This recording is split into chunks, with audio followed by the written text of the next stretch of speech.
program as well. Numel Medical, our friends at Quick Trip, and our friends at Pella Windows and Doors of Wisconsin joining me up here. It's kind of like a reunion. I love this. My buddy Chuck Freeman is here. How you been, pal? I am not going to miss opening day with you, Bill. This is a tradition that we're starting here the last several years. Kevin Holden will be down here a little bit later on. Holden is another great friend. But yeah, I mean, here Steny's on opening day. Are you kidding me? This is awesome. By the way, if people want to come down, the doors just opened. And they do run shuttles. All three shuttles are going to be running to the game constant. So when I said, even if you have a ticket and you want to go, use the shuttle. Come down, get some food, get the best Bloody Marys you're ever going to have, wings, garlic, cheese bread, whatever, and then head over. If you don't have a ticket, you can still take the shuttle over, walk around, tailgate, and then come back here and watch the game, or just come here and watch the game and come and hang out with us. So 2 out of 3 over the weekend, man. Not a bad way to go. Oh, it was. I thought it was great. I mean, anytime you take 2 or 3 to start the season, you didn't want to come back 0-3. But I'm watching Saturday's game, Bill. Like I'm watching Saturday's game as if it was a best of 7 series, because they lost on Thursday, and I'm like, man, I don't want to go into Sunday's game being down 0-2 with a possibility of being 0-3. And they came back and they won that game, and then got the bats going. They had 13 hits yesterday, and took 2 of 3. And some of the young guys, we saw what they could do. They certainly belong. Some of the veterans that have been added to this team, like Jesse Winker, we saw what he could do, and it was a great weekend in Chicago. The team itself, it was funny because they noted, oh, by the way, 16 scoreless innings to start the season, a team record. Mm-hmm. And I'm sitting there on my couch watching the game. I'm like, oh crap, this is going to be a long year if it continues like this. And then the floodgates open. They put up 9 yesterday. They put up 4 in that game. And Woodruff threw, I thought, extremely solid. Yesterday, they tried to give it away a little bit bullpen-wise, but Williams came in and got the job done. So I thought all in all, it wasn't a bad weekend. It just took them a while to get going. Yeah, I just think, we've, from the Brewers of watching them over the years, they're going to go through some freezes offensively.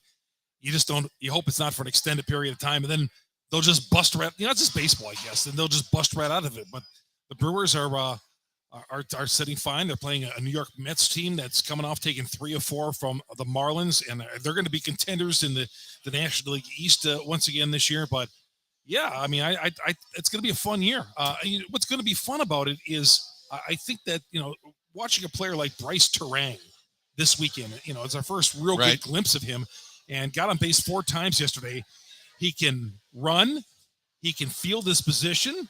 It's just a matter of if we can hit and get on base a little bit. And he did a little of that this weekend, but I think ultimately, if things work out with him, you're talking about a future leadoff hitter on the team. I want to do this because you and I have been, and I got here in the market in 99. I was talking on the way down here today. I did a live in the car coming down, and I said, I remember the very first opening day out in front of County Stadium. Mm-hmm. In the old satellite trucks that we used to use, cold as hell, flurries in the air. It seemed like when we had County Stadium, it was always cold and flurry. Sure. But what are some of the more memorable opening days that you have had? Because, I know that we've got a lot of optimism for the team, and we can talk X's and O's all day long. But today's kind of that day where you go, I remember when. Today's that day when your dad or your mom took you out of school to come down and party and celebrate, or when all the bars used to get together and they had the semi-trucks in the parking lot. Oh, yeah. Well, I've been to every opening day since 1975. Wow. Okay. That's 1975 when I was 8 years old. Missed 2020 though. I don't count that. That was the COVID year. Right. And none of us. Well, this is the first one since. So you had COVID, and then you had the 25% that they were allowed to have the following year, because the first year of COVID, nobody was in. Mm-hmm. Then they had the 25%. And last year was weird because it was a labor dispute. And we weren't sure, and then they started pushing games back, remember, because they couldn't get things together, and it was really a funky, weird opening day. This is the first real officially opening day in like 3.5, 4 years. It is, and it's great, if you think about it. I guess you're right about that. So 1975, when it's my date, my as you mentioned there, I went to Our Father's Lutheran on Milwaukee South Side in Greenfield, and my mom would write a note in the morning. And her nice penmanship, because my dad had horrible penmanship. My mom would write, my mom would write a note. Chuck has got a doctor's appointment today, and then she'd rotate it. The next year it'd be a dentist appointment. And can you let him out of school at 11 o'clock today? And sure enough, 11 o'clock game. I'd have to get up out of class, go to the secretary's desk at the office, at the principal's office. And away I would go. And my dad would be driving through our neighborhood. He'd always tell me to duck down because, back then truancy was the thing you'd get arrested for. So my dad was worried he was going to get in trouble for truancy. And we go to opening day, sit in the bleachers. Right. And yeah, I mean, there's been one of the opening days I remember 1977, it was spring break anyway. But yeah, sitting at the old county stadium, there was 77. I remember it was like a 75-degree day, but most of the days are cold. Favorite all-time opening day was 1980. I was 13 years old. Sixto Liscano, I'm sure you heard about this one, Bill. Yeah. Sixto hit an opposite field. The great Sixto Liscano hit an opposite field grand slam opening day, right field, and the Brewers beat the Boston Red Sox. I think Dick Drago was the pitcher for the Red Sox. Beat them like 10-9, and it was amazing. The video's still on YouTube. It was an awesome day. Euchre had the call and all that, and that's what I remember most. Yeah. I was sitting here. We were having this conversation last night because I said, do you still get all the players to come out and everything? I said, it's not the same. It used to be when we set up outside of County Stadium, you had that little walkway right there alongside the third base entrance, and that was kind of the media entrance, and that's where they would bring them. And I remember Mark Loretta coming out, back in the day. Mark Loretta, Jeremy Burnitz, every now and then you'd get a guy like that. Fernando Vina came out. Back then, Phil Garner came out. It's changed. It has. It's changed so much. I mean, Council's pretty good because he knows a lot of us because he kind of grew up here, and we've kind of sat here for 25 plus years and watched him and got to know him. But it's completely different. It's just a opening day. As much as you're excited now as a fan, you're just excited to see baseball. But for what we do, it used to be, this is the day, and you have bang, bang, bang, bang, bang. You'd have like 10 people lined up, players lined up. You'd have Tony Migliaccio coming out and telling you all the funny stories, and you don't get that anymore. No, and people always ask me, and I'm sure you get that, Bill, too. Oh, you guys hang out with the players? No, right. Not anymore. Never. We don't anymore. No, there's a big difference between them, and the media and the players. But I know after games, here's what I've noticed the biggest difference. Back then, after games, players used to sit in the clubhouse, drink beer, eat food. They'd eat pizza that was delivered, and the post-game spread, they'd play cards. And I remember Gorman and Rowley, they'd be playing cards. Their families would be waiting outside the parking lot, and these guys would be hanging out and playing in their underwear, playing cards. So, yeah, that was – but today – and today's guy will just run out. Yeah. They are heading out the door. They are, they get dressed and all that, but they're not hanging around. A couple of guys do, but they're not hanging around playing cards. They're going out, meeting their families, and getting out of there. I remember the first opening day here, like I said, snowy, cold. I think it was Wendy Seelig Preeb we had out. Bud came over. Bud Seelig was there.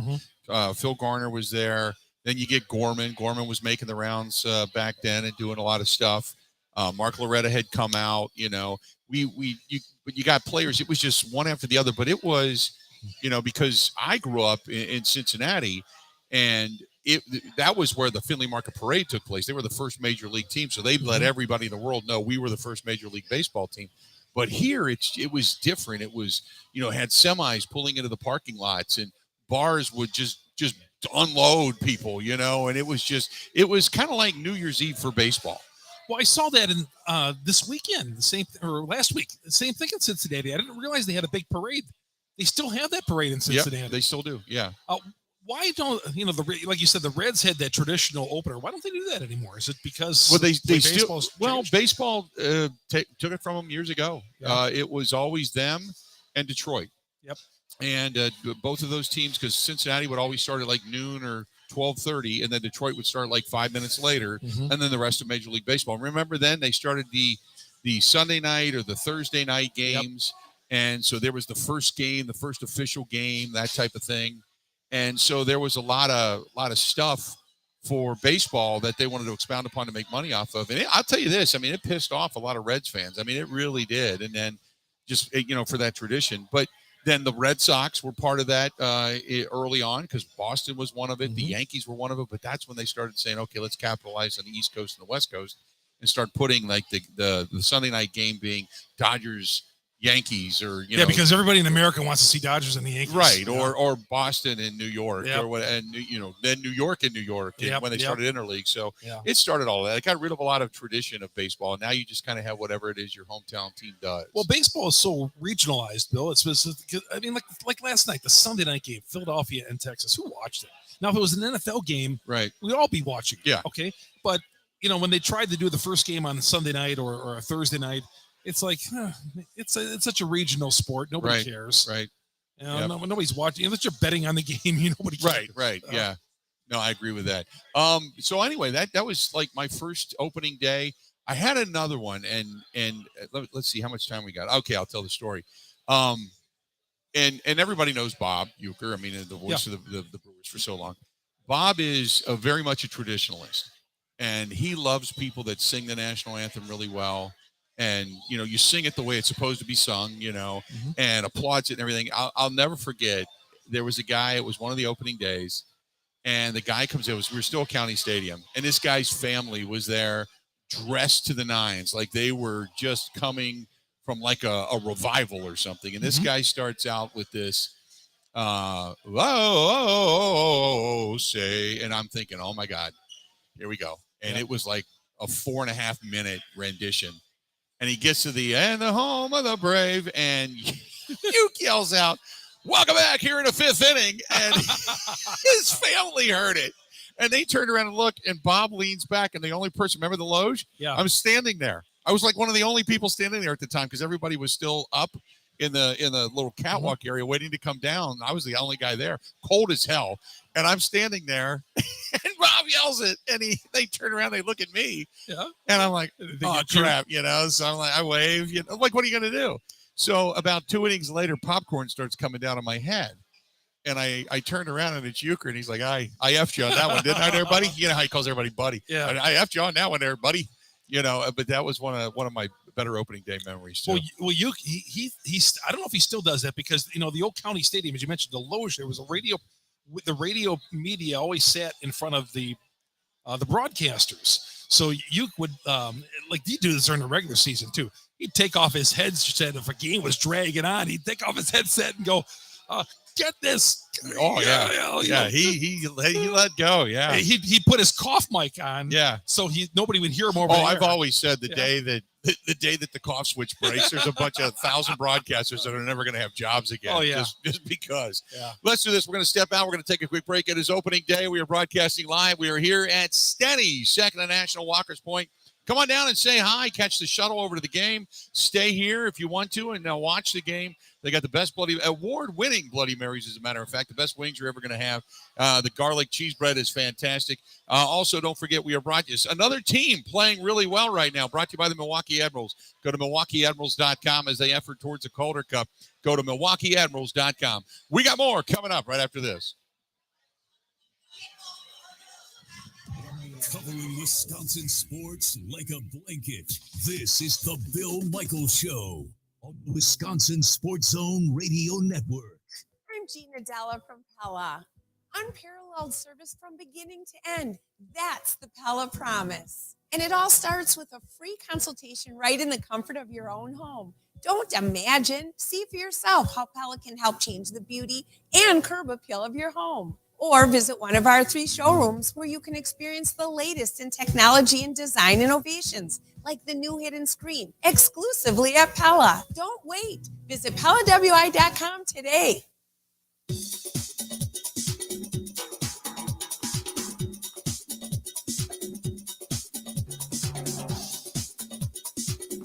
Bill Michaels will resume in 3 minutes.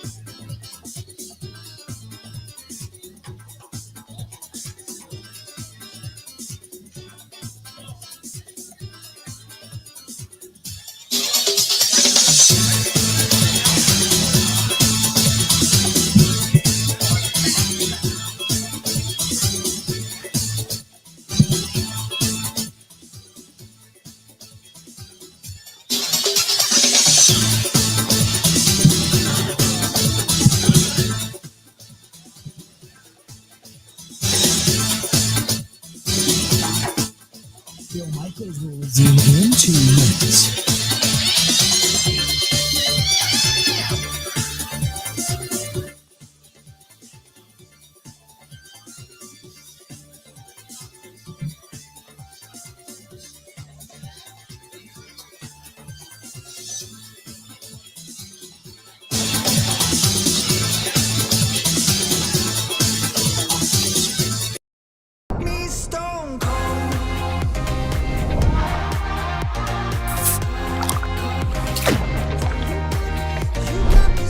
Crisp red apples with fresh strawberries. Cider Boy's Strawberry Magic Hard Cider.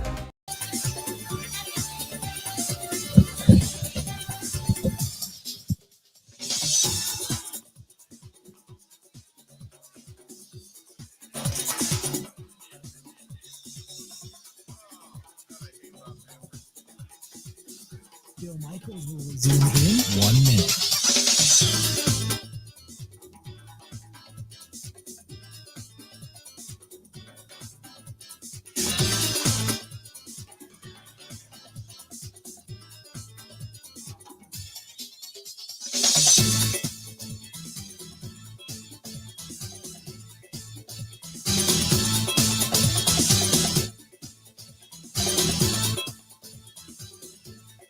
Bill Michaels will resume in 30 seconds.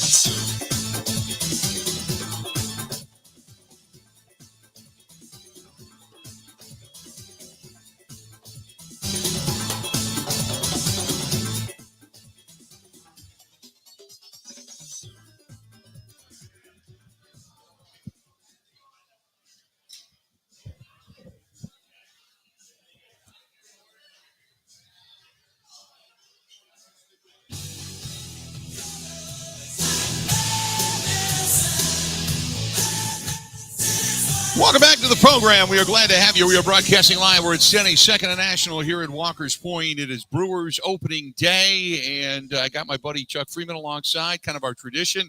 Kevin Holden, CBS 58, is going to be joining us a little bit later on. Brewers opening up today against the New York Mets, and Freddie Peralta going to the. I was a little surprised that Freddie didn't pitch Game 3. It kind of seems like they were setting Freddie up for this home opener. Yeah, this could be his first home opener, Bill. I know he's just hearing some of the comments. He's going to be fired up and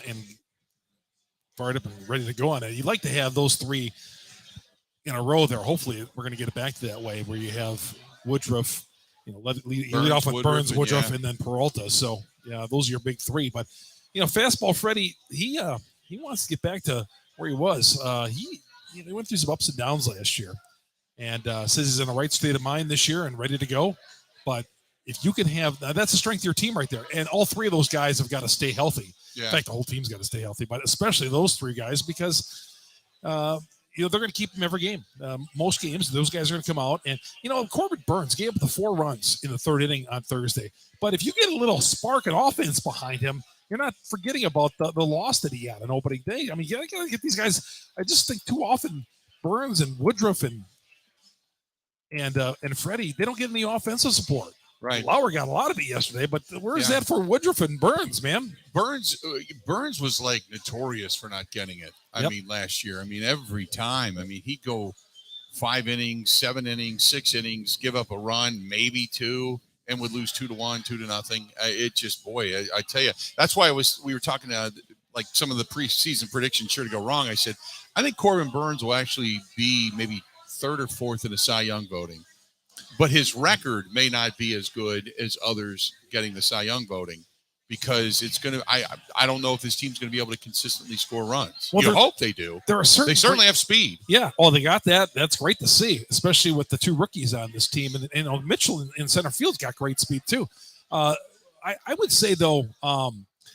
There are certain pitchers in baseball, and even in our history, that never got run support for whatever. Greg Maddux, when he was with the Braves, never got much offensive support. There was times Nolan Ryan, he'd have a losing record, yet he'd have an ERA in the 2s because he wouldn't get any offensive support.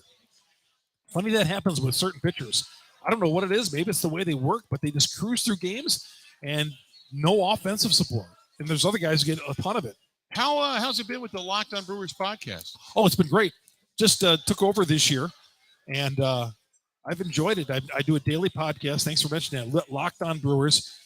daily. Every day we talk about the Brewers, recap the game. It drops on YouTube. It drops on your favorite podcast provider. So I'm very fortunate to do that. I do the morning sports on WIBA in Madison, 1310. I love that. I enjoyed working with those people every day. Sean Preble and Robin Colbert. They're tremendous to work for. And then I do this podcast, which I just started doing this year. And the Brewers are my favorite team. Like I've told you at the beginning, I've been around these guys forever, covering these guys since 1981. So, I grew up here, so I'm a fan, but I'm also a media member, so I could do both. I said at the beginning of the season, you tell me higher or lower, 83 wins. Boy, I'm going to say 85. I'll say high. Okay. Yeah. So 85. Do they get into the postseason with 85 wins? They'll finish in second, I think, to the Cardinals. No, I'll say no. Okay, yeah, that's kind of where I'm at. Yeah. 18.5 is what originally came out for home runs for Christian Yelich, Mm-hmm. and I took the under. Last year I said he wouldn't get to 15. He didn't get to 15. Okay. I took the under of 18.5 this year because I don't think he will. Then there's the bet of Christian Yelich times 2 plus 5 for Aaron Judge, because Mm-hmm. Aaron Judge obviously breaking Maris's record last year. And so that would mean 1836 plus 5 would be 41. So does Aaron Judge hit more or less than 41, and does Christian Yelich hit more or less than 18.5? I think Yelich is going to hit over the 18, and I think Judge will too. Yeah. I just saw some good advance this weekend from Yelich yesterday. Yeah. Even some hard hit foul balls. I just saw him turning on a couple of pitches and going the opposite field. Yeah. Some hard hit balls. So I'm going to cross my fingers. It was only the weekend. I know the very first at bat he had on Thursday, he struck out. But I was encouraged, and I should be expecting this from Yelich, but This is where we are with him.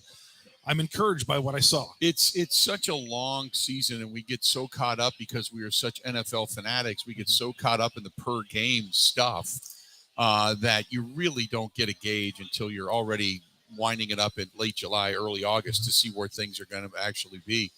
And I just, last year Hunter Renfroe was their best hitter batting average wise. OPS was pretty good too, but there was nobody that hit over 257 last year. It's funny when you mentioned a long season. It's a great story that it reminds me of you, because in 2014, remember the Brewers started off like 10-2? Yeah. And I was going around saying they're going to finish the season 160-2. Yeah. And you came on your show. Remember saying, if the Brewers finish 160-2, I will buy everybody listening to the show a Ferrari. Yes. Damn straight. That's the way that was. So if that happens, so maybe they'll finish 161-1 now. But no, it's such a long season. It's such a long season. There's going to be injuries. What I didn't want to see is Luis Urias get injured in game 1. That was He says down about 2 months. They said 2 months.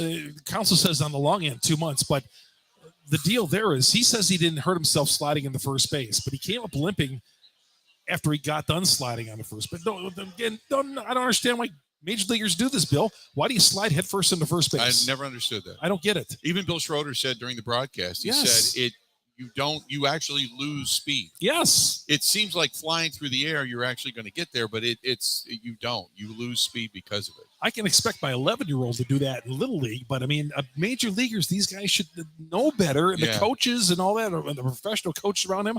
How come nobody has ever told Urias, and maybe they did, don't slide in the head first? Well, we've seen a lot of players. Bostic is the guy that Sean Slocum was. Don't grab it, and letting Jordy Nelson get it. And he grabbed it, and we all know what happened there. So we know players don't necessarily listen all the time, and reactions can be worse. But and that's a tough one to lose. But I'm looking at a guy like Garrett Mitchell. Everybody's really high on Garrett Mitchell, and rightfully so. Mm-hmm. He had a tremendous second half of the season when he had it, kind of his debut. He's still listed as a rookie. But I also, for everybody that comes up, and I don't mean to be the bucket of cold water, but I remember watching Keston Hiura in Atlanta when he came up, beat the hell out of the baseball. This guy's big league ready. And then they moved him to second, and this is going to be a powerhouse lineup. And then he ends up getting DFA'd. I mean, just a few years later, to where he could never figure it out. He would go down in the minors and rake for 400, come up here and couldn't hit water if he fell out of a boat. And that's funny you mentioned that, because I said that on my podcast last night. I said I don't want to go all in and on Bryce Terang and is the leadoff hitter Right. down the road. But, there's been guys like Keston Hira, 26 years old, still in the minor leagues. Yeah. He's been back and forth a few times. But you know what, Bill? I have a feeling we're going to see Hira on this team sometime this year. Yeah. Well, probably the way they utilize the roster and the way that they've manipulated it over time. And, I remember David Stearns. I had him on the program. Was it last year, the year before? And we were talking. He said, look, there's a lot of guys that are going to get at least 400 at bats, and we're going to probably use 50 to 60 guys. So you're going to see those guys that are high-end prospects end up making it into the bigs unless there's a monetary reason not to bring them up. Well, what's going to happen is Hira's going to come up. I've seen this story before. Hira's going to come up, hit a game-winning home run, maybe have a 4-hit game. Oh, I changed my batting stance. This is what's going on. And then 3 weeks later, we're back to he's back going down to the minors again. Just because. So hey, so we talked about injuries. Tyrone Taylor's another one. This was the guy that was supposed to be roaming right field, and then he goes down with an injury. He's just had a ton of bad luck. Yeah, had 17 home runs last year, but Joey Weimer does what do you think he can do in right field? How can he give up that spot? Oh my God, he was flying around the outfield. Yeah. Big guy, can run, hit with power. He's got an unusual batting stance. 6'4" and 205 or something like that. Yeah. But he can hit, and he had a single his first time at bat, first pitch he saw. But I like that the fact that these guys got some young guys on this team, because you have player development. You got to get these guys developed a little bit. Yeah. You got the veterans on your team, but you got to bring the young guys along too. And so they got 2 guys in this team. And they're going to take their lumps this year.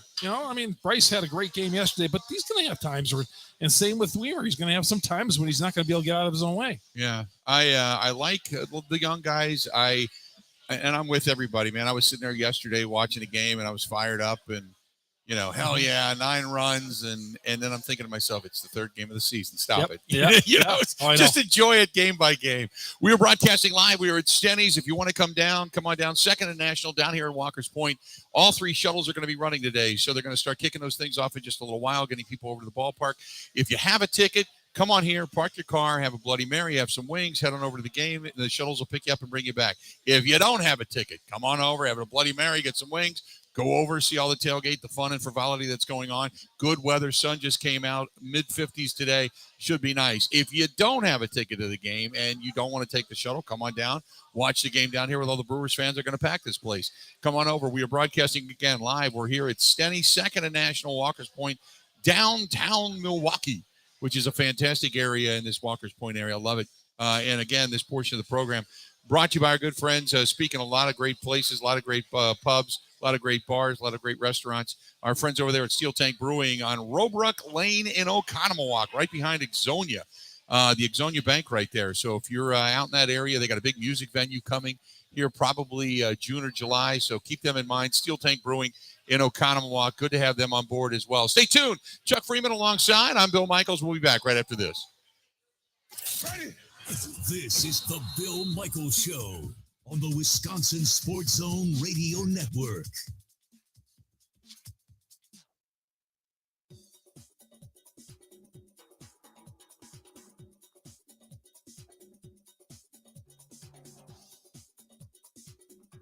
Bill Michaels will resume in 5 minutes.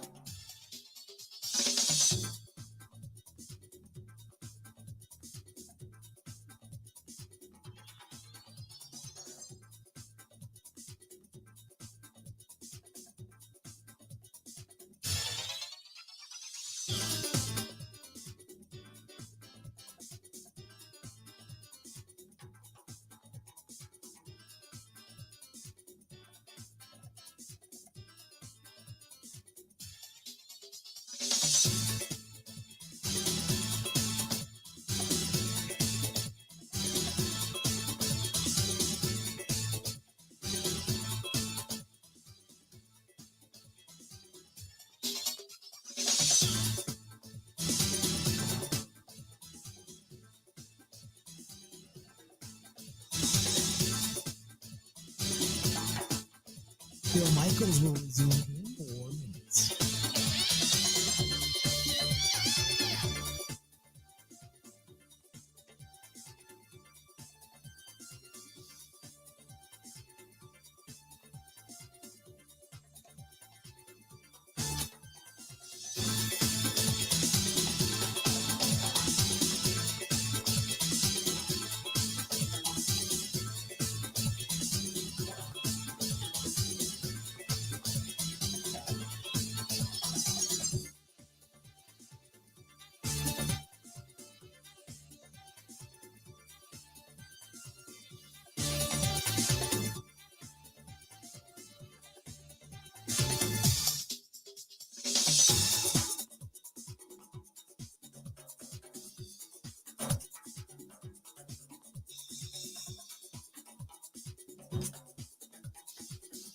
Bill Michaels will resume in 3 minutes.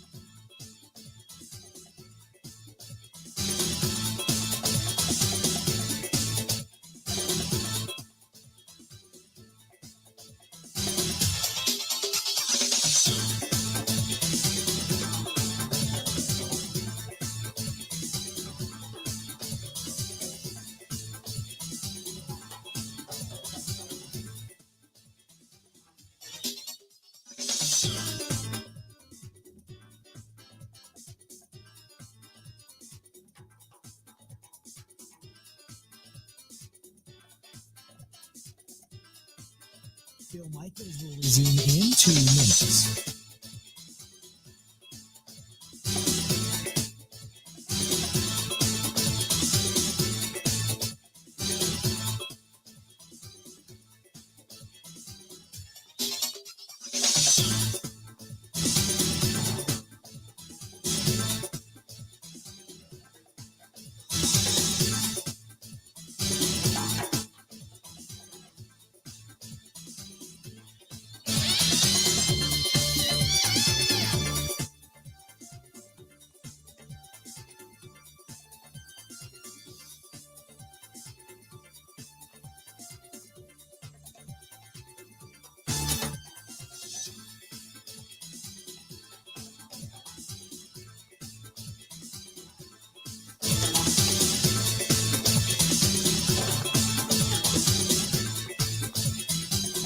Bill Michaels will resume in 1 minute.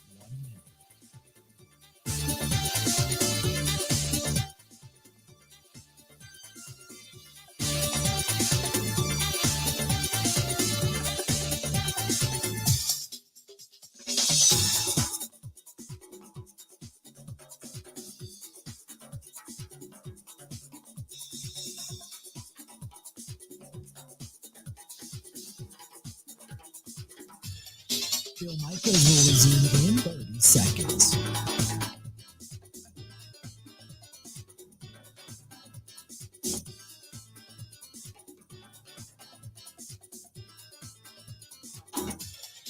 Check.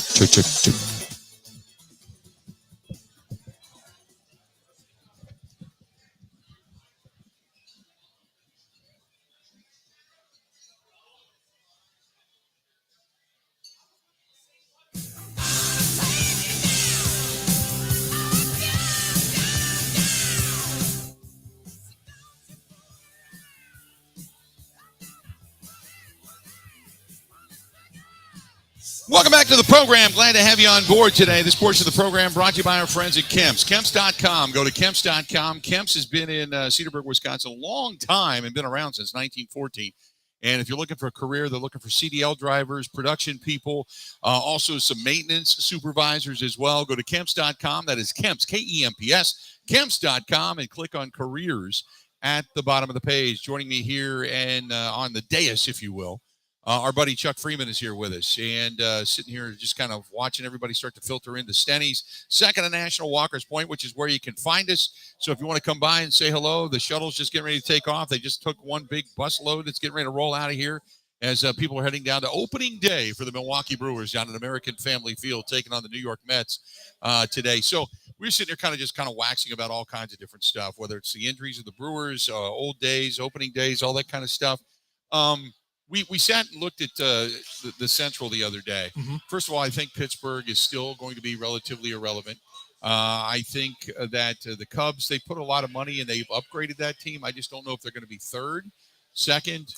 Somebody's got to finish third. Right. Or is it going to be Cincinnati that's going to end up? They're not going to be very good either. I don't think Cincinnati's going to be good at all. Cincinnati gutted their team. I mean, the third or fourth highest rostered player this year is Ken Griffey Jr. still. Yeah, no, they're that's going to be a two-team race. And I think, look at the card. You see the spending in this division? You got the Cardinals who spent $170 billion, the Brewers like $109. Right. And then there's the Cubs, I forgot what they spent, but then you got the Pirates and the Reds who payrolls are terrible. Yeah.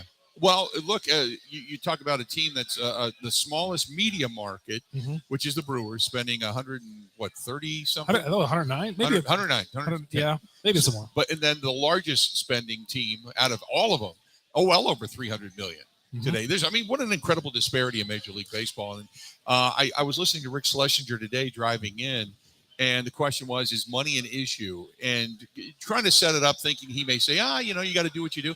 And right away he said, yes, it's a problem. It's a problem. The margin for error with a team like the Brewers is nil, as opposed to the Mets and the Yankees and the Dodgers and teams like that can just go out and just say, hey, we made a mistake. Let's go spend another $30 million on somebody. Yeah, if Garrett Cole goes south and he flops, he's not very productive later on in the contract or whatever, the Yankees just move on. Right. Christian Yelich flops. Ryan Braun, who I don't think he really ever lived up to that contract. Those guys, that's a major crutch on this team. Yeah. And they can't spend. That's just the way it is. Here, when Corbin Burns lost his arbitration case, on one hand, the fans were like, wow, the Brewers are cheap. They should be paying him the $700,000. But on the other hand, the Baseball Players Association asked for this. Right. Get a salary cap. Yeah. Let's get a salary cap, and maybe the owners aren't going to play so much hardball with you, because the Players Association has played hardball with the owners. Well, why wouldn't the owners play hardball with the players then? Right. Because the salary cap is screwing all the small markets. The other thing that I found in this was, and I understand it, was it's $700,000. Why not just pay, especially for a guy that's won a Cy Young, And the argument is, he's hired Scott Boras. He's not going to be here. There's no way this team. The most disappointing thing going into the season is knowing there's going to be a large market for Corbin Burns come the trade deadline if the Brewers aren't in this thing. You finally grow a guy. You get the pitching staff you want. This is kind of like, I don't know if I want to equate it to Maddox and Glavine and all the guys they had in Atlanta for so long, but you kind of look at it in that realm, and you think you finally get these guys. And then when it comes time to pay him, to give him that contract, to say, okay, we've got it set, you can't afford him. So the argument was, you're losing him. $700,000 is, while it's goodwill and it makes you look fine, it's throwing money away because he's not staying. Sure. That's not going to cause him to go, oh, you know what, I'm going to take $50 million less to stay with the Brewers. No. Not going to happen. Like a Prince Fielder. Right. He was gone. No, you're going to fight for those dollars, because Corbin, and you know what? And someone asked me on Twitter, boy, Corbin didn't pitch well the other day at Wrigley because he's ticked off. No, Corbin is going to go out there, and he's a competitor, but he is going to pitch his way to his next contract. Yes. Right. Yeah. He's got a contract that's going to be coming. Yes. Yeah. He's not going to go out there and go a 10 and 12 and a 6 ERA. He's going to work because he's working for his next contract. Right. And that's one of the things, the downsides, as we sit here today with so much optimism for the Milwaukee Brewers and hoping they get a win and such, an opening day, which has just become almost a holiday in the state. But then the downside, the ugliness of baseball, is the monetary aspect of it. And today is the exact microcosm of what it is. You've got the $300+ million team coming in to take the smallest media market in all of baseball on today, and whether or not the Brewers can continually compete with a team like that, and what's going to happen by the end of the season, and are the Mets going to be right there with all the money they spent. Now, remember, they also lost a couple of guys already. Yeah, their closer's gone because of the celebration in the World Baseball Classic. Verlander, yes. Yeah. So the problem here is I don't think it's ever going to get corrected. Now, the Players Association will say, well, you got some of these small market teams that are still going to the playoffs. Look at the Brewers. They've had 4 years in a row that they went to the postseason. They're getting it done. Why? No, because at the end of the day, it's the spending that counts. They're trying to catch lightning in a bottle. Yeah. While other teams are buying bona fide, knowing what they're getting in stars, and you're trying to get either the guys that are on the last leg, trying to, like a Moustakas, which worked out great, for the 1 year that he really kind of powered them the way he should. But you're throwing darts at a dartboard, hoping for the best. And it's like, if I want to go buy a jersey in the pro shop, okay, on a future star, it's just like, okay, I'm going to have this jersey for a couple of years, and I know he's going to be gone after a while. It's like Terang's under for 6 years. Okay, you're under contract player, team control for 6 years, and then free agency hits. But like with Prince Fielder, the moment we saw that he was going to be something special, he was on a time clock. We knew, okay, he's eventually going to be gone. And Braun stayed, and we thought Yelich was going to go too. Now, as it turns out, maybe the Yelich deal, they got a bargain at the time, but maybe not so much. It's opening day, and the Brewers taking on the Mets today down at American Family Field. We are live down here at STENY'S, second and National Walker's Point. The crowd continues to grow. The first busload of people have loaded up, and they're getting ready to head off to American Family Field. All 3 shuttles running today as well. So if you want to come on down and hang out with us here at STENY'S. Last year, go ahead. I was going to tell you. So I'm at my kids' hockey tournament this weekend in Marinette. We go up there every first weekend of April for usually Final Four weekend, and he plays on a 3-on-3 in their beautiful hockey facility they have up Marinette.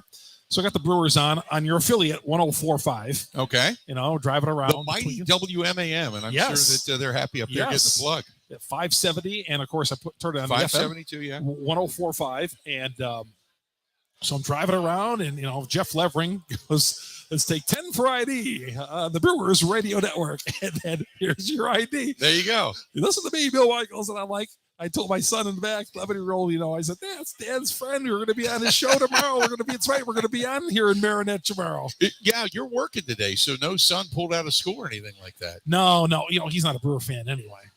Oh, that's right. He's one of those right. kids. He's one of those mixed households with a team to the south. Yes, we're divorced parents, so on her side, for some reason, got more influence. I don't know how, but that's a whole other bucket of worms right there. A whole other burr under my saddle. But it was fun. Well, let's sit down and share crazy ass X stories. Yes, exactly. We'll be here all day. Well, no, it was funny just driving around, and I heard you twice doing station IDs, and just hearing your. I'm just in a random spot in Marinette. Yeah, stayed there. I was there all weekend. I'll be back there next year. But I drove by. In fact, I drove by the radio station in Marinette on the way to his game right on Pierce Street. Yeah, it was. Yes. Yep. No doubt. Let's do this. We're going to step outside. We're going to take a quick break. We're going to come back. Broadcasting live. We're at STENY'S, second and National Walker's Point. Come on over and say howdy. It is a great crowd in here, as always. But the food is terrific. They've won for years and years and years and years and years. Bloody Mary Awards. So if you want to come down and grab one of those before you head off, by all means, go ahead and do so. Hey, don't forget, if you're looking for a mortgage and if you want to get pre-qualified, maybe looking for some home equity, my buddy Scott Ellis, Homeside Financial. We'll call him 414-791-7771, 414-791-7771. He has got something called the 2-1 buy down. And right now in today's market, if you're thinking 6.5%, 7.5%, somewhere in there, what if he told you 4.5%? That would probably perk your ears up. Ask Scott about it. 414-791-7771. 414-791-7771. More of the Bill Michaels Show live at STENY'S coming up next. This is the Bill Michaels Show on the Wisconsin Sports Zone Radio Network.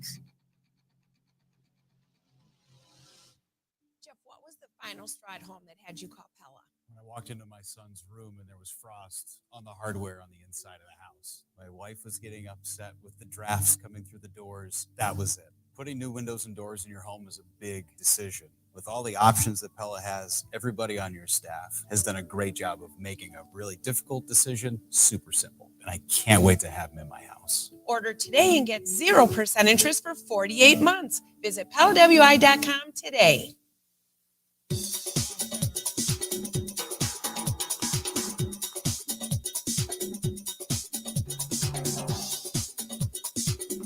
Bill Michaels will resume in 3 minutes.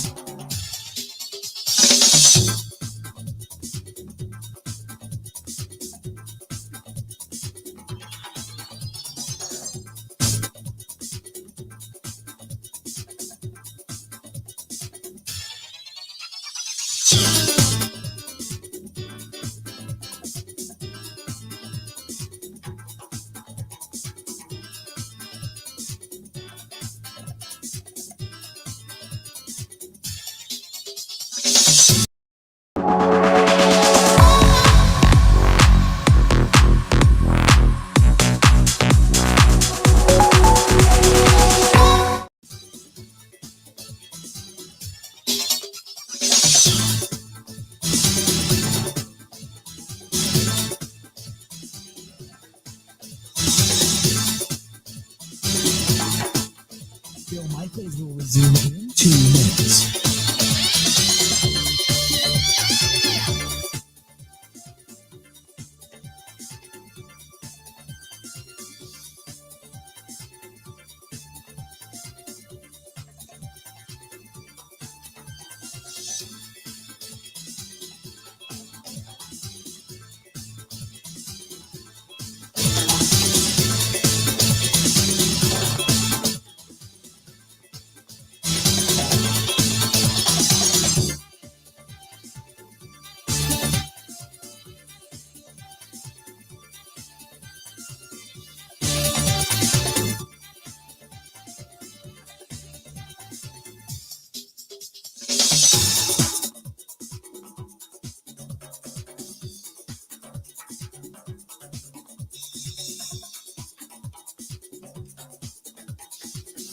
Bill Michaels will resume in 1 minute.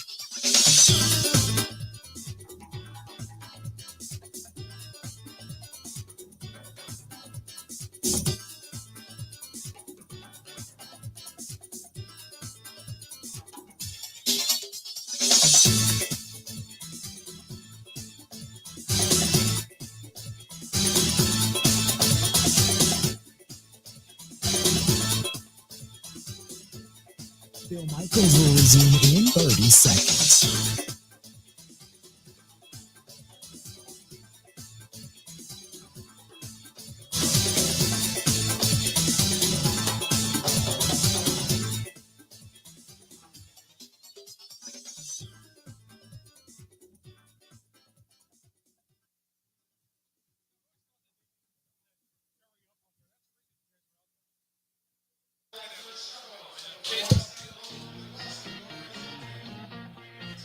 Welcome back to the program. Good to have you.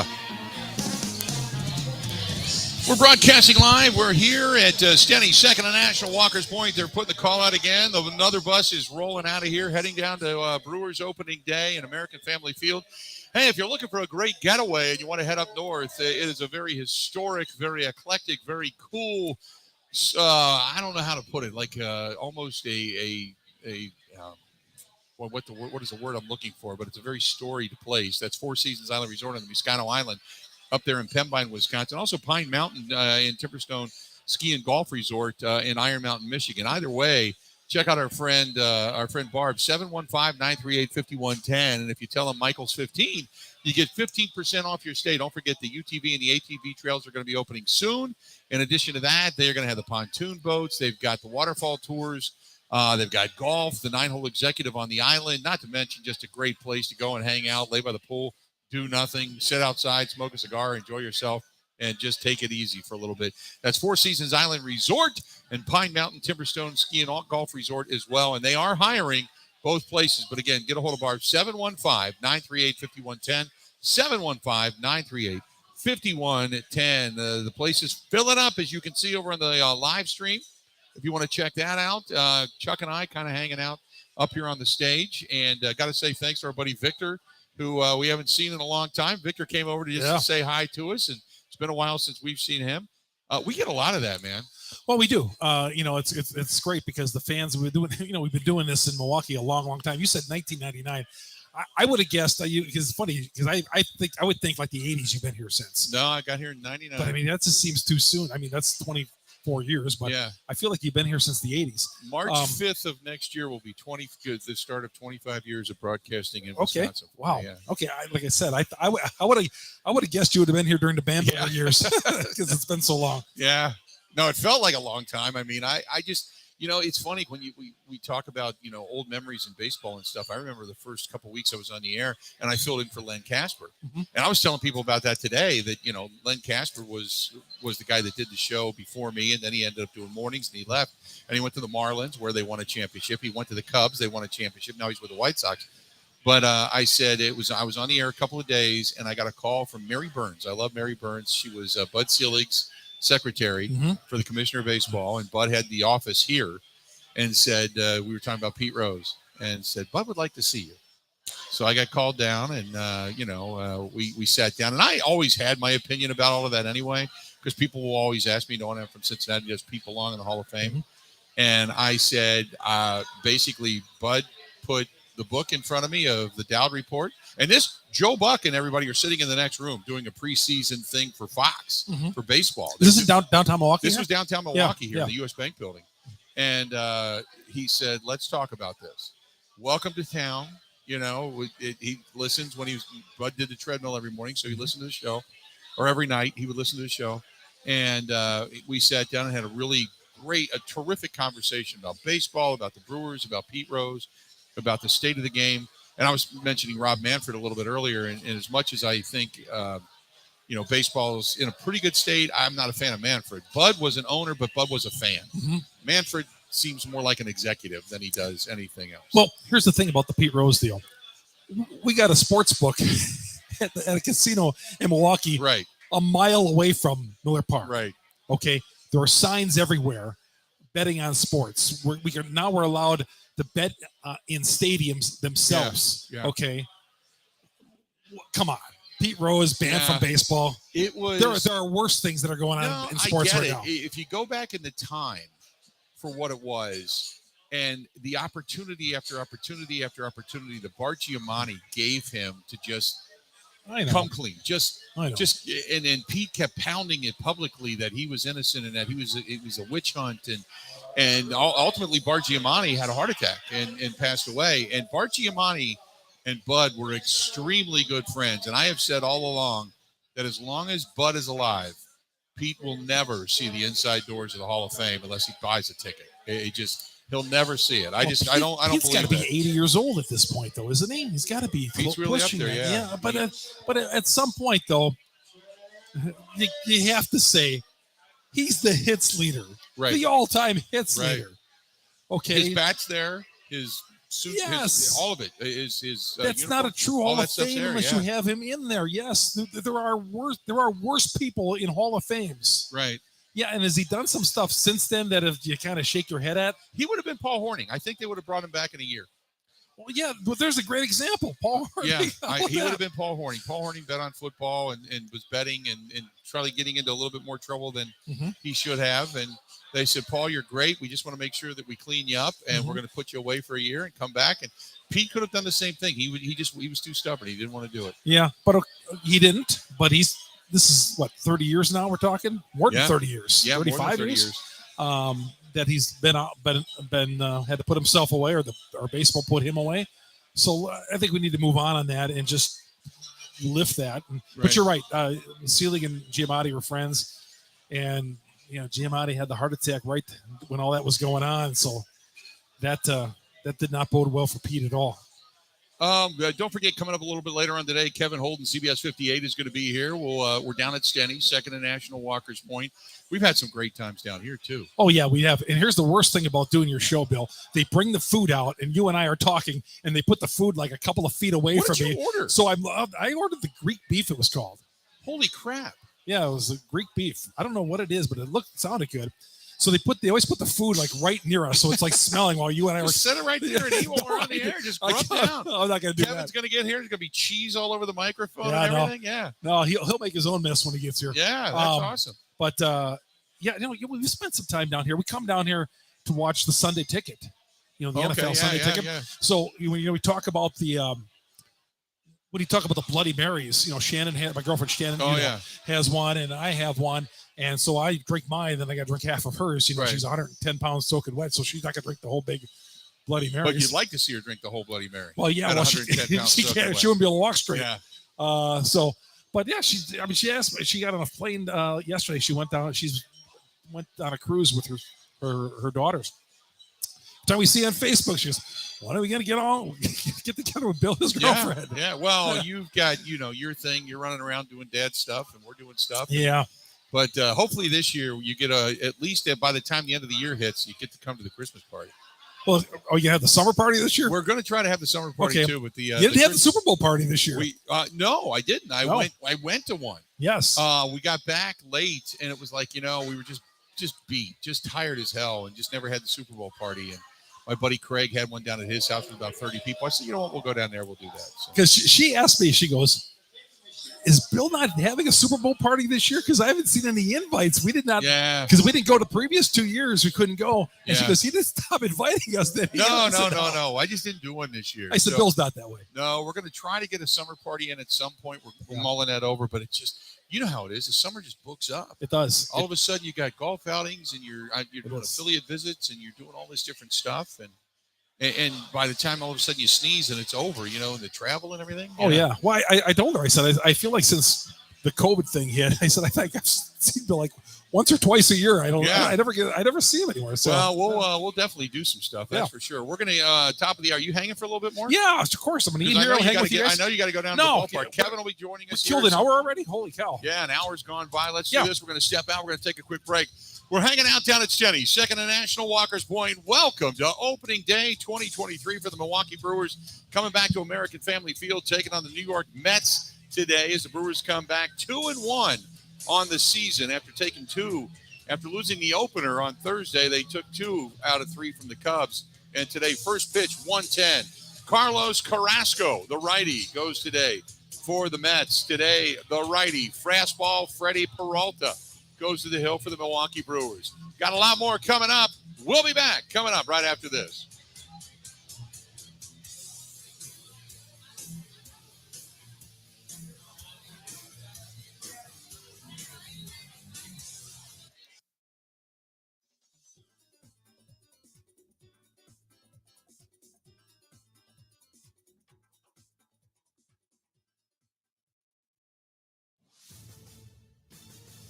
This is a Wisconsin Sports Zone update. Well, after managing 3 runs combined in his first 2 games of the season, Milwaukee's offense exploded in a 9-5 win for the Brewers over the Chicago Cubs Sunday at Wrigley Field to take the series. The Brewers' big inning came in the 6th when they put across 5 runs. Jesse Winker got it started with a 2-run single, that followed by another single from Willie Adames with another RBI, a sac fly from Brian Anderson, and one more single from Garrett Mitchell. Starting pitcher Eric Lauer also picked up the win by going 5 1/3 innings, giving up 2 runs on 5 hits and striking out 6. Here's more from manager Craig Counsell. We swung the bats well today. We swung the bats very well. Put the ball in play a lot at the right times, and with the amount of traffic we had, that led to some good results. The Brewers now return to American Family Field today to open up the home portion of their schedule with a visit from the New York Mets. Yesterday also saw the Milwaukee Bucks beat the Philadelphia 76ers 117-104. Giannis Antetokounmpo had 33 points on just 17 shots. The Deer also got 21 points from Brook Lopez and 19 from Chris Middleton. The Bucks' magic number to clinch the top seed in the East now sits at 3. They hit the road on Tuesday and will face Washington. Are you a non-union construction tradesperson proud of what you do? Did you know you're worth so much more than what you're bringing home today? Put the power of LiUNA union labor to work for you. When you join LiUNA, you get the pay you deserve, plus pension and healthcare benefits above and beyond your compensation. That's 0 deductions for pension and healthcare benefits with LiUNA, because you're worth it. Learn more at liunawisconsin.org/join. Wisconsin football added a 4th commitment in its class of 2024. That would be 3-star offensive lineman Derek Jensen out of Heartland. The 6'6", 285-pound Jensen is the 5th best player in the state. For the Wisconsin Sports Zone Network, I'm Ebo.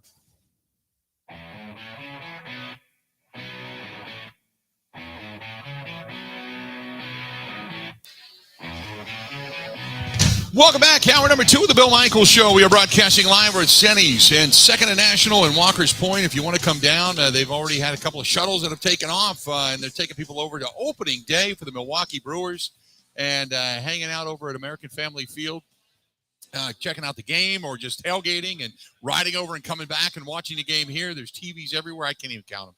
I couldn't tell you how many televisions they have in this place, but they are, whether they're the ones behind me or in front of me or what have you. I mean, they're everywhere in this joint. So you cannot not enjoy a game down here. Chuck Freeman, by the way, alongside. I'm letting him finish up his food a little bit because Chuck's been grubbing down like he's going to the electric chair. So we got Kevin Holden from CBS 58 coming up in a little bit. By the way, if you do need to get a hold of us, 877-867-1670, 877-867-1670, and you can also find us on Twitter at Bill_Michaels, at Bill_Michaels. Ben Kenny producing the program at Ben Z Kenny. Ben, how are you doing today on this fine opening day for the Milwaukee Brewers? Oh, I'm good, Bill. It was a delightful weekend of baseball. I got out on the golf course despite the cold temperature. It's a good time of year. So let me ask you real quick, because I do got to touch. We haven't touched on the national title game tonight. Does it matter to you who you got? I mean, I don't know. I want UConn to win because I think they're the only really great team that's been left for a little while. I watched the games passively on Saturday, but I don't know. I said it last week. These games don't really do it for me. No thrill in this thing at all. Then no. Not now, really. are you watching Not it enough. tonight? Probably. We'll see. There's Okay. baseball on too. I don't know. Yeah. No, I'm enjoying. I tell you this, because I don't go to the opening day game. I used to when I was like broadcasting there. You know, it was easy. You just get done broadcasting and walk inside and go sit upstairs.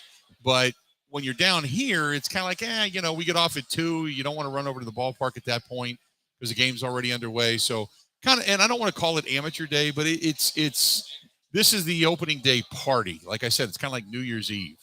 It's when everybody goes out, everybody gets their game on, we'll say, and then tomorrow it settles back down. So tomorrow I'll be heading back down to American Family Field, but today's not that day. So I'm going to sit here and watch the game for a while, get probably to about the 7th inning, and then I'm going to bolt because traffic getting on 94 will get kind of crazy. So I'll get home to catch the end of the game, and then I'm hunkered down, man. I'm ready. I'm excited for tonight's contest because UConn going to the championship game. That's all I needed. I told you that. At 2 out of my 4 pools, I had UConn winning it all, and so I'm in. So if UConn wins tonight, I know you don't care, but it could be some nice cash. But you should care because there may be a dinner coming your way. Could be a DoorDash knocking over there at the Midwest Family Broadcast Center saying, "Hey, I got some food here for Ben Kenny." Now it's not Chandon Champagne walking through the door, but you never know. But would the show content be better if they lose? Like, I kind of want you to be angry tomorrow. Well, it would. I don't know about angry, but it would be disappointment, doom and despair on my end for how much money that I would be losing. In one pool, if they win tonight, I think it's like $250. In another pool that I'm in with my buddy Scotty on, we both kick in a rather large sum of money. It is the kind of sum of money that you wouldn't announce because the IRS could be listening. That would be where the DoorDash would come from. Let's put it that way. Yeah. No offense, but I think it would be quite funny if they lost. You're a dirty person, man. Hey, did you play golf over the weekend? I did. I got out on Saturday. It was cold as hell. It was windy. I did the beanie over the hat, full Under Armour, like all bundled up. It was incredible, though. Okay. So good to be back. How'd you play? Better than I thought, honestly. I'm in better shape than I used to be. I'm more pliable, but I was hitting the ball pretty well. More pliable. The problem is the ball doesn't fly. It was so cold and it was windy and it was wet that the ball just wasn't traveling. Yeah. So you gotta take that into account. But I hit it pretty good. I only hope for pliability when it comes to bending over and tying my shoes at this point in my life. That's my pliability. Although I am starting to work out and feel better now. Avoid shoes where you have to tie them. I know. I get it. I know you. We're not even going to go there today. It's opening day. I won't even drag the show down with that. So, just so you know. I wonder what Chuck thinks about all this. Chuck is sitting here listening and feasting. And you know what? I haven't even put the camera on us because Chuck has been just Chuck has pulled up a bar stool. He's eating like he's at a campfire, for God's sakes. Now, have you played golf yet this year? No, our golf league starts next Monday. Is it really? I'm so not ready for it. We just went out Palm Desert. Okay. And golf for the first time. So we spent a week out there golfing, and it was wonderful out there. Now you golf as much as Ben does. Oh, really? Or vice versa. Ben is like the three of us should hook up for golf, man. Yeah. I keep telling. Ben, we still have that bet we haven't settled. We got to get over to Ironwood, right? Yeah, I've owed you a round of golf since I started on the show. So we'll do that. Because I just saw today Ironwood opened up, and my buddy Mike Lehman's back from vacation, and so we'll go out to Ironwood and we'll open it up and play. Yeah, you and I have played there several times. We haven't done it in a long time though. But yeah, that's a great course. No, I've not played. Our league. I don't like playing golf. So, he was talking about playing golf in crappy weather. I don't like playing in cold weather. Ben's hardcore. Yeah, Ben gets out no matter what. I have no life. It's simple. Well, neither do I. So we're the same in that way. But I just don't like golfing in cold weather. Next Monday, I think it's supposed to be 51, and our league is starting, and it's just like, I would rather. I'd see leagues start here in early April or mid-April, and then we're done by Labor Day weekend. I would rather start a little bit later on in April and then finish up because we have some nice weather in September, and I'm good with golfing in. Right. So, but the national championship game, I stopped by the sports book on the way here. The new one over at Potawatomi? Yes. Yeah. I don't know if I could mention it or not. Yeah. They're a sponsor. Yeah, we can. Okay, we can. Yeah. Okay, well, stop to take a look at their new sports book. They have a temporary one now. If you want the new one is going to be done by the fall, and they're gutting Northern Lights Theater. Yeah, I saw that. I went down there and I saw what it looks like, and then I saw the new one, the temporary one. But if you want to bet on UConn on the money line without the point spread, it's minus 380. if you think UConn's going to win, so it cost you $380 to win 100. Yeah. I did this when Duke played Butler back in 2010. I bet on Duke because I was like, there's no way Butler's winning the national championship. Right. Do I do the same thing? And of course, I was a half court miss away from going down there. Do I do the same thing tonight? UConn has beat the hell out of everybody in this tournament. They look so good. They're just look unstoppable. Yeah. And I said that going into the tournament, there was just something about them going in, and I thought between the path that they have and the way they've been playing, sometimes I've always said you got to be good, you got to be lucky, but you got to be healthy and hot at the same time. And they got healthy and hot at the right time. See, I think Florida Atlantic, I think is the best. And San Diego State won, but Florida Atlantic was the better team there. They did everything possible to throw that one away on Saturday night. So many turnovers down the stretch because they had a 15-point lead at one point. Dumb mistakes. Yeah. They were playing so free and easily for most of that tournament, and then they came back to bite them because they were just turning the ball over, not grabbing an offensive rebound.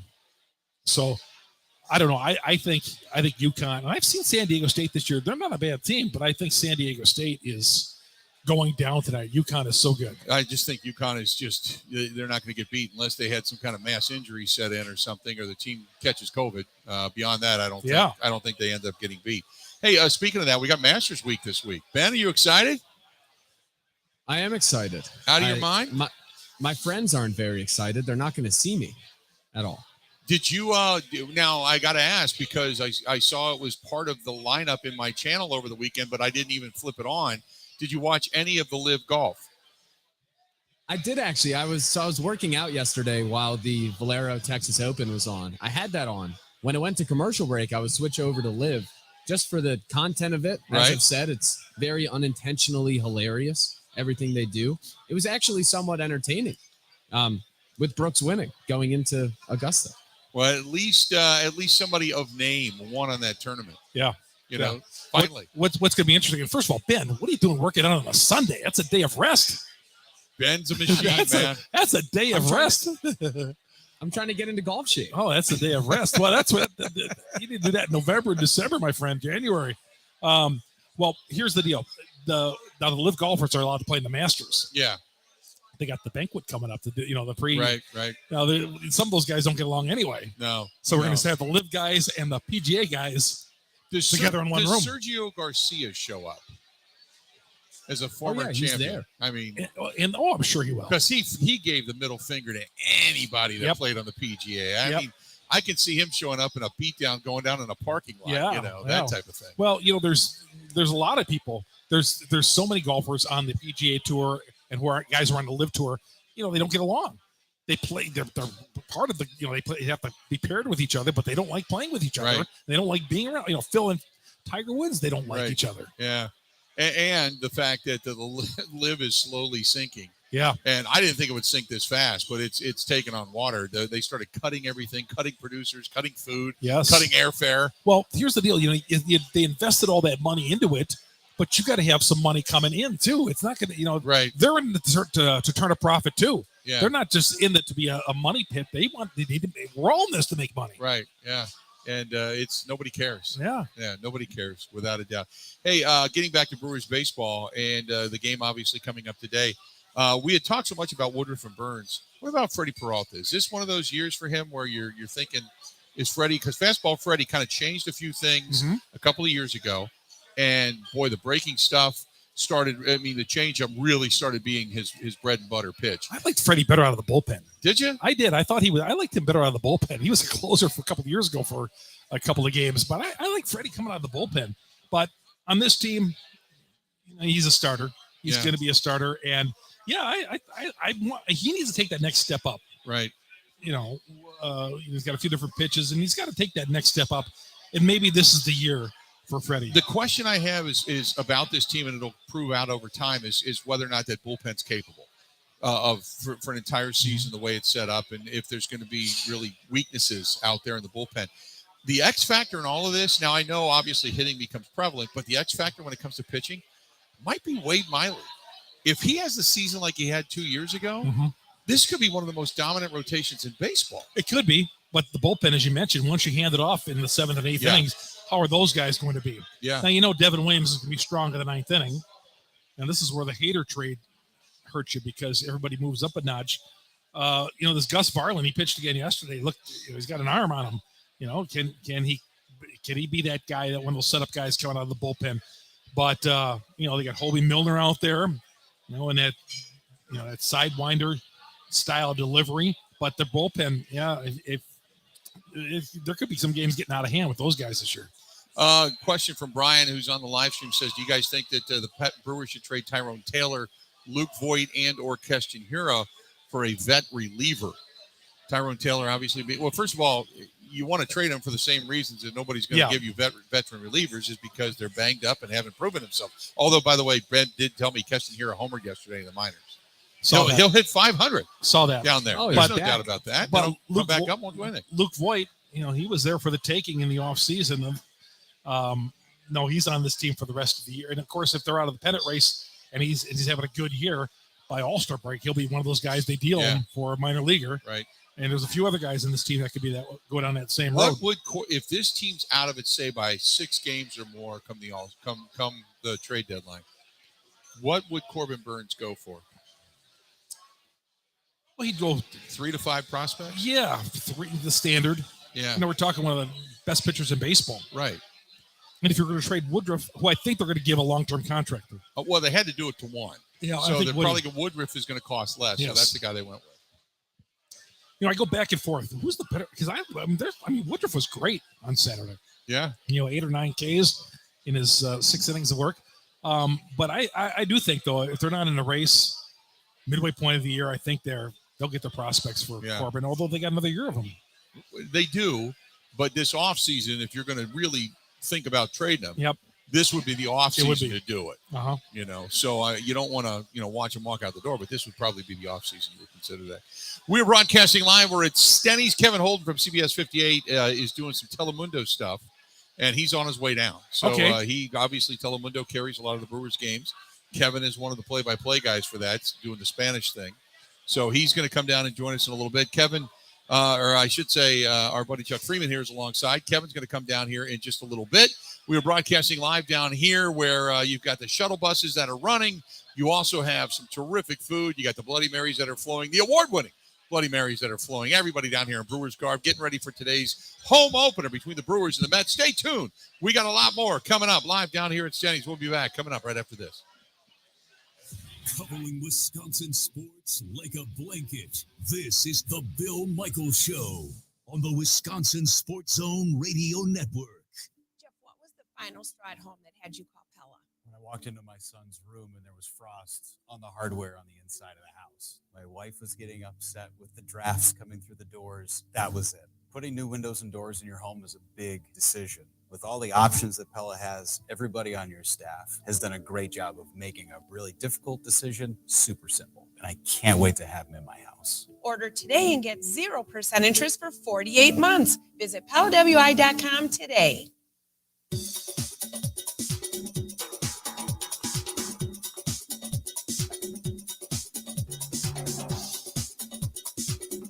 Bill Michaels will resume in 3 minutes.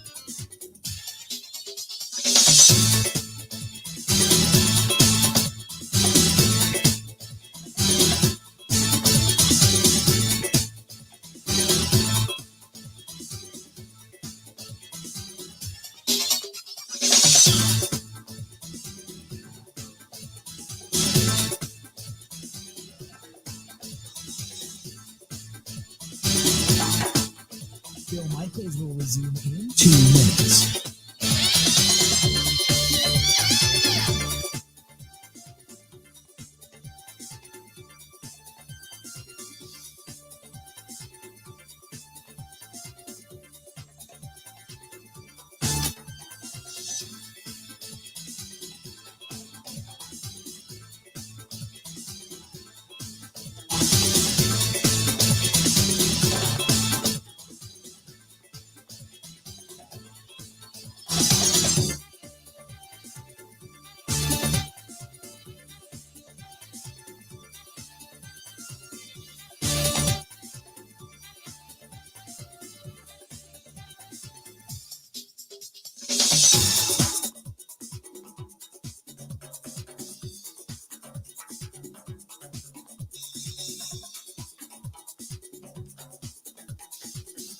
Bill Michaels will resume in 1 minute.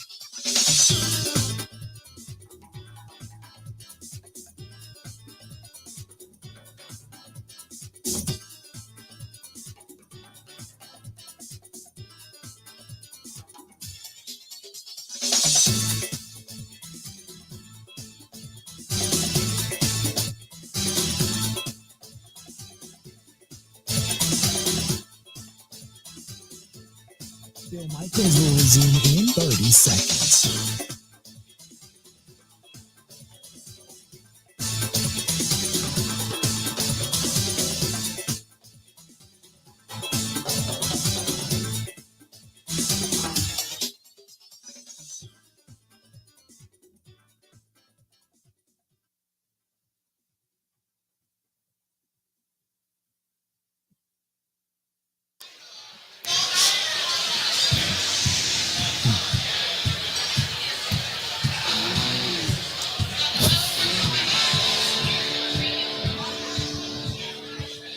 Welcome back to the program. We are glad you are with us. The Bill Michaels Show. We are live. We're at STENY'S. We're here at 2nd and National, Walker's Point.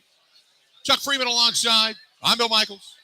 Kevin Holden from CBS 58 is going to join us coming up here in a little bit. And as you can see by the cameras strategically placed all over this joint, you can check out everything that's going on, as a matter of fact, here at STENY'S. The back room there, the front of the place right there. And, man, it's packed.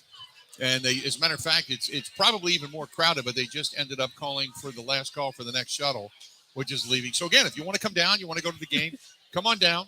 You can have a Bloody Mary. You can have something to eat here. You can get some of the best wings you're going to stick in your grill, like Barry Bonds wings or wings on steroids.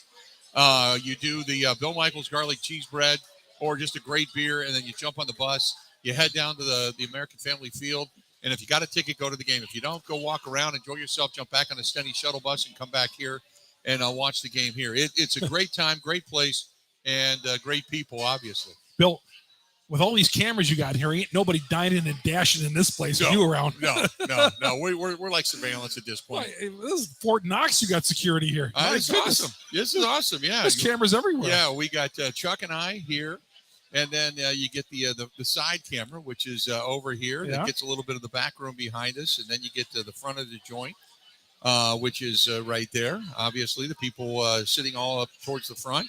And there's TVs everywhere. And you can see the Packers flag and the picture of Giannis and the Bucks flag flying. And then you got the back room of the joint there. And people in and out, tables being turned, and televisions are on. And it's a fun time. It's a good time. I love opening day. I love this place anyway. I do too. Coming down here on a Friday or a Saturday night, we were here. I do the football Friday night show, state high school football show, which is aired on many of your affiliates. And we came in here a couple of times, Shannon and I, on a Friday night, having a fish fry on a Friday night. The fish fry here is fantastic. Yes, before the show, absolutely coming down here but Fridays and Sundays during the football season. This is a great place to go. Yep, no doubt about it. It's one of the I've always said this is one of the best sports bars. Don't get me wrong, but this is like the Cheers of Milwaukee. It's such an eclectic place. It doesn't matter your race. It doesn't matter your gender. Nothing. You got old and young, and you got everybody down here. Just a mosh of people, and the area in general is a mosh of people, and it's just great. Well, Bill, I remember something as a 20-something, just out of college, lining up on a Friday night outside waiting to get into this place. Yeah. 23 years old. You're looking for the ladies on a Friday night, and they were all here, Right. Yeah, it was bands and music and DJs and all kinds of stuff. Absolutely. Back then. No doubt about it. Getting back into this Brewers team, we were talking a little bit about the division, how we both think the Cardinals are probably going to win it.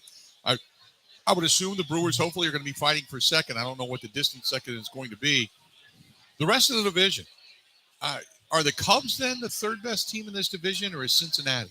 Oh, probably the Cubs. I would say by default. I would think so. The Cubs might even. The Cubs got some pieces on that team. That Dansby Swanson just destroyed the Brewers over the weekend. Yeah. And they got him in the free agent. Signed him as a free agent from the Braves. He's really, really good. They got Cody Bellinger. I don't know what they're thinking there because Cody, he's terrible. Yeah. Just terrible. He hit the long fly ball that I thought might have been a grand slam yesterday, and he got a hold of that, and I thought, well, had maybe the wind been blowing out like it does in the summertime, maybe he gets a few more home runs in that ballpark. But It that just scared me. But beyond that, yeah, he looked terrible. It's just weird how two guys at 2018 who were at the top of the game, talking about Yelich and Bellinger. Yeah. People talk about those two. What has happened? How both of them guys. I mean, and you look at Bellinger, he's worse.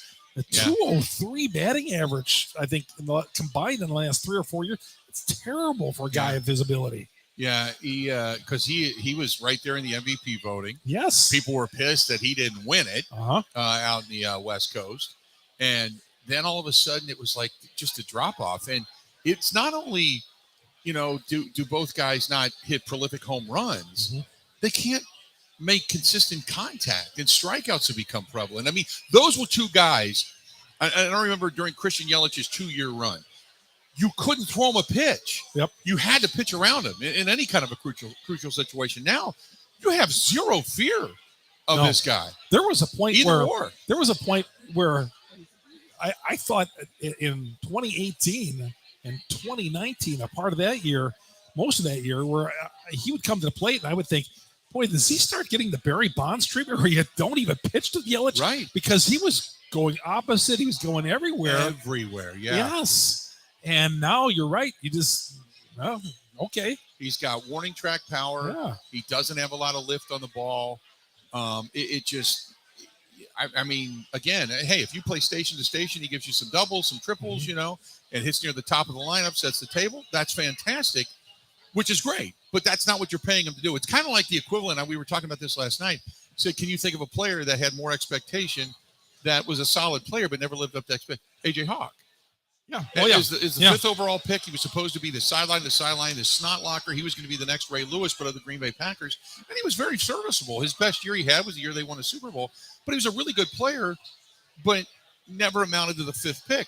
Christian Yelich got the title, got the money off of the MVP and the prolific home runs and the power, and that you couldn't pitch around him, so to speak. Mm-hmm.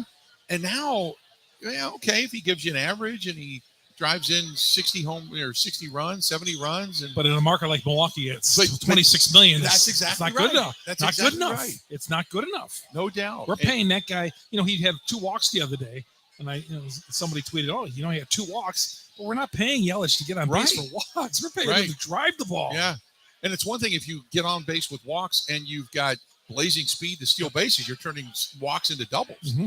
But he's not that guy anymore either. No, he can still run. I mean, you saw him go first to third pretty fast yesterday at Wrigley on a base hit. But, he's just, I don't know. I saw some nice things from him this weekend as far as driving the ball a little bit more than I did last year. So we'll see how he builds on it in this homestand. I watched him on Instagram. Did you watch his Instagram this offseason where he was doing the workouts? Yeah. And he looked bigger.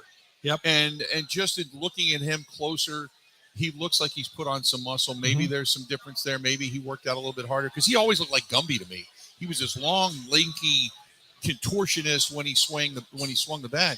This year he looks a little bit stronger. So I hope he has a little bit better season in that sense. I'm thinking, if I want to pinpoint it, and who knows, when he came out with that knee injury, right, 2019, right, God, it's 4 years now.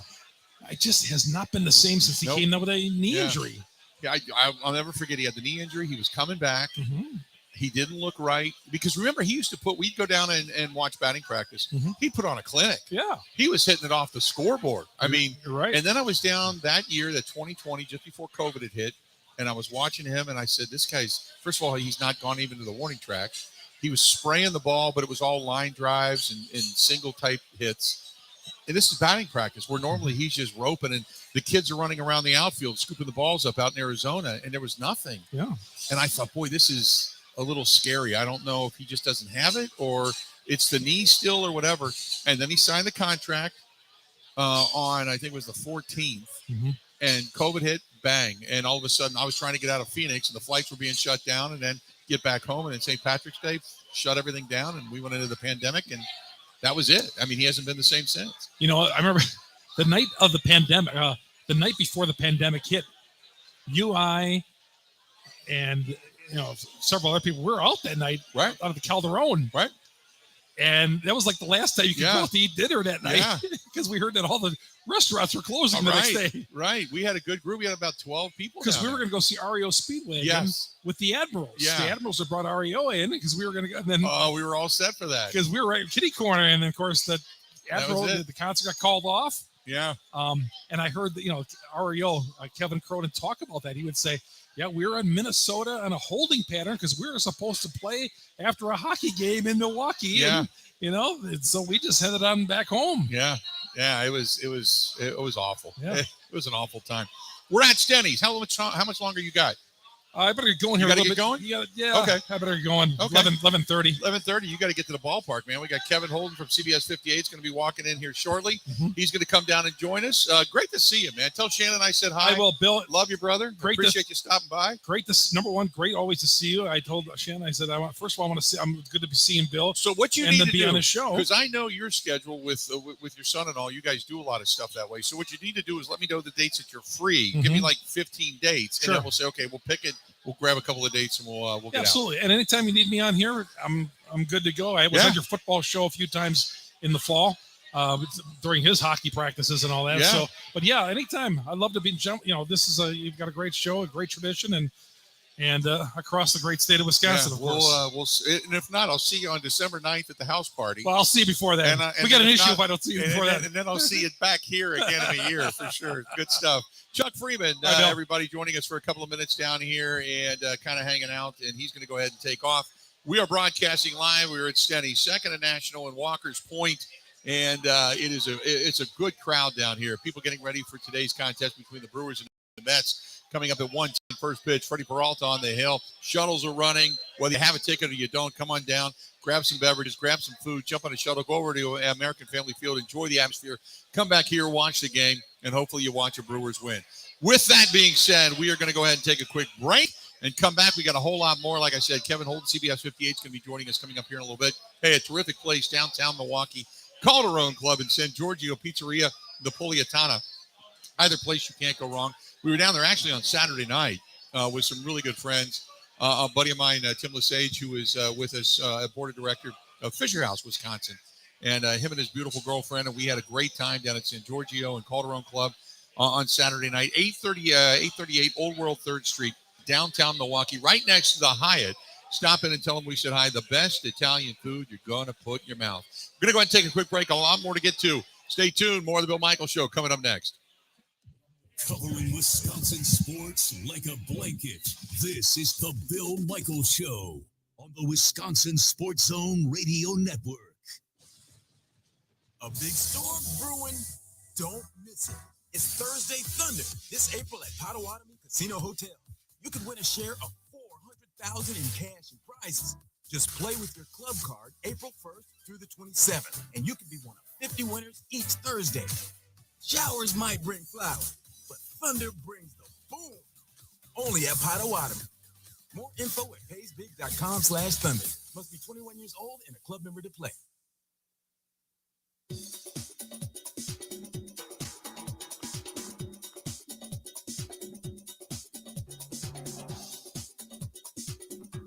Bill Michaels will resume in 5 minutes.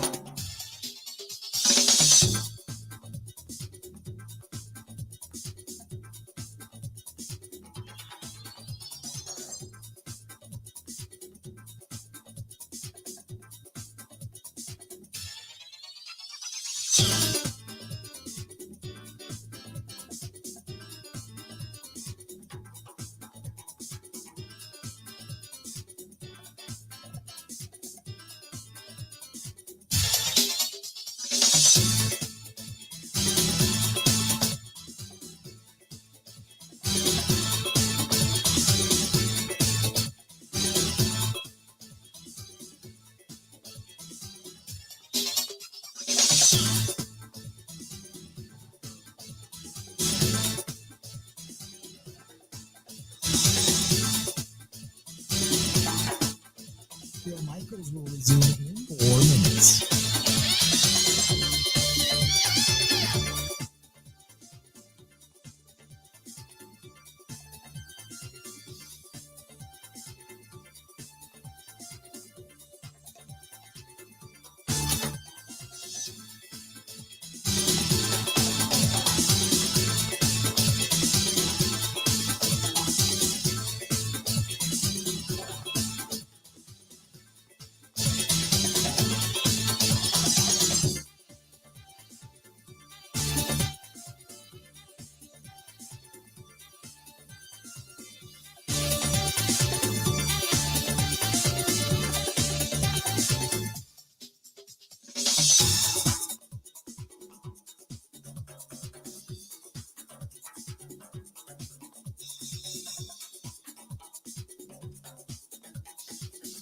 Phil Michaels will resume in 3 minutes.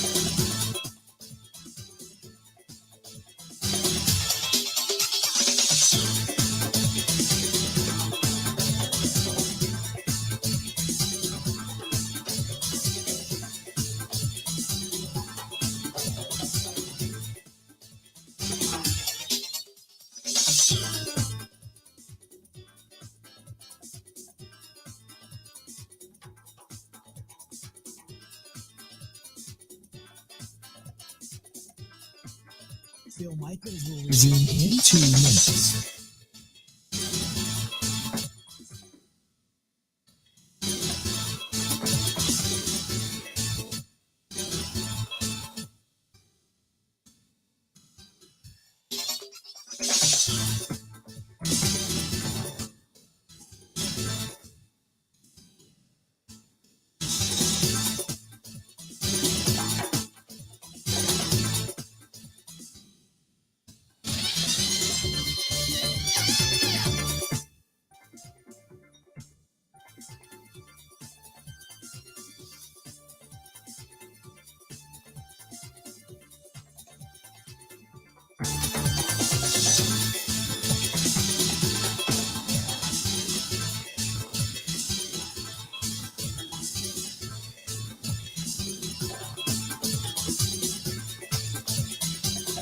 Phil Michaels will resume in 1 minute.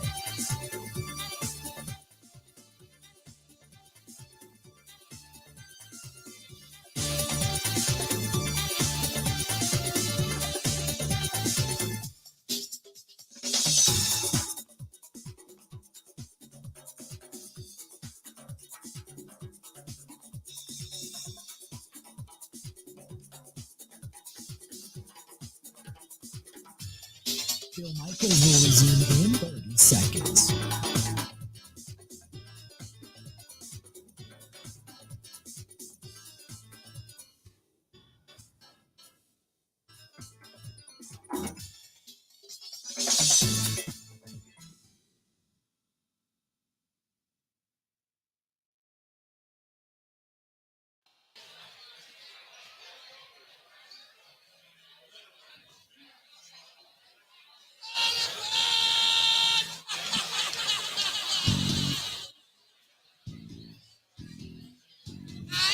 Welcome back to the program. We are broadcasting live. We're here at STENY'S, Second and National, Walker's Point, and getting ready for Brewers opening day. The shuttles are running and heading down to American Family Field to see the Brewers and the Mets coming up later on. But if you're going to just go out and watch the game, this is a place to do it.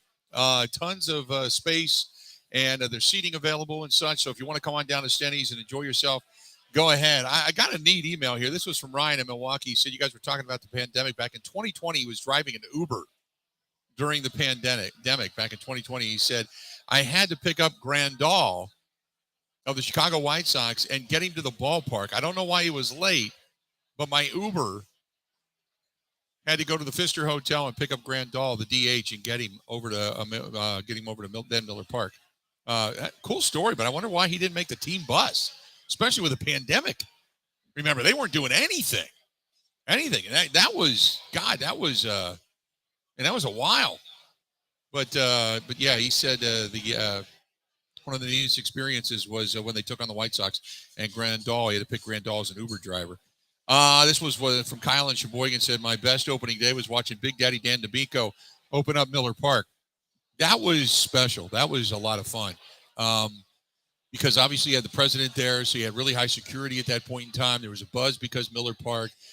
Big Daddy Dan DeMico was supposed to be this power pitcher that was going to just be the anchor and sustainability of the Brewers rotation for a long period of time. It's just unfortunate. It never really worked out that way. But he was going to be a guy that was going to be just a dominating pitcher in the majors. Just never got that. Never got to that level, unfortunately. But I'll never forget that. We did the show at Friday's Front Row Sports Grill after the game. It was packed. There's a ton of excitement. I got a chance to be a part of the group that went and met the president that day, which if you ever done that, it's just it doesn't matter what the president is. It's just that you're meeting the president. You get to go through the experience of the security and such that you have to, kind of be scrutinized with before you're even allowed in the same room. But it was just a really cool experience at Miller Park. And I remember all the pageantry that was going on there at that point in time. And, obviously the discussion about the bogeys on top of the roof, and the roof was opened and closed. And remember, they used to do it as this celebratory thing at the end of the game. They would open it or close the roof so everybody got a chance to see it. And then obviously they were wearing it out, so they stopped doing that a while ago. But I remember all of that. That was quite the day. We were outside broadcasting, inside broadcasting, running back and forth. It was really, really pretty cool. It was. I agree with you. That was a neat opener, no doubt about it. The home opener is ready today. Your order goes like this: batting first in left field, Christian Yelich. Winker is your DH, batting second. Adames, your shortstop, batting third. Rowdy Tellez over at first base, hitting cleanup. Contreras behind the plate, hitting fifth. Mitchell in center field, hitting sixth. You got Anderson hitting seventh, playing third. Terang hitting eighth over at second. And Weimer, the right fielder, batting ninth. And Freddie Peralta is on the hill today. 1:10 first pitch from AmFam Field as the Brewers take on the Mets. Yelich, Winker, Adames, Tellez, Contreras, Mitchell, Anderson, Terang, and Weimer. There you go. That's the way the lineup sets for the Milwaukee Brewers. So, Ben, what does it mean for you being out? Because I came from Cincinnati years ago, and I remember the opening days there, and my mom taking me out of school and taking me down to see the Findlay Market Parade. And then I got here, and it's a whole different experience. I mean, I have been lucky enough to be with the first major league team in baseball and to see the pageantry that they put on, and then to come here where it's like a statewide holiday where the bars just empty out into the parking lots, and I've had a chance to be a part of that. What's it like for you being a guy coming from Philadelphia and having a Phillies heart to coming here on opening day for the Milwaukee Brewers? I mean, living here in Madison, it's tough because I don't directly see it firsthand. I get down to Brewers games when I can, but I'm not there in the city, so I don't see the atmosphere around it. What is it like? Is it exciting in Madison for opening day, or is it just another day? I mean, it's quiet. It feels like another day, but it's normally pretty quiet. Especially, you go from home to work and then back home. I don't see that much of the city when it's during the week. But I will say, I mean, I've been here for 6 years now total. So I've kind of lost the feeling of opening day, which kind of sucks because at home, I'm from the city. And when Philly season starts, you could definitely feel it, or back when I lived at home. And then, being here, I'm separated enough from Milwaukee, so I don't get that feeling, which I do miss. Yeah.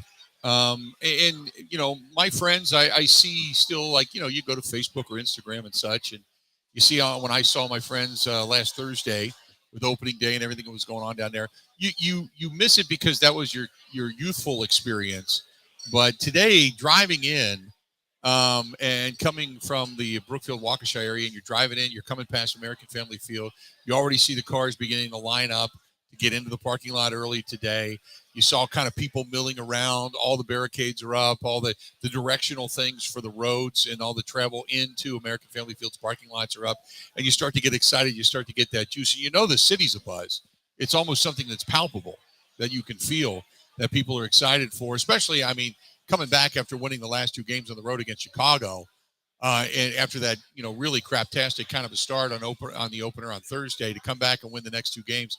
Then it's that ball of optimism that starts to roll with the energy coming into today, hoping you can get a win over New York on your opener, win 3 in a row, that type of stuff. Yeah, it's kind of electric in the area. I will say that. It's pretty exciting down here right now. And it's been the crowd here, just to give you a kind of a quick story. I got here about 7:30 this morning. The bar did not open till 10. At 10 o'clock, really about 9:30, there was already a line of people out the door. Waiting to get in, probably 30, 40 people waiting to get into this place that had come partially for the broadcast, but mainly for opening day. and because of all the buzz and energy that's here. It's kind of like, when you do the first Red Zone broadcast, in anticipation of a Badger football game. Same thing, where people Right. are starting to mill around, people are getting ready for it. Kind of same type of atmosphere down here today. So for those that are living in Madison and you want to know what it's like, that's kind of the same energy, the kind of same feeling you get down here. So let's do this. We're going to go ahead and take a quick break. I do got to make a mention because we have pretty much remained Aaron Rodgers free for the first almost 2 hours of the program. But there was an article that came out that a lot of people got caught up in. And I started asking me about it. I will talk about it because I do want to mention it. We can talk about it coming up in the next hour. Like I said, Kevin Holden, CBS 58 is going to be here as well. We'll talk with him. Some more baseball coming up here in just a little bit. So we got a lot of that stuff going on today. Saying hi to everybody over on the live stream, whether it's our buddy Dwayne or Jason, Ronald, everybody that's over there, Pac fan, everybody that's been hanging out all day with us. We certainly appreciate it. This portion of the program brought to you by our friends who are also having a big day at the Social House, Haus, the Social House, West Lisbon Road, Menominee Falls, who yesterday they had a big day with breakfast, and they had some good music yesterday afternoon. I saw on their website, but really good stuff. Our friends at the Social House, Dan Dell and his staff, they do such a fantastic job.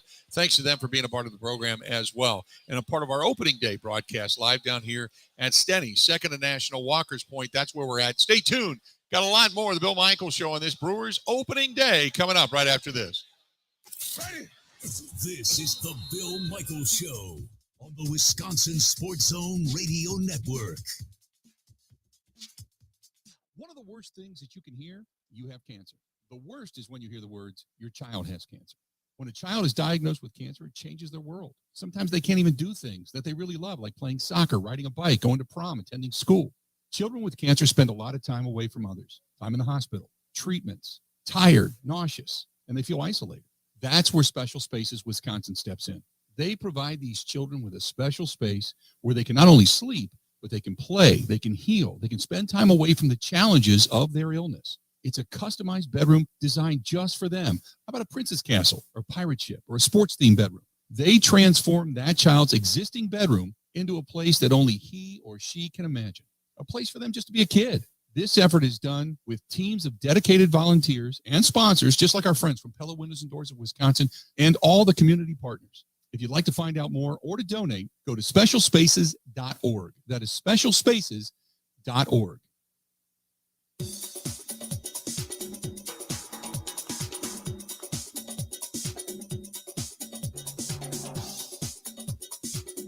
Bill Michaels will resume in 3 minutes.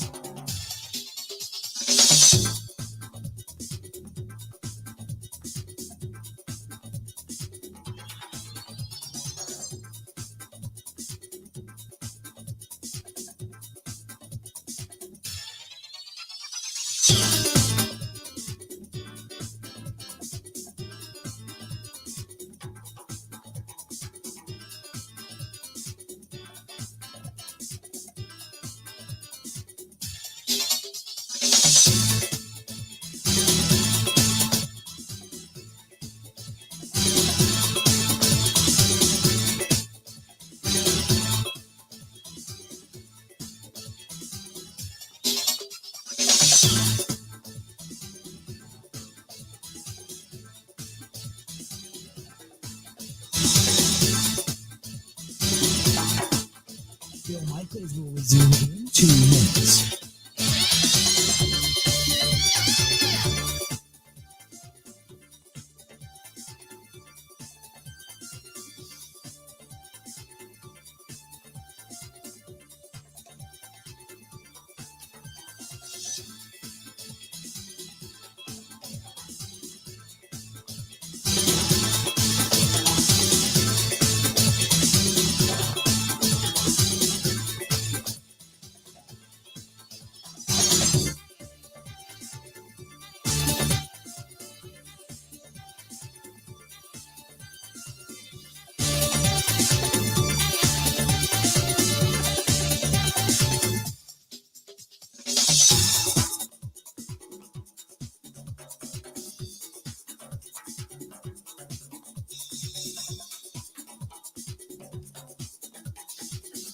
Bill Michaels will resume in 1 minute.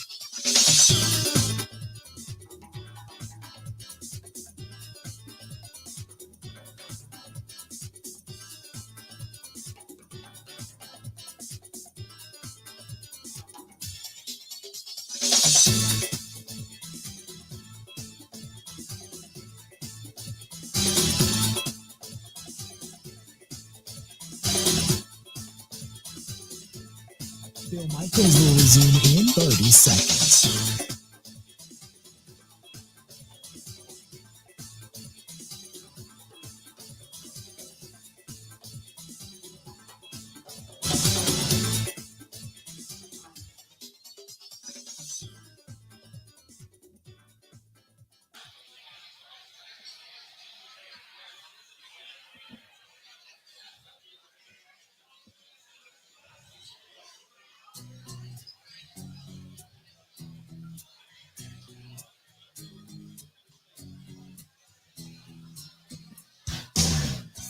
Good to have you back. We are live. We're at STENY'S, second and national in Walker's Point in Milwaukee, and getting you set for Brewers baseball. Brewers today, the home opener. The shuttles are running. As a matter of fact, I'm watching one of the shuttles load up, so we got a good crowd down here.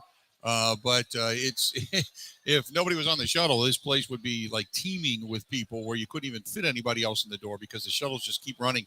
3 shuttles a day, and they run about every 15 minutes down to American Family Field. This portion of the program brought to you by Every Plumbing and Heating, serving La Crosse and Trempealeau and Monroe County, Vernon, Jackson, all out in that area. They were originally founded by a Korean War veteran, Clayton Avery, and they are a proud supporter of the motorcycle ride for veterans that we do here in Milwaukee for Fisher House, Wisconsin, coming up on Sunday, December 3rd. So please put that in your calendar. And hopefully you can make it to that as well. If you're a rider, even if you're not a rider, come on down and take a look at it. It's going to be a lot of fun as we do that again Sunday, September 3rd. But Every Plumbing and Heating, they are putting on some extra emphasis right now on customers and employee satisfaction, and they are looking to hire a plumber or 2 with experience in new construction, residential, and some light commercial as well. But if you're in West Salem, Onalaska, Shelby, Holman, all you got to do is get a hold of them. 608-783-2803, 608-783-2803. That's Craig and the whole gang over there at Every Plumbing and Heating. 3rd generation now, as a matter of fact. 3rd generation over there. Good stuff with our friends from Every Plumbing and Heating. Boy, you can take a look at the crowd if you're watching on the live stream and paying attention to it video-wise. Good crowd in here. That's the back room. This is the front room. And they just loaded up about 60 people out of here that just jumped on the shuttle bus that are heading over to American Family Field. So great crowd down here. Kind of stemming away from baseball here just for a short period of time.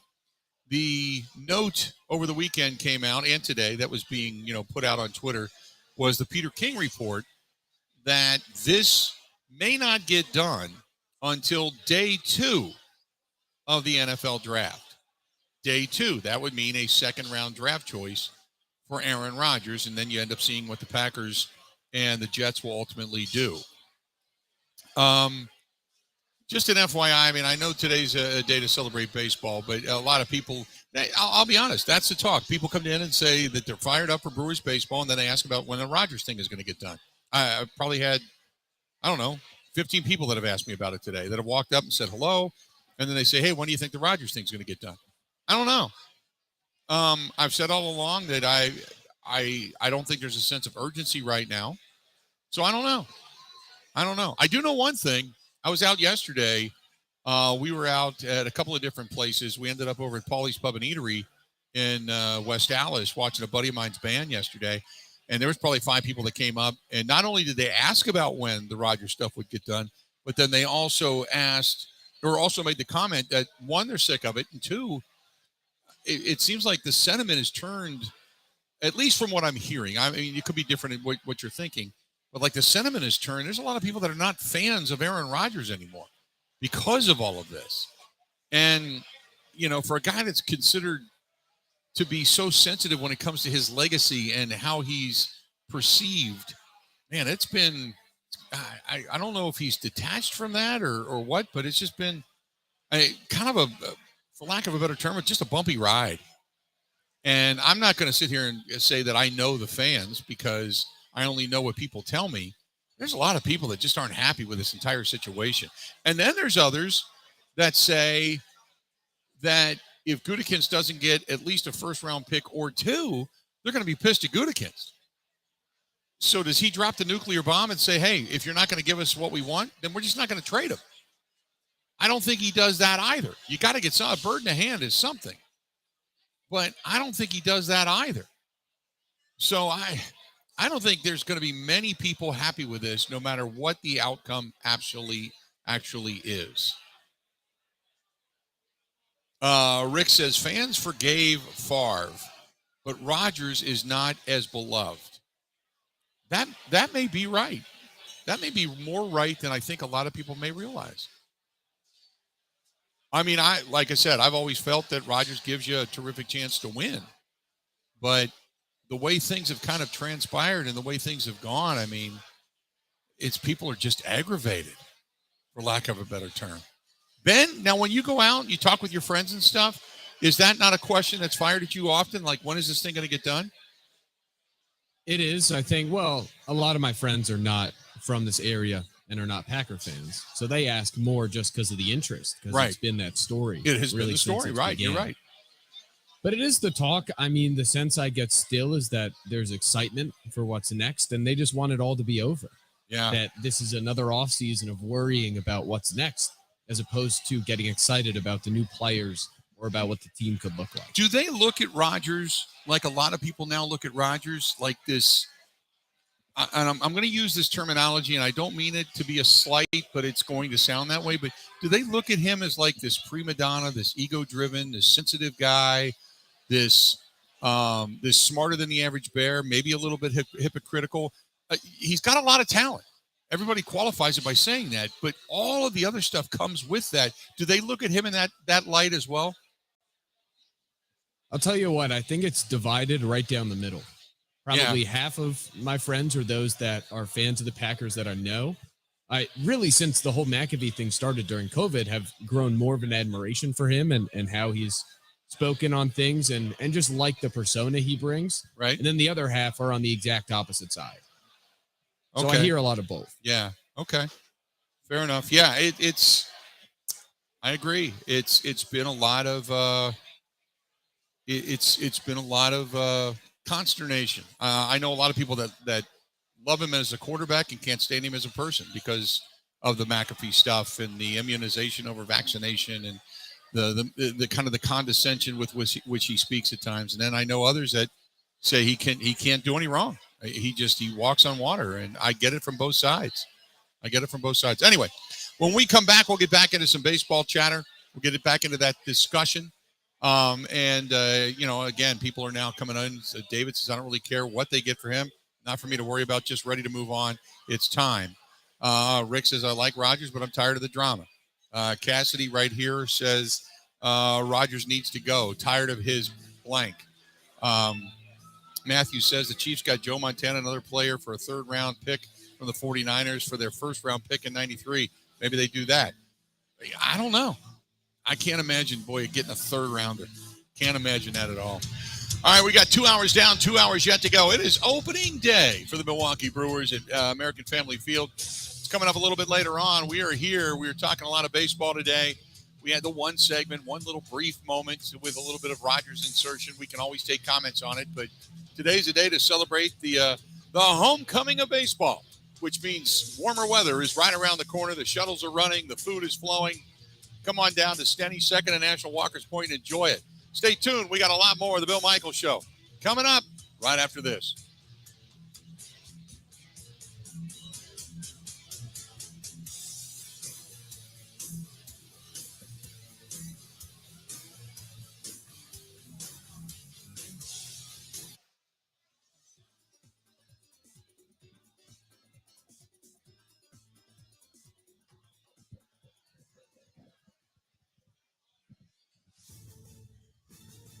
This is a Wisconsin Sports Zone update. Well, the Brewers are back in Milwaukee today for the home opener against the Mets. They come in 2-1 after taking the opening series from the Cubs down in Chicago. Big reason for it for the play of the team's rookies, including Garrett Mitchell, Bryce Terang, and Joey Weimer.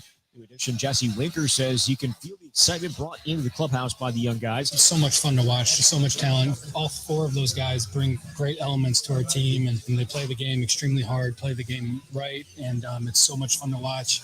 It injects energy to the team, so it's fun to be a part of. And and those guys are getting on base and doing their thing. It's so much fun to watch and be part of. Today, Milwaukee going to send Freddie Peralta to the mound for his season debut. The Mets counter with Carlos Carrasco. First pitch is coming up at 1:10 from American Family Field. The Bucks, they bounced back in a big way last night, following up a 41-point loss to Boston with a 117-104 win over Philadelphia.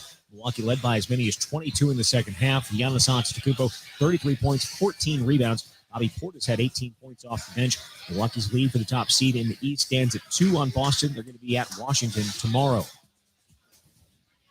For nearly 40 years, ABC of Wisconsin has been helping men and women transform themselves into well-paid, productive members of their construction teams.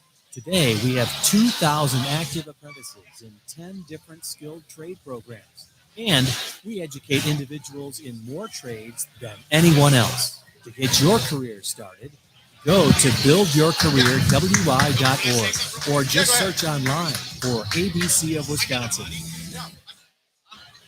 Well, the wait continues for the Packers and Jets to come to an agreement on a trade for Aaron Rodgers. There's no hard deadline, though if the Packers want compensation for this year's draft, they'll need something done before April 27th.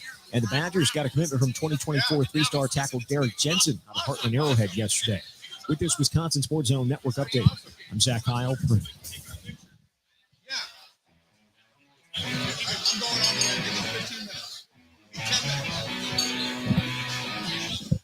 Welcome back to the program. We're glad to have you, the Bill Michaels Show. We are broadcasting live. We're at STENY'S. It's Brewers opening day, and the Brewers taking on the Mets. Freddie Peralta goes to the hill today for the Crew.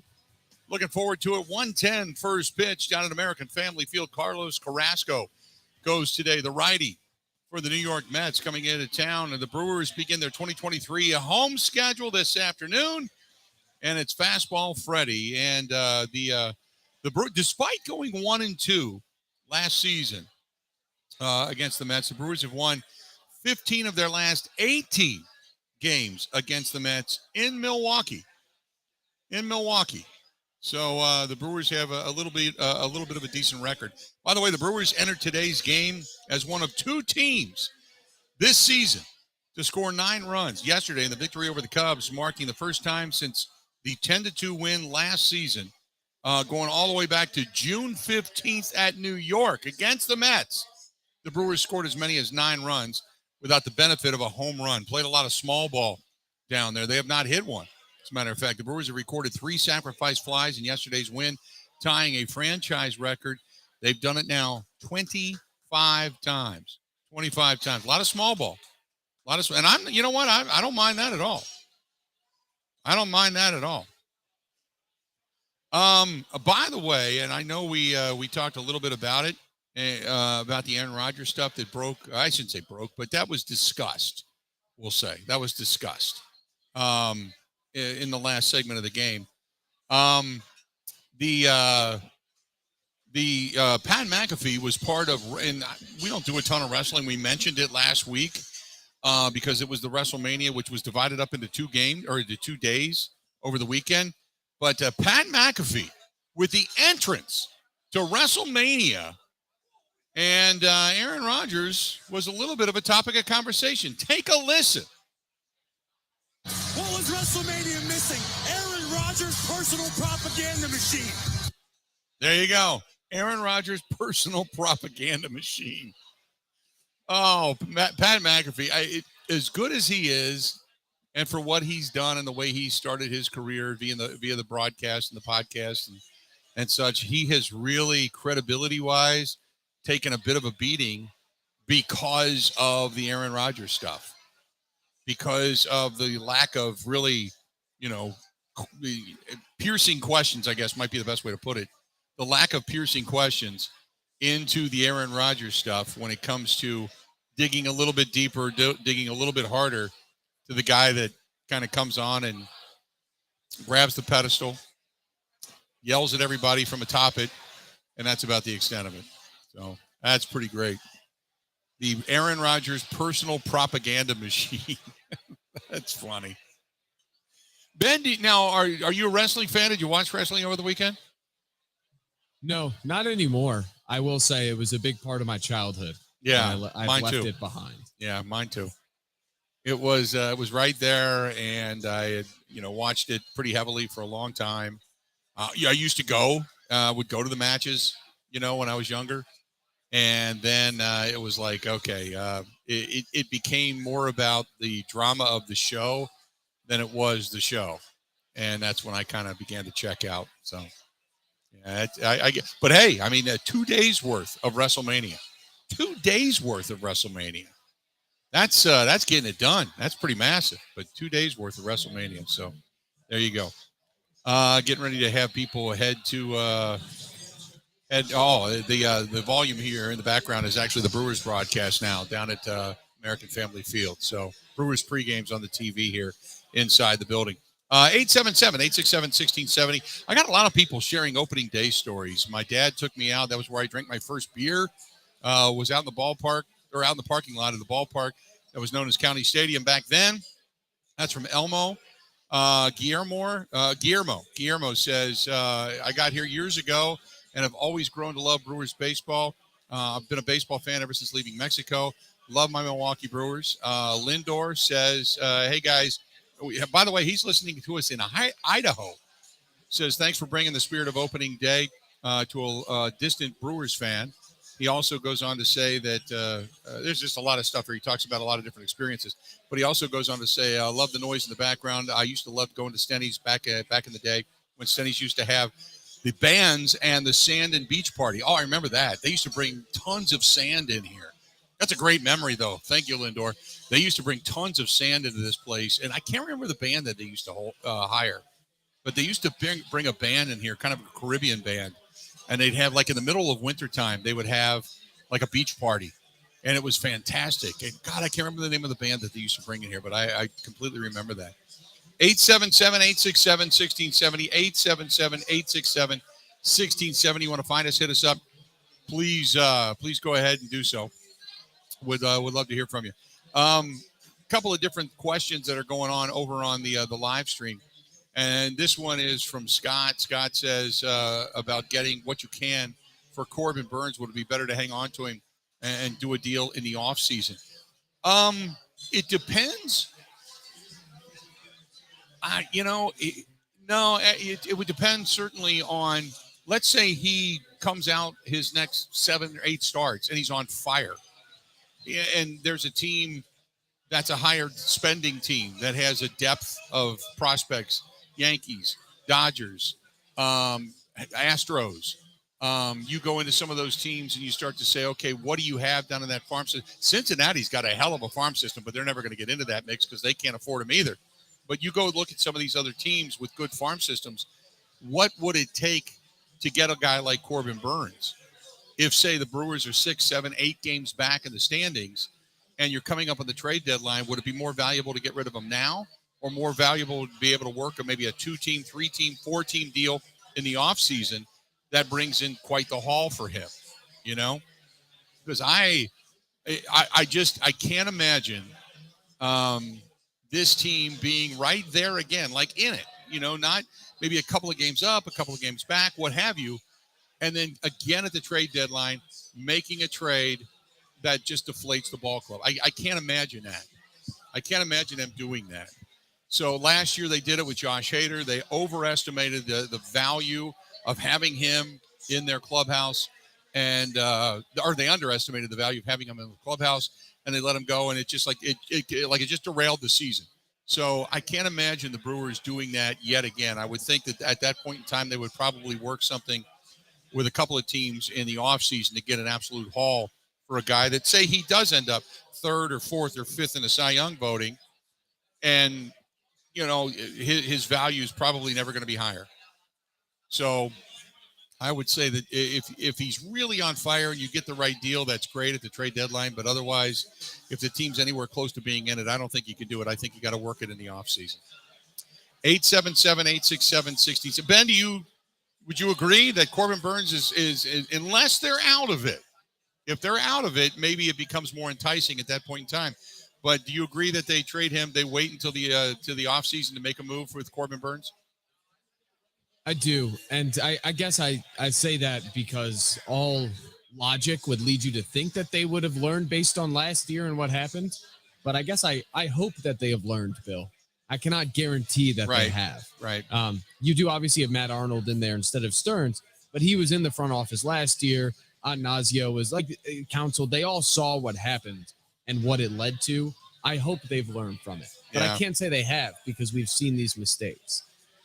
877-867-1670. This one's from Matthew, who says, hey guys, does Keston Hura have any value? Could they get something for him with a package deal mid-season? No, not really. No, because for the same reason you don't want him and don't think that he's ever going to amount to anything, is probably the same reason. Now, maybe you could live by the motto of maybe greener pastures, but all you got to do is look at the results and you can say, what has he done? He's come up. He does some things really well fast, peters out, gets sent back down to the minors where he's going to beat the hell out of the baseball against minor league pitching. Then he's going to come back up, give you something right away because he's in a groove, and then he's going to go back to being bad, and then he's going to go back down. There's no value right now because the history just isn't there. Statistically and longevity, the history isn't there. So, no, you're not going to get anything. I mean, you may get another prospect, of where a team may say, you know what, greener pastures, we'll bring him here. We'll give you our prospect who we thought was going to be really good but isn't. Maybe you swap something like that, but otherwise, no, there's nothing there. Otherwise, no, there's nothing. Cleared waivers last week. Yeah, nobody which wanted would him.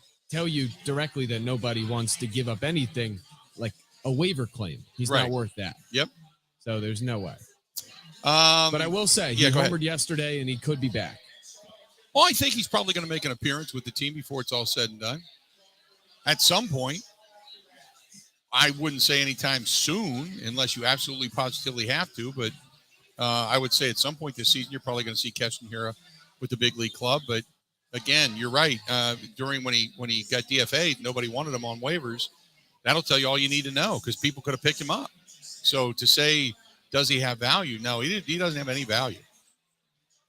This one's from Phil, who says Brewers have to do it for Corbin Burns in the offseason if they're in it. You cannot have the face slap they gave the fans last year like they did with Hader. Phil, that's a great way to put it. It was a face slap to the fans because it was about the money.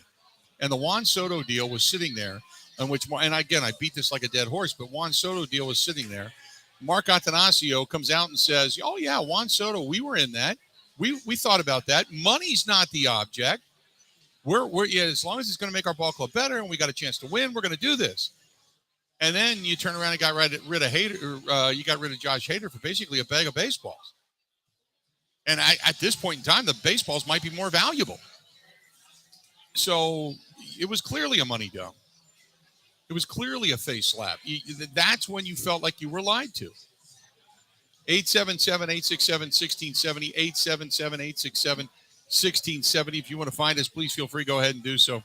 Paul says, going over to Aaron Rodgers, he said, if he speaks, he's criticized. If he doesn't, it's the same. How is this trade or no trade any fault of Rodgers? The talking heads need to just stop making fools of themselves by predicting when and how much compensation will be received. It's becoming obvious to me that no trade will happen before June 1st. It will save the Packers money, and the Jets will defer the draft pick until 2024. Okay, let me go through your statement here real quick. He said Rodgers can't win. If he speaks, he's criticized. If he doesn't, it's the same. How is the trade or no trade any fault of Rodgers? I don't think the trade or no trade is any fault of Rodgers at all. I think this was played rather poorly. Because had Rodgers not come out and said that this is what he wants, then he would still have some type of leverage for the Green Bay. He took the leverage away from the Packers by saying he wanted to play for the Jets. But Rodgers this is the way he wrote the contract. He knows that he wanted the control. So that's part of the fault of Rodgers. Sure, he would not sign unless he had the control, which he has. I know people say the Packers do, but it's in Aaron Rodgers' hands because the Packers do want to garner something out of this whole deal. It would behoove the Packers to get the deal done now, no doubt, because then they can get compensation this year for Jordan Love to help him. If indeed you feel like this year's team can be somewhat of a playoff contender in some way, shape, or form. Many seem to think so. But, to defer it, then you're right. The Packers have no need, once you get past draft day, to do it before June 1st because of the split of compensation. I agree with that. It does save the Packers money, but ultimately, if you trade them away now and the money goes with it, then you start next year with a completely fresh slate. So that also then begins to come off the book. So there's things you can and can't do, Brian says you're absolutely right with the Hader trade, kind of the face slap. 877-867-1670, 877-867-1670. A lot of Brewers fans down here hanging out at STENY'S, second and National, Walker's Point. Good fans in the place as just another shuttle bus loaded up, and they just headed off to American Family Field. More and more fans come in. They eat. They grub down. They get the award-winning Bloody Marys, and they jump on the shuttle. They head down to American Family Field, get ready for Brewers baseball, and then they end up back here. What a way to go. An entire day of celebration as baseball is back at American Family Field and in Milwaukee. Stay tuned. We're going to go ahead and take a quick break. We got a lot more to get to today coming up. Our friends over there at Cruise Planners reminding you, hey, if you want to say you want to go see the Brewers somewhere, maybe you want to go to the West Coast, take a whole trip out to L.A., let them plan it for you. Kirk and the gang can do that over there at Cruise Planners. Say you just want to get away on a vacation. They can do that as well. If you want to head to Mexico, you want to head to the Bahamas, you want to head internationally, they can hook you up anywhere in the country. All you got to do is call our friends over at Cruise Planners, your land and cruise vacation planner, 262-344-0697, 262-344-0697. Get a hold of them. Tell them we sent you. Good stuff over there. We got a lot more of the Bill Michaels Show coming up next. This is the Bill Michaels Show on the Wisconsin Sports Zone Radio Network. Jeff, what was the final straw at home that had you call Pella? When I walked into my son's room and there was frost on the hardware on the inside of the house. My wife was getting upset with the drafts coming through the doors. That was it. Putting new windows and doors in your home is a big decision. With all the options that Pella has, everybody on your staff has done a great job of making a really difficult decision super simple. And I can't wait to have them in my house. Order today and get 0% interest for 48 months. Visit PellaWI.com today.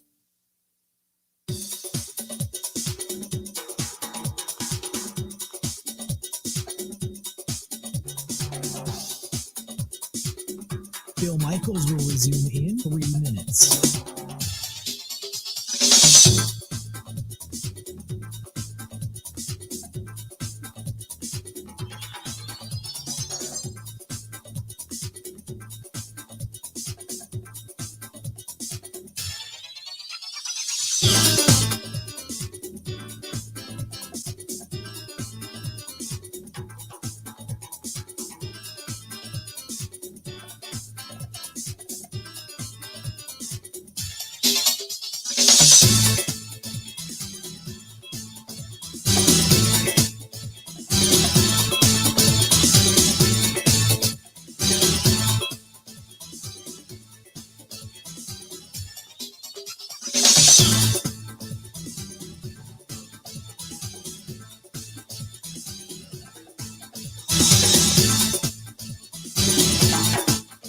Bill Michaels will resume in 2 minutes.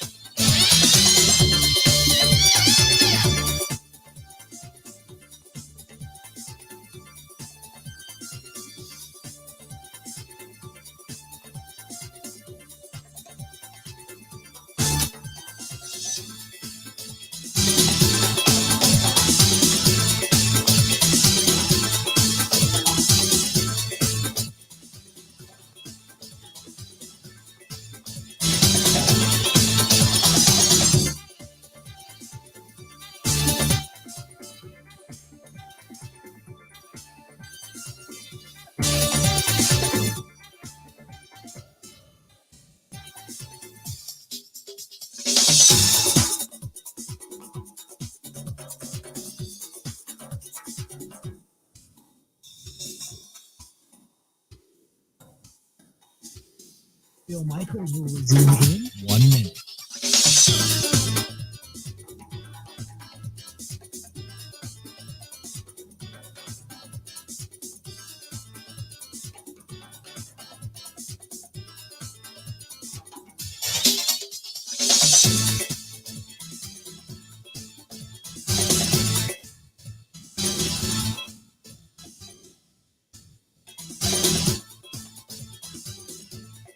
Bill Michaels will resume in 30 seconds.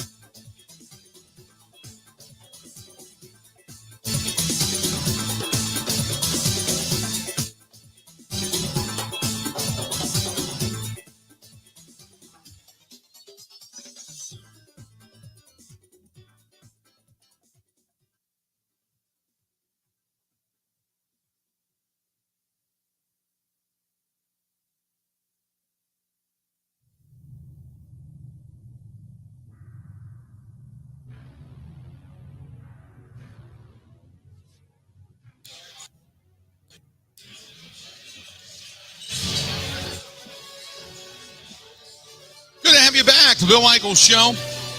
Live down here. STENY'S, second and national in Walker's Point. Kevin Holden from CBS 58 going to join us coming up here about 15 minutes away. We'll talk with him. I know he had some Telemundo duties a little bit earlier getting ready for the Brewers opener down at American Family Field. So we'll talk with Kevin coming up here in just a bit. Brewers getting set to take on the New York Mets today. Freddie Peralta goes to the Hill. So you got a big day of sports. You got the Brewers kicking it off at home, which is awesome. And then, obviously, you've got the national title game coming up tonight. So looking forward to that. So a whole day, this is just a joyous day in so many different ways whenever you get opening day and then the national title game in almost back-to-back fashion. So what do we got coming up tomorrow on the program at all, Ben? Anything in particular, or just whatever happens today we'll do tomorrow? Yep. Work in progress. There will be things. Right. Okay. Well, we'll get into all that stuff coming up tomorrow on the program. We'll be back in studio tomorrow, as a matter of fact, too. And tomorrow, it begins the demolition of the old studio began yesterday, and so tomorrow I will be live, but in a different location in the house now. I don't know if we're going to be in the wagon wheel or if we're going to be in the great room or where we're going to be, but for the next 2 weeks, week and a half, we're going to be out of our normal realm of studio as we get ready for the new one to be completed. So just thought I'd throw that out there too. So just a different location to look forward to tomorrow, which is going to be interesting because now there's wires run all over the house, the internet wires. So there's now wires running through the hallway, down the stairs and around the corners and all that kind of stuff to keep us connected while the upstairs studio gets gutted. So got all that going on. 877-867-1670, 877-867-1670. You want to hit us up and give us a shout while we're here. Feel free to go ahead and do so. Feel free. Love to hear from you. Broadcasting live at STENY'S, second and national Walker's Point. And you can see good crowd in here. Really good crowd down here today. They always have good crowds in this place. So if you want to come by and whether it's say hi or get some food, get a Bloody Mary, or just get yourself a beverage on and sit down and get ready to watch the game. They have like 30, 40 TVs in this place, plus the big screen behind me. A lot of good stuff down here. Great way to go. 877-867-1670. Dana says, my dad in the 70s caught a foul ball with his bare hands. That would have hit me. It dropped out of his hands and somebody else grabbed it. Would have loved to have kept that ball in remembrance of Dad. Dana says, used to love going to the Brewers games with my dad when we lived in New Berlin. My dad passed in 2003, but my two brothers still travel to Milwaukee from Columbus, Ohio to see Brewers games. There's what's interesting. First of all, Dana, what a great memory. But there were people that were listening from Utah today that said they were coming in as Brewers fans. They originally were from Wisconsin. I've got a guy named Brian that stopped by a little while ago. Now he's over in near Platteville that came in to see the game, but he lives in Dubuque, right across the river there from Platteville, and listens every day on the Platteville affiliate.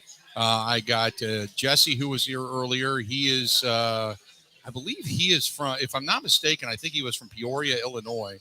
Got another gentleman from Minnesota that comes over here every year. So we got a lot of people that are in the house that stop by to say hello, but have been longtime Brewers fans, and they originally were from Wisconsin and then got displaced, whether because of job or family or marriage or whatever, and they're coming back for opening day today. It's really cool. That's why today is just such a cool gathering. It just is. 877-867-1670. You want to find us, got a comment, you got a memory, you got something from opening day, please feel free, go ahead and bring it. This is from Ronald. Ronald says, first of all, go ahead and get a number 2 for Aaron Rodgers and a conditional pick for next year. Let's just get this thing over with. He says, my best memory of opening day was meeting Gorman Thomas outside. Gorman came out after the ball game and had a beer in his hand, put the beer in the cup holder next to the car, and ended up leaving the ballpark, signed an autograph, and that was one of the best memories I've had with the Brewers in general. 877-867-1670. And then there's Paul, who says, my best Brewers memory was the opening of Miller Park. What an emotional day after losing the workers that built that place. And then to have all of that come back. History was such a tremendous day in the state of Milwaukee, the state of Milwaukee when that was built, because it kept the baseball team here. So there you have it. Joining us here at the table, I'll throw this on you, our buddy Kevin Holden. We got a couple minutes before the break here at the bottom of the hour. Kevin Holden, CBS 58, here joining us, and Telemundo and everything. How you doing, man? Man, Bill, first of all, doing great, but I apologize. That's okay. Everything is on fire Chuck today. was here for an hour and a half. Was he really? Yeah. Chuck home for a while today. Now you got to go. You got to go back, right? I can stay with you for the duration now. Oh, okay. But yeah, that was the problem. Was that I was going to get to you to try to stay, right? And it just there's 10 things going That's on. okay. You know? That's okay. It's opening day, man. It's to be expected. How is the ballpark?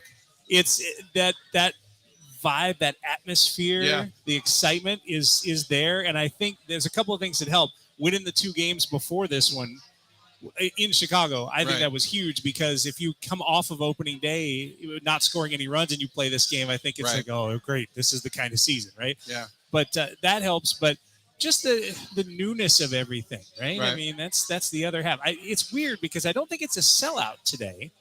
I'd have to check that, but I don't think it's sold out. Okay. Which is kind of weird, but still, the beer flows. You'll still have 38 to 40,000, I would assume. Oh, I don't yeah. think it's probably sold out to standing room only, but Right. it's got to be close. Got to be. Well, Yeah. there's just for the atmosphere of this day, right? Right. There are those that are hardcore Brewers fans and those that just like the tailgating and Right. the atmosphere. So it's a holiday. So when, also different buzz, and I mentioned this during the broadcast, I said, had they lost 2 out of 3 or gotten swept by the Cubs, it would have been a completely different vibe today. But losing the opener and then setting the franchise record to start a season with 16 scoreless innings, and you're like, oh, crap. And then they all of a sudden busted out of it. They get 4 runs, and they won the game with Woodruff on the hill. And then yesterday they explode for 9 runs. Don't hit a home run doing it. It was fun to watch small ball, and sacrifice flies and balls off the wall. I mean, it was a really fun game to watch. So they're coming back with a winning record right now, 2-1. They beat the Cubs 2 out of 3 times.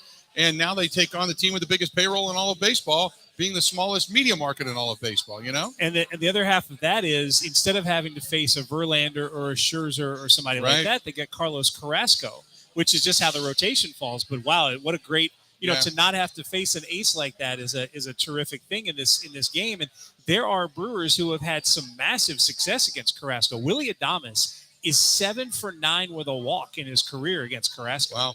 So Didn't realize that. dudes that can hit. you Yeah, know? yeah. So early on, first 3 games, it's for stuff that's way too early to assess or predict. Give me your assessment of this team. Yeah, just three games in. Well, let's do this, because we're here at the bottom of the hour, and I know I got a break for all the affiliates on the network. Some of them are actually going to go to Brewers baseball. If you want to listen to the program, don't forget, download the app, WOZN, The Zone Madison. Get the app, WOZN, The Zone Madison. And you can continue to listen to the program. You can watch Brewers baseball, or you can listen to Brewers baseball on your over-the-air network while still listening to us on your app. So don't forget about all of that stuff. We are brought to you by our friends at Potawatomi Hotel Casino. Potawatomi, paysbig.com. The sportsbook is now open. You can stop into Potawatomi. Dream Dance is open. You have also the steakhouse. You also have bingo, which is back. 360 bar is back. Everything is back and expanding down at Potawatomi Hotel Casino. Kevin Holden of CBS 58 is with me. We're down here at STENY'S, 2nd and National, Walker's Point. If you want to come down, you want to be a part of the shuttle, take a trip over to American Family Field, go ahead and do it. Otherwise, just come on down and enjoy yourself. Bloody Mary's, food, all that kind of good stuff. More of the Bill Michaels Show next. Covering Wisconsin Man, it was sports like a blanket. This is the Bill Michaels Show on the Wisconsin Sports Zone Radio Network.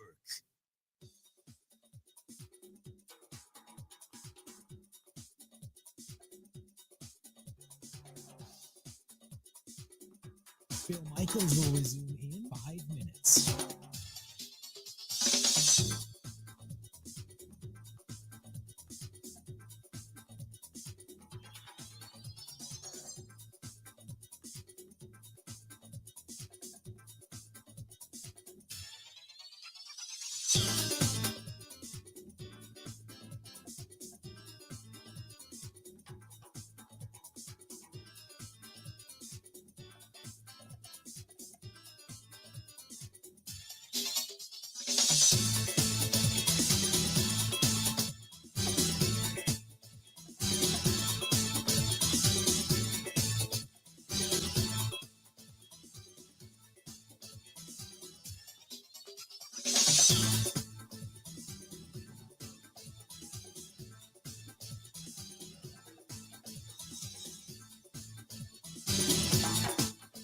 Bill Michaels will resume in 4 minutes.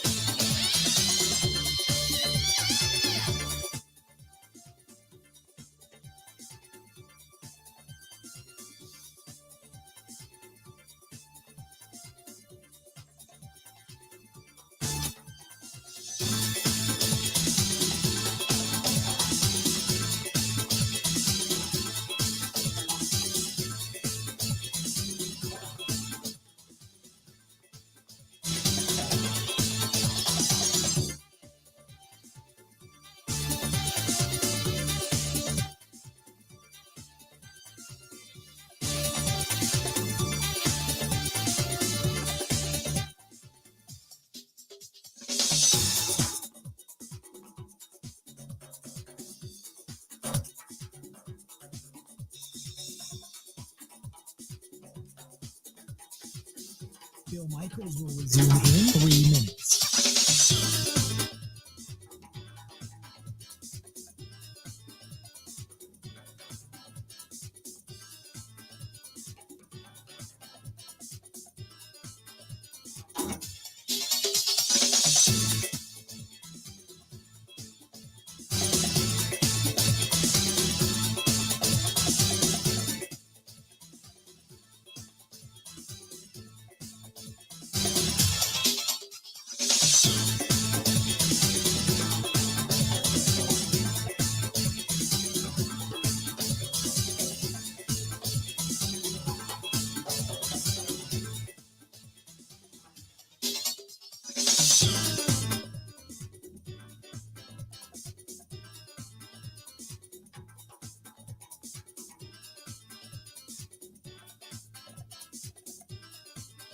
Bill Michaels will resume in 2 minutes.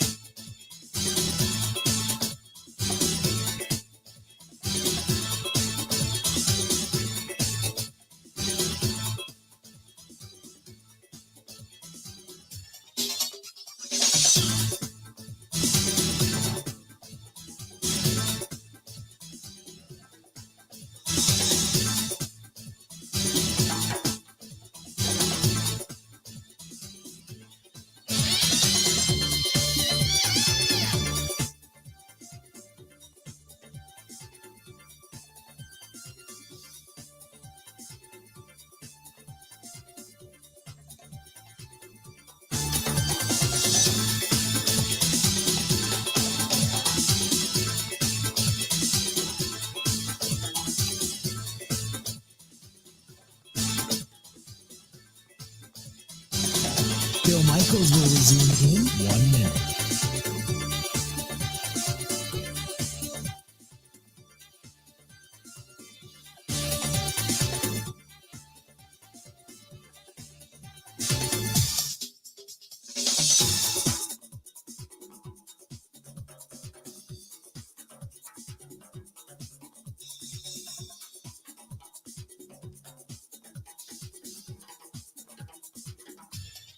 Bill Michaels will resume in 30 seconds.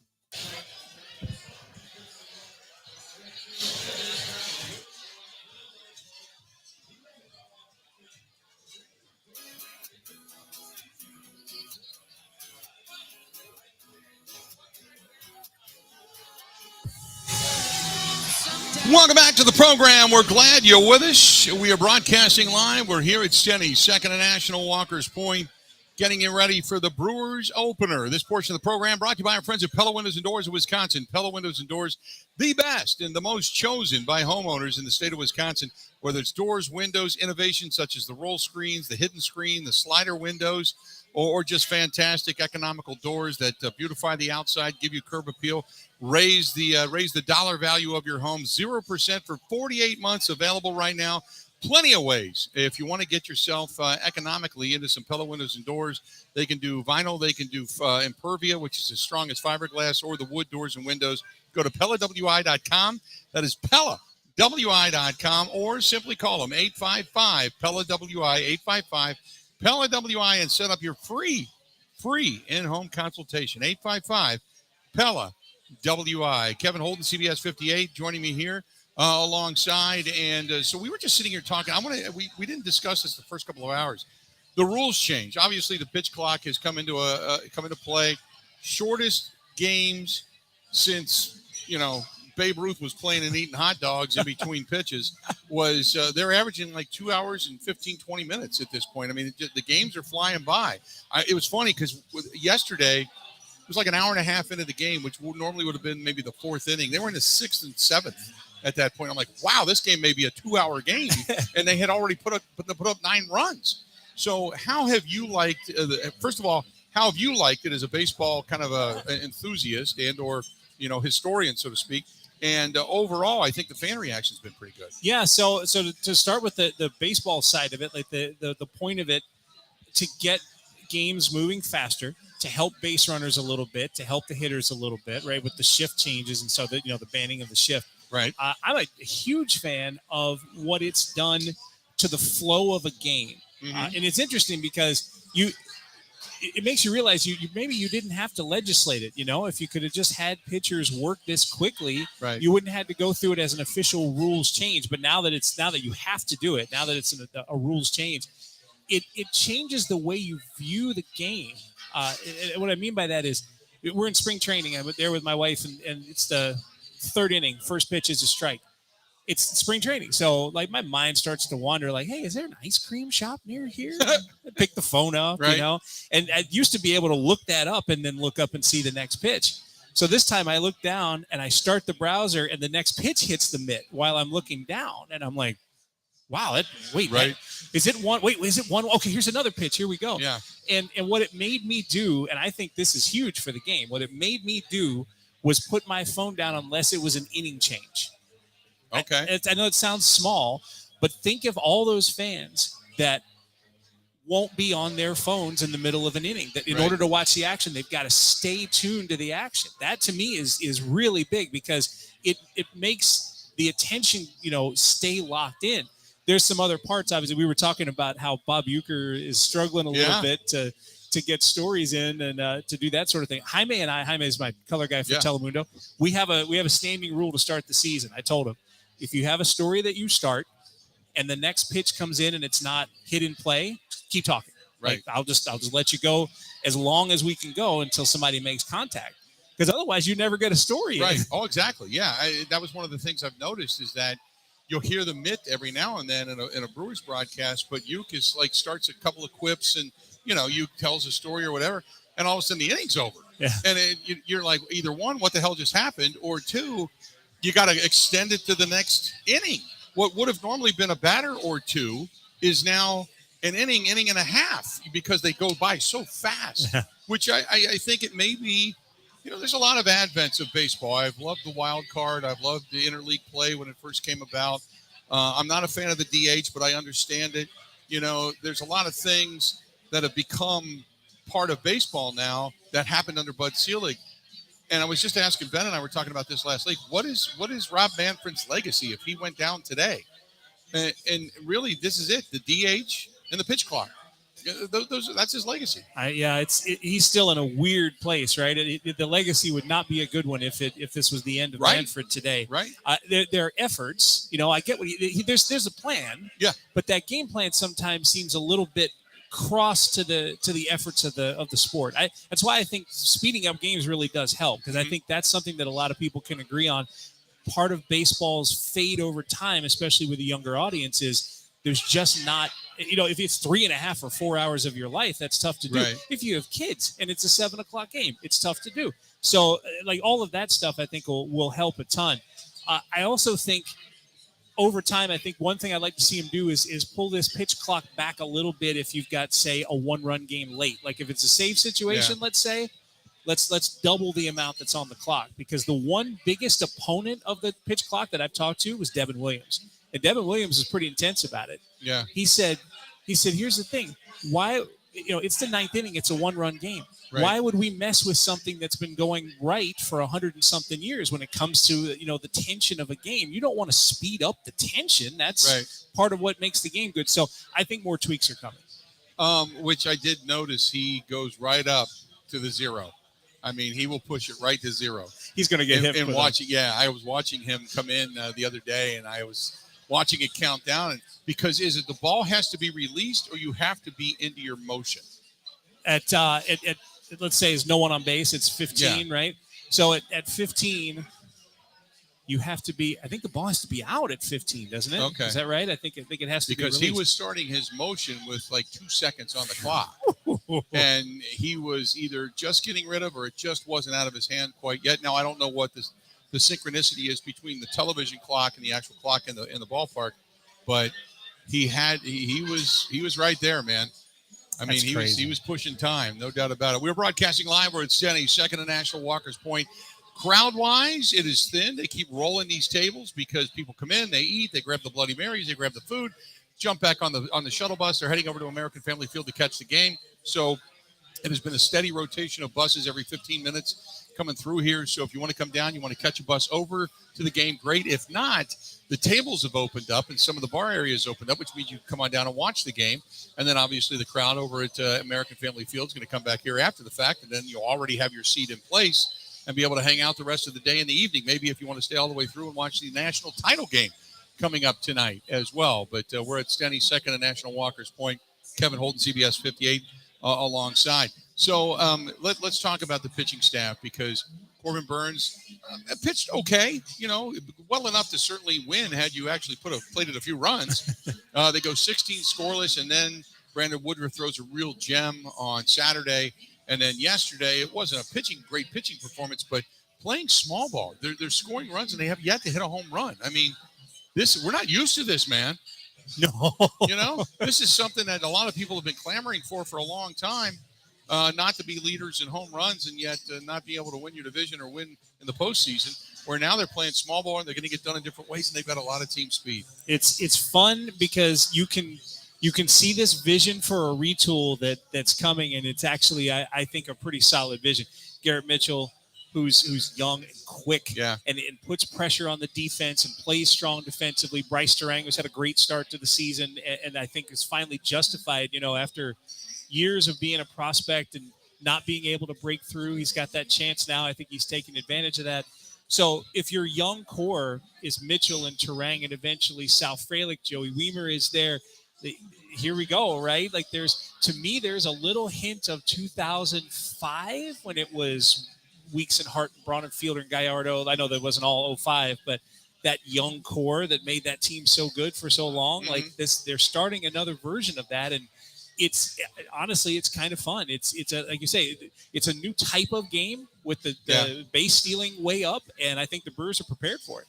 I've liked the way I've watched this team play the first couple of, it's 2 games in. I mean, it's way too small of a litmus test to even get a gauge as to where this team is going to be. I will say one thing, well, actually a couple of things. First of all, I like the small ball side of things, and I like the team speed that they have. The second thing I think is important is the clubhouse chemistry.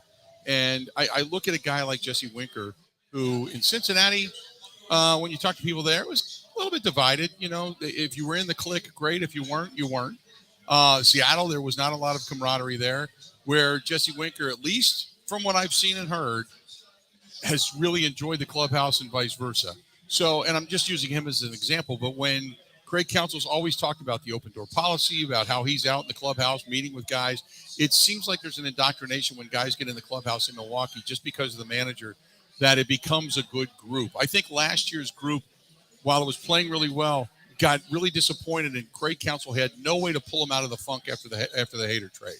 But this year they've started kind of fresh, hit the reset button. They've had a lot of fun, a lot of cool videos coming out of the clubhouse from spring training. I think things are good via that clubhouse. I think so too. And obviously we see it some. I don't know if we see it enough to be able to fully read it, but the read that I got in spring training was a positive read. And there is a question about that. Like you say, you bring guys in, you don't know how the dynamic goes. Guys are fighting for spots, and does that spill over into the clubhouse, or do they work together to make this team work? And I really did think it was good. We talked to Winker once. I thought he was great. And I had that same scouting report you're talking about where some were like, about him as a clubhouse guy, but I didn't see it. And I really didn't see a lot of, guys working, cross to the purposes of the team. Like chemistry is an important thing in a 162 game season. And I'm with you. I think they got it.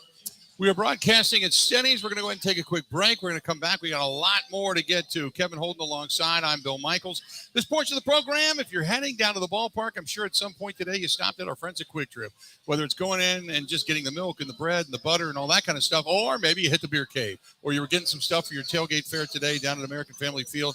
Always stop in and say hi to our friends at Quick Trip. And don't forget, as they always say, we'll see you next time. That's our good friends at Quick Trip. Stay tuned. We got more of the Bill Michaels Show live down here. STENY'S, Second and National, Walker's Point, right after this. Covering Wisconsin sports like a blanket. This is the Bill Michaels Show on the Wisconsin Sports Zone Radio Network. It's here. Fillets, roasts, ground beef, a variety of meats delivered right to your doorstep by ScholeseyFamilyBeef.com. One of the worst things that you can hear, you have cancer. The worst is when you hear the words, your child has cancer. When a child is diagnosed with cancer, it changes their world. Sometimes they can't even do things that they really love, like playing soccer, riding a bike, going to prom, attending school. Children with cancer spend a lot of time away from others, time in the hospital, treatments, tired, nauseous, and they feel isolated. That's where Special Spaces Wisconsin steps in. They provide these children with a special space where they can not only sleep, but they can play, they can heal, they can spend time away from the challenges of their illness. It's a customized bedroom designed just for them. How about a princess castle or a pirate ship or a sports-themed bedroom? They transform that child's existing bedroom into a place that only he or she can imagine, a place for them just to be a kid. This effort is done with teams of dedicated volunteers and sponsors, just like our friends from Pella Windows and Doors of Wisconsin and all the community partners. If you'd like to find out more or to donate, go to specialspaces.org. That is specialspaces.org.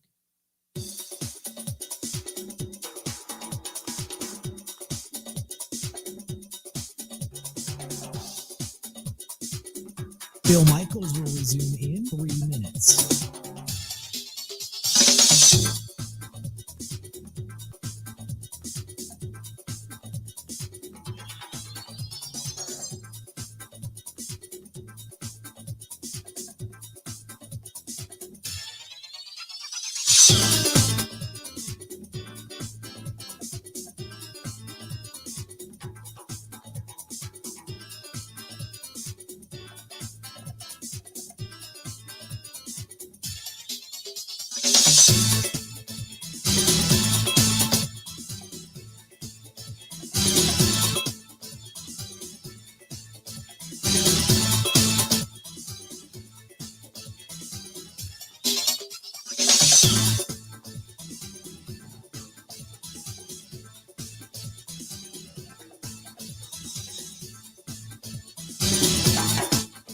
Bill Michaels will resume in 2 minutes.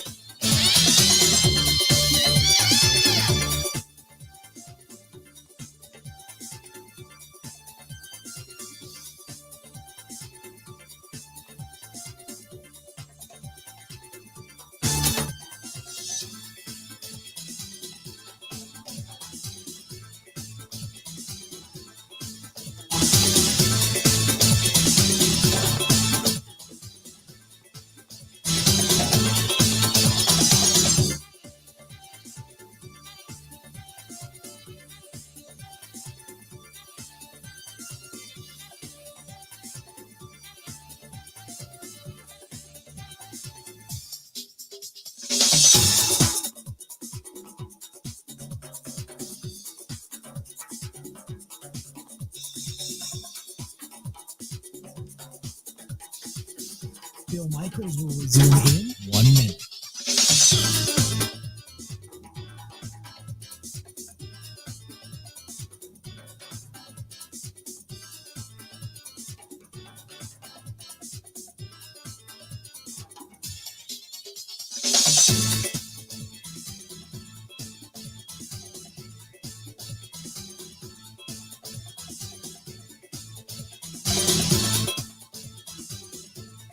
Bill Michaels will resume in 30 seconds.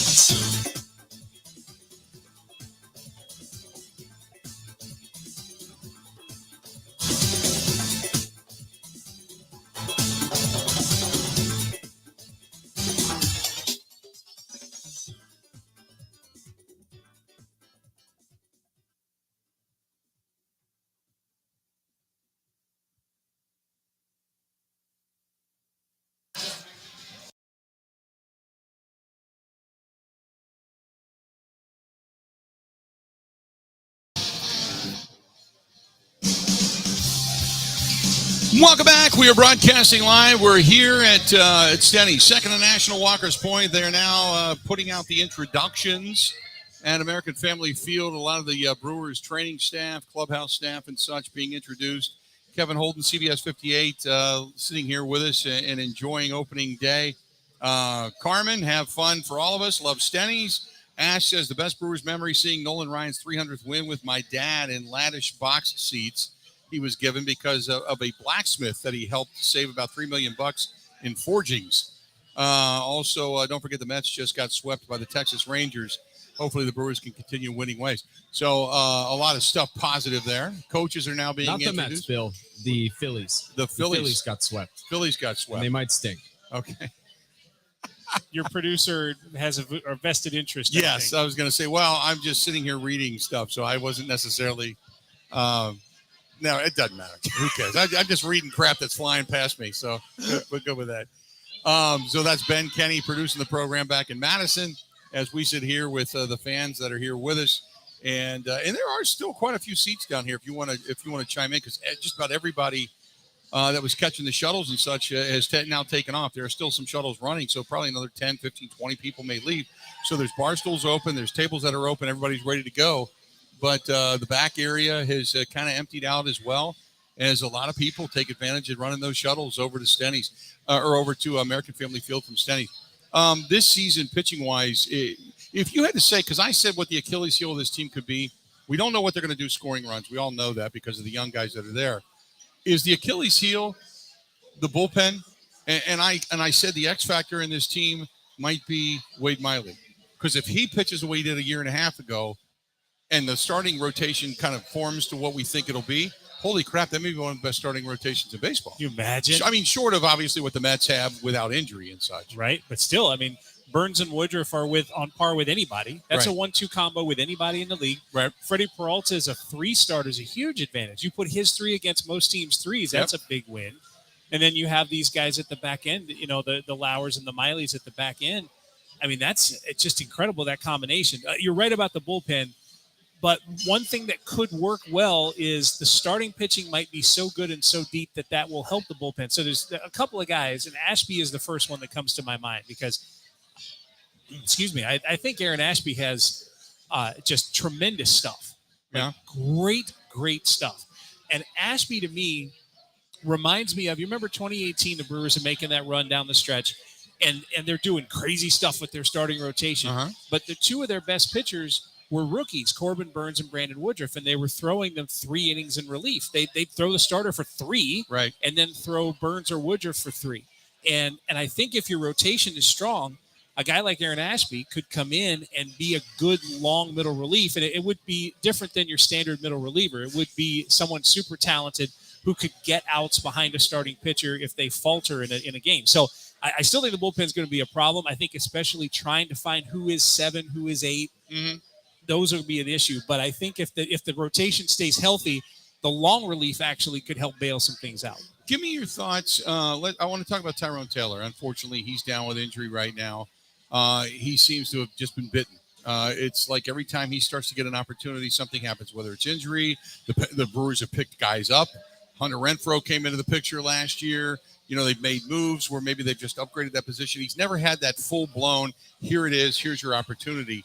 Give me your thoughts on Tyrone Taylor. He's going to end up caught in between, and it's not going to be a fault of him. Right. He's got talent. He can hit, he can run, he can play good defense. Tyrone Taylor could be, if not an everyday player, then at least close to it, a 50-50 type of guy in a platoon or something like that. But the problem now is this wave of outfielders has arrived or is about to arrive. Mitchell is here. Weimer is up. He was down for one day, and now he's back. Sal Frelick is going to end up here eventually, and I think they're going to run out of places. And so it's unfortunate because Tyrone Taylor, in a team that, like last year, the year before, it was very beneficial to the team. He still could be. There just aren't spots, and I think he's going to lose out because of that. What about Keston Hiura? He gets DFA'd. Nobody picks him up. Nobody bites. He had a home run yesterday. But is this just the guy that's going to be the consummate, I'm going to bang out a 400 batting average, a ton of home runs in the minors and never making the bigs? A 4A player, where 3A he's great, in the big leagues he's not.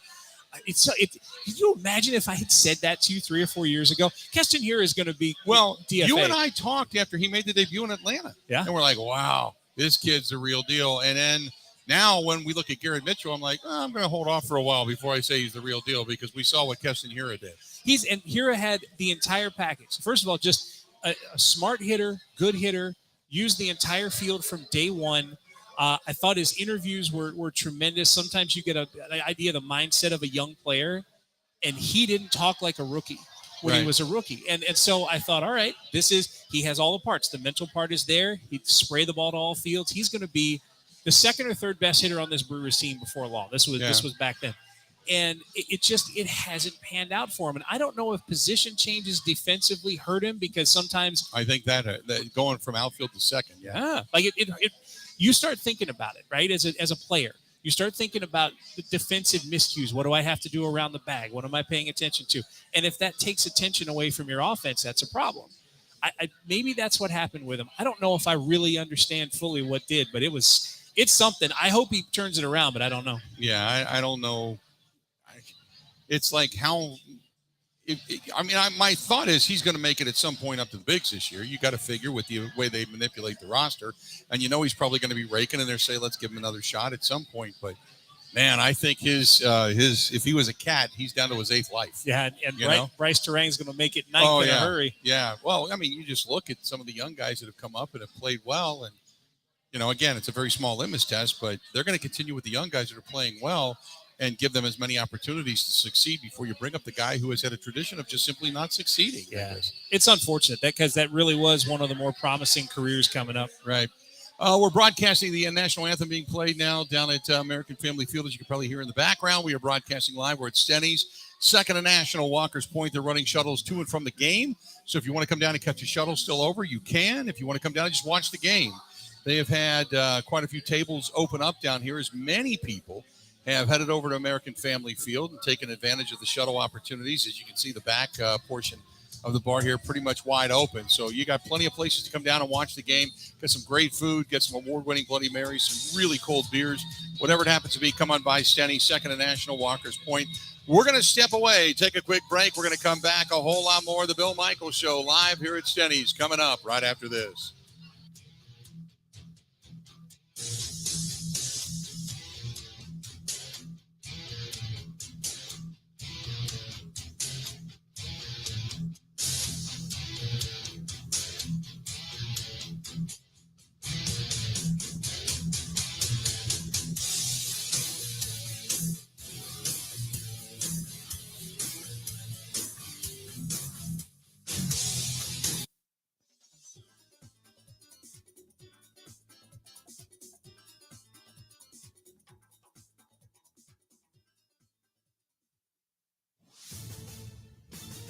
This is a Wisconsin Sports Zone update. Well, the Brewers are back in Milwaukee today for the home opener against the Mets. They come in 2-1 after taking the opening series from the Cubs down in Chicago. Big reason for it, for the play of the team's rookies, including Garrett Mitchell, Bryce Terang, and Joey Weimer.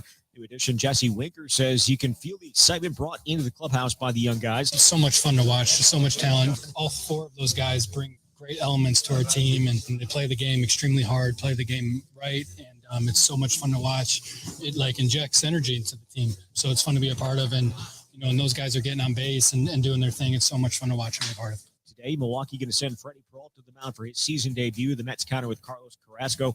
First pitch is coming up at 1:10 from American Family Field. 30 the Bucks. They bounced back to the big way last night, following up a 41-point loss to Boston with a 117-104 win over Philadelphia. Milwaukee led by as many as 22 in the second half. Giannis Antetokounmpo, 33 points, 14 rebounds. Bobby Portis had 18 points off the bench. Milwaukee's lead for the top seed in the East stands at 2 on Boston. They're going to be at Washington tomorrow.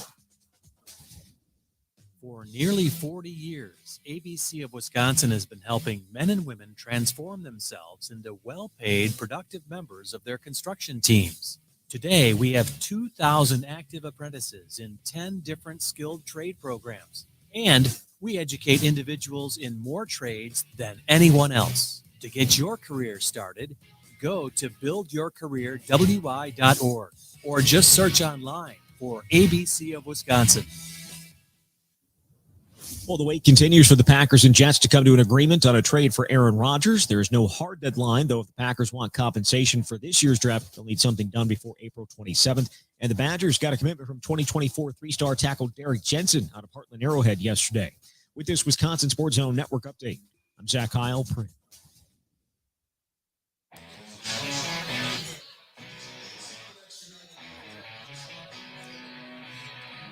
Welcome back to the program, the Bill Michaels Show. We are live. We are here at STENY'S, Second and National, Walker's Point, and as you can see, it's cleared out quite a bit. They just had the last call for another shuttle that's getting ready to get out of here. We were packed wall to wall a little bit earlier, but now many of the fans have made their way to American Family Field, so room has opened up. If you are out and about, maybe you made it a short day at work and you're listening to the sound of my voice and you say, you know what? Going to head to a place maybe with a bunch of fans to watch the game. This is the place to come. What I've always said is Milwaukee's best sports bar, hands down, and the kind of the cheers of Milwaukee. And they have terrific food down here, without a doubt, which we always enjoy. Kevin Holden, CBS 58 alongside. I'm Bill Michaels, and we were sitting here talking about the rules changes. We were talking about the pitch clock. But now not only do you have the pitch clock, but you're only allowed so many visits to the mound. You can only throw over to first base twice now. You can't do it continuously like we've seen in the past. Stolen bases are up, and it's not, we talk about, the bases being bigger, and it's cut off 3 inches from first to second and second to third, but it's 4 inches or whatever it is from, home to first and home to third. It's not necessarily because of that. It's just becoming more predictable of when you can and can't run. Yeah, I think there he is. There you go. I think the biggest thing is, it's predictable because you can't throw over a bunch of times. So when that first throw over happens, a runner immediately starts to get more aggressive. And after the second throw, so what happens then is after 2 throws over, if you throw a third time, you have to pick him off or it's a balk. And so after 2, now the runner knows that pitcher's coming home. I also think it's going to come back to earth a little bit because I think pitchers are having to learn a lot. Because their whole routine is changing. Everything they do is changing with the pitch clock and everything else, right? So I do think it'll come back under control a little, but it is kind of surprising. Like it was, what was it? It was a jump of 2.5 times in stolen bases in opening weekend what it was the year before. Right. And I mean, we're What'd talking. you say it was last year was 22 and this year's 70? Yeah, I think that's right. Yeah. That's crazy. I mean, that's a significant change in the game.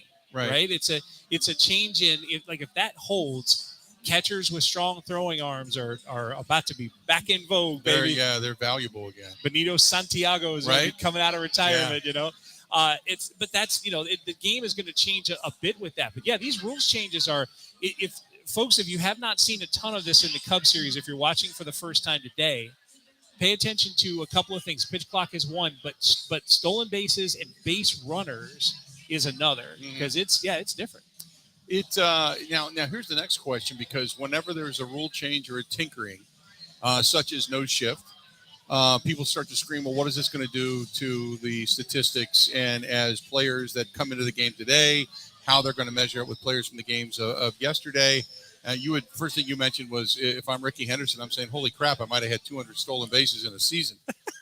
I mean, if the rule books change that significantly, and the statistical books change that significantly, I mean, what do you do if you're baseball? How do you you just keep forging forward. I know, because the game is the game, but man, if you played back in the days we were talking about bigger ballparks too, and the ballparks have shrunk. Yeah. You look at a guy like Babe Ruth back then hitting in these cavernous places as opposed to today, which were completely different. I think I don't necessarily think an asterisk comes by any of this, but there's a notification to say, hey, don't forget, guys like you and I can remember when, Fulton County Stadium, Riverfront Stadium, Three Rivers Stadium, Yankee Stadium, they were all 330, 340 down the line and 365 almost in the alleys and 420 out in center field. I mean, the walls have come in by 20, 30 feet. 100%. Remember Old Tiger Stadium? Oh my God. Yeah. I mean, that's the thing is the game has changed in a lot of different ways, even before this pitch clock thing began. I mean, it's been an evolution of the game. And there's some things about the game that I really like. I think talent in the game right now is fantastic. And I think one of the reasons why is, analytics are a term that is kind of used to mean something negative, analytics, it's mysterious or whatever. But the other part of what analytics has done, away from those, the stats that you have to decode, you know what I mean, with a slide rule or whatever, you take those out. The other thing that analytics has done is it has taught coaches how to teach players to be better. Like the number of 99-mile-an-hour fastballs now and hard sliders and sinkers that dip. And the fact that bunting has gone away doesn't mean it's a lost art for people trying to bunt. It means the pitches are that much harder to bunt against. So the talent's gone way up. I had a great discussion. Todd Rosiak, who the Journal Sentinel. Yeah. Todd and I were talking last year, and I was talking to him about the analytics and the inability to, the shift was so obvious. It's like, just hit behind the runner or just hit behind out of the shift or drop a bunt down. And one of the things that was explained, and he kind of put it into a little, I still don't wholly agree with it, but I understand it now. And he said, look, it used to be you get through the starter and you got to the bullpen and you go from a guy that threw 92, 93 to a guy that threw 86, 87, didn't have as good at breaking stuff or change up. And you had that extra millisecond or two of time to react, to figure out, okay, here comes the break. You can see the spin. Here comes the sinker, whatever. And now everybody throws 95. And that millisecond or two of adjustment and mental adjustment are gone. You already know what you're going to do if it's near you. And with, like you said, with the spin rates, with the speed of pitch, with all the junk that's on it because of these pitching labs, which the Brewers were one of the first to have, it's not there anymore. You don't have that adjustment time. So that's the reason the rule had to become, we got to get out of the shift, because pitchers are throwing so hard, so fast, guys can't even adjust if they wanted to. They just got to do the grip it and rip it, and that's it. Yeah, and that becomes what it is, right? Singles were taken away by the shift. A lot of stuff was taken away by everybody hopping that threshold. And there's a study somewhere, I wish I could pull it up, but there was a study somewhere done 20 or 30 years ago that talked about, I think 94 miles an hour was this threshold of like human reaction, where over 94, there's a little bit of guesswork involved, even for elite athletes with elite reaction times. 94 was like this threshold. And like you say, everybody is throwing that now. It's throwing 95 plus. It used to be bullpens. What bullpens used to be was a collection of guys who couldn't start for you for different reasons. Too old, only one good pitch, better against one side but bad against the other. And it was the manager's job to fix that to situations. It's not really how it works anymore. Those arms in the bullpen are basically trained to throw as hard as they can or with as much spin as they can for 10 or 15 or 18 pitches, and then they're done. It's not about a lack of skill. It's just about, you only throw 97 as opposed to your closer throws 101. Right. Yeah, it's if I remember somewhat of the study you're talking about, because they were also talking about the premier age of baseball players between 27 and 30, like 27, 28, 29 being the apex of your career, where your hand-eye coordination and your physical ability begin to kind of crisscross, where your knowledge of pitches and such continues to rise, but yet your actual physical timing and your ability to react begins to go down. And then they were talking about the 94-mile-an-hour threshold, and what it's just so amazing, the studies of what you can and can't do and what the body can and can't do in a minuscule second of time. in the game of baseball, which is why we've become, and for just those that are sitting there listening to this, your eyes are rolling back in your head right now. But that's what it is. That's the analytics of baseball. It is. And these days, when you talk about analytics, it's not these weird numbers anymore. Like if it's about player development, what they're measuring is the spin rate, the amount of spin on a pitch or the amount of break on a pitch. Let's say you're throwing a breaking ball. Well, they can tell you this has 9.7 inches of break. They can go that specific. Yeah. And they say, well, all right, that's enough to throw a hitter off. And what it does, it comes back to the pitcher and says, okay, throw more of these. Or don't throw this pitch because you're not fooling hitters. Like it's more than just the eye test now. Right. There's a scientific element to it. And as you say, the Brewers were one of the forerunners of it, and they're one of the better teams in the league at executing it. Yeah, no doubt, which makes Craig Counsell one of the better managers when it comes to the use of analytics. Because I have said for years, you talk about a guy that gets the most out of a team that may not have the same amount of talent, same level as many other teams throughout Major League Baseball.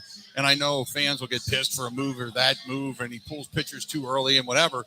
But he's one of the best manipulators of the analytics to your favor to have that winning record as a small market team in all of baseball. And I don't think he gets enough credit for it. He is the longest tenured manager in the National League now. Is that not crazy? That's bananas. And there's two reasons. You hit on the first one right on the head, which is his ability to use the information and the data with him to make this team work in all situations, 1 through 9, first inning through 9th inning.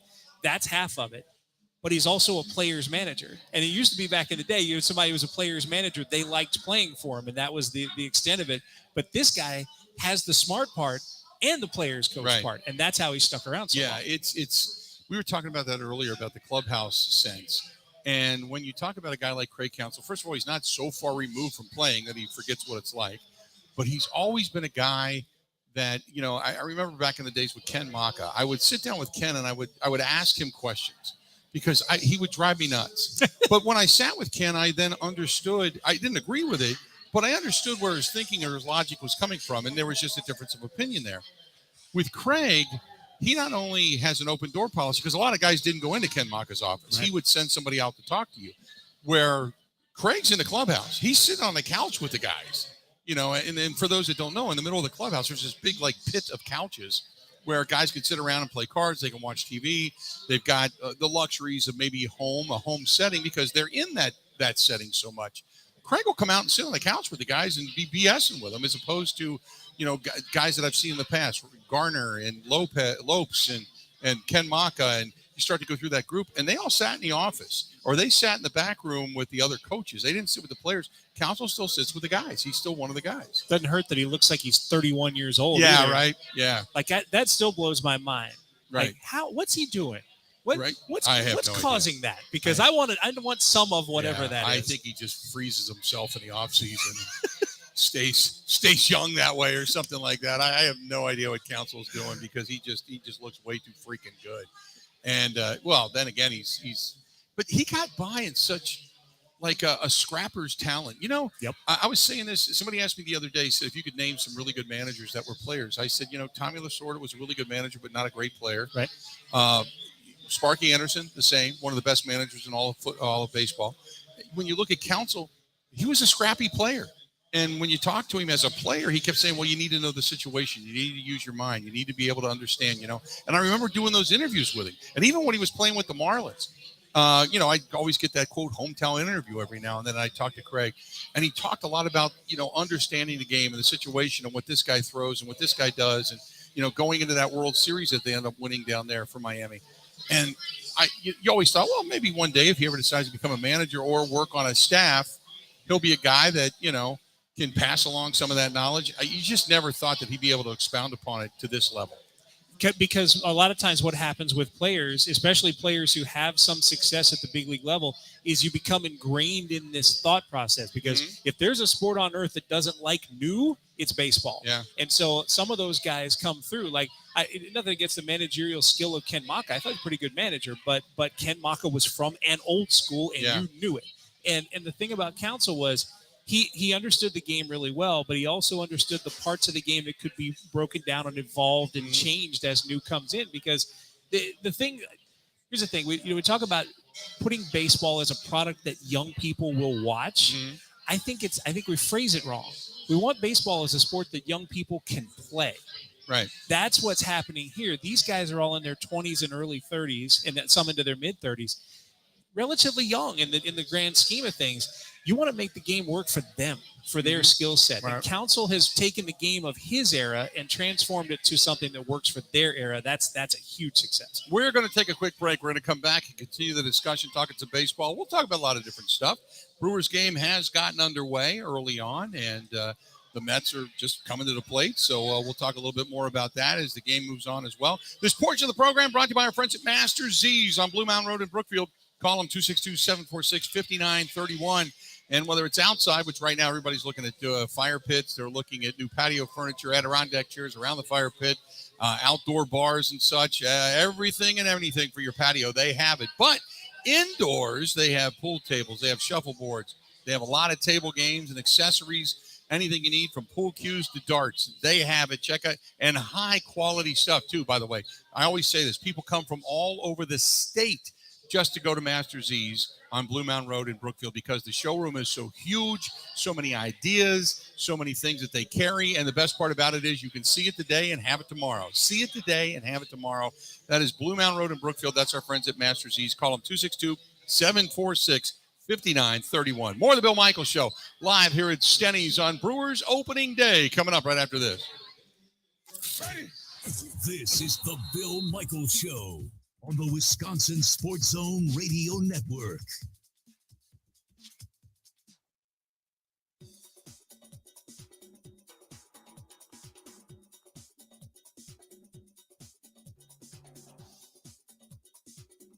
Bill Michaels will resume in 3 minutes.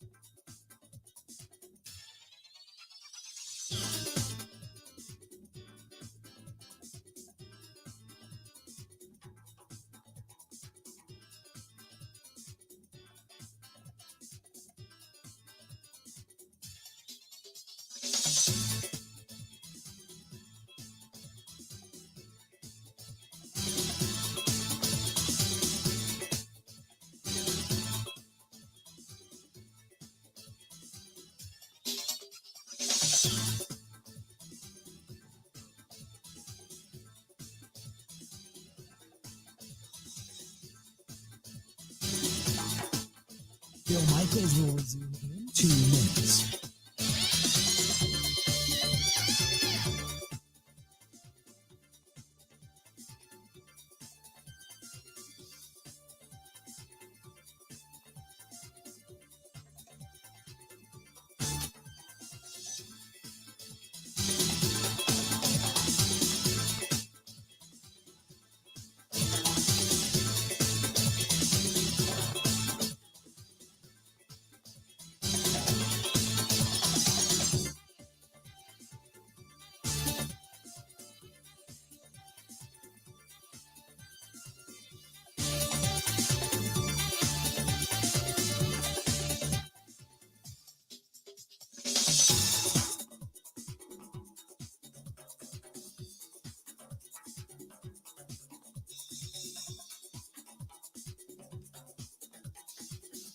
Bill Michaels will resume in 1 minute.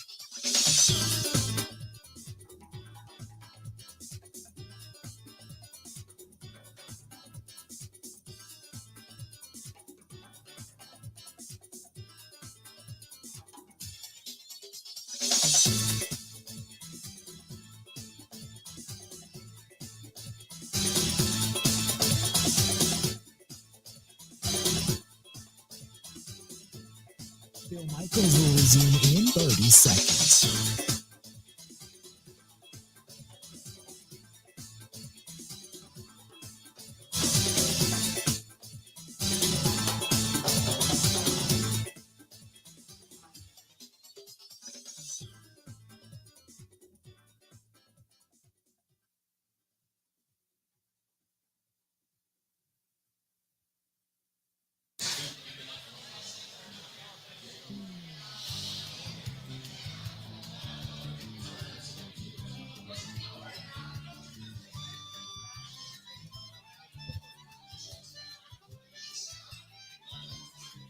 Good to have you back. Welcome back. We are broadcasting live. We're at STENY'S at 2nd and National, Walker's Point, downtown Milwaukee.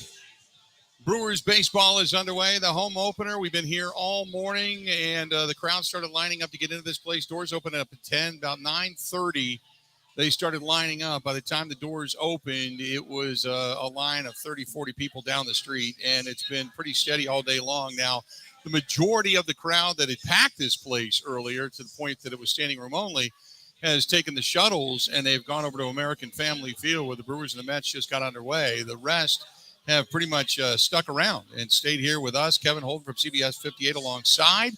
And we are just kind of sitting here watching the game, as many of you probably are. And to all of you listening and or watching, thanks for hanging out with us. We certainly appreciate it. Enjoy the game, and hopefully you enjoy the program as well. We're talking about pitch clocks. And one of the other things I noticed over the weekend, Kevin, was the fact that the strike zone has been very sporadic, to say the very least. Even by big league standards. Yes. It's a little bizarre right now.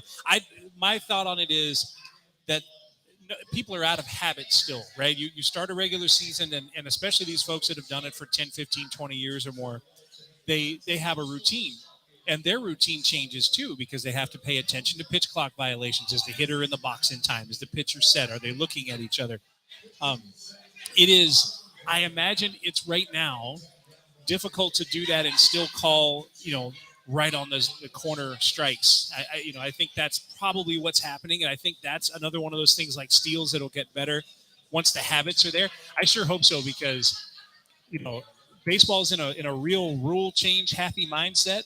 And if you're an ump, I don't think you want that to end up costing you your job and have you replaced by a robot. You know what I mean? Right. Because the Band-Aid's off for rule changes right now. Right. So if the umps were really bad this year, it might be time to start having that conversation. Yeah, I've seen a lot of pitches that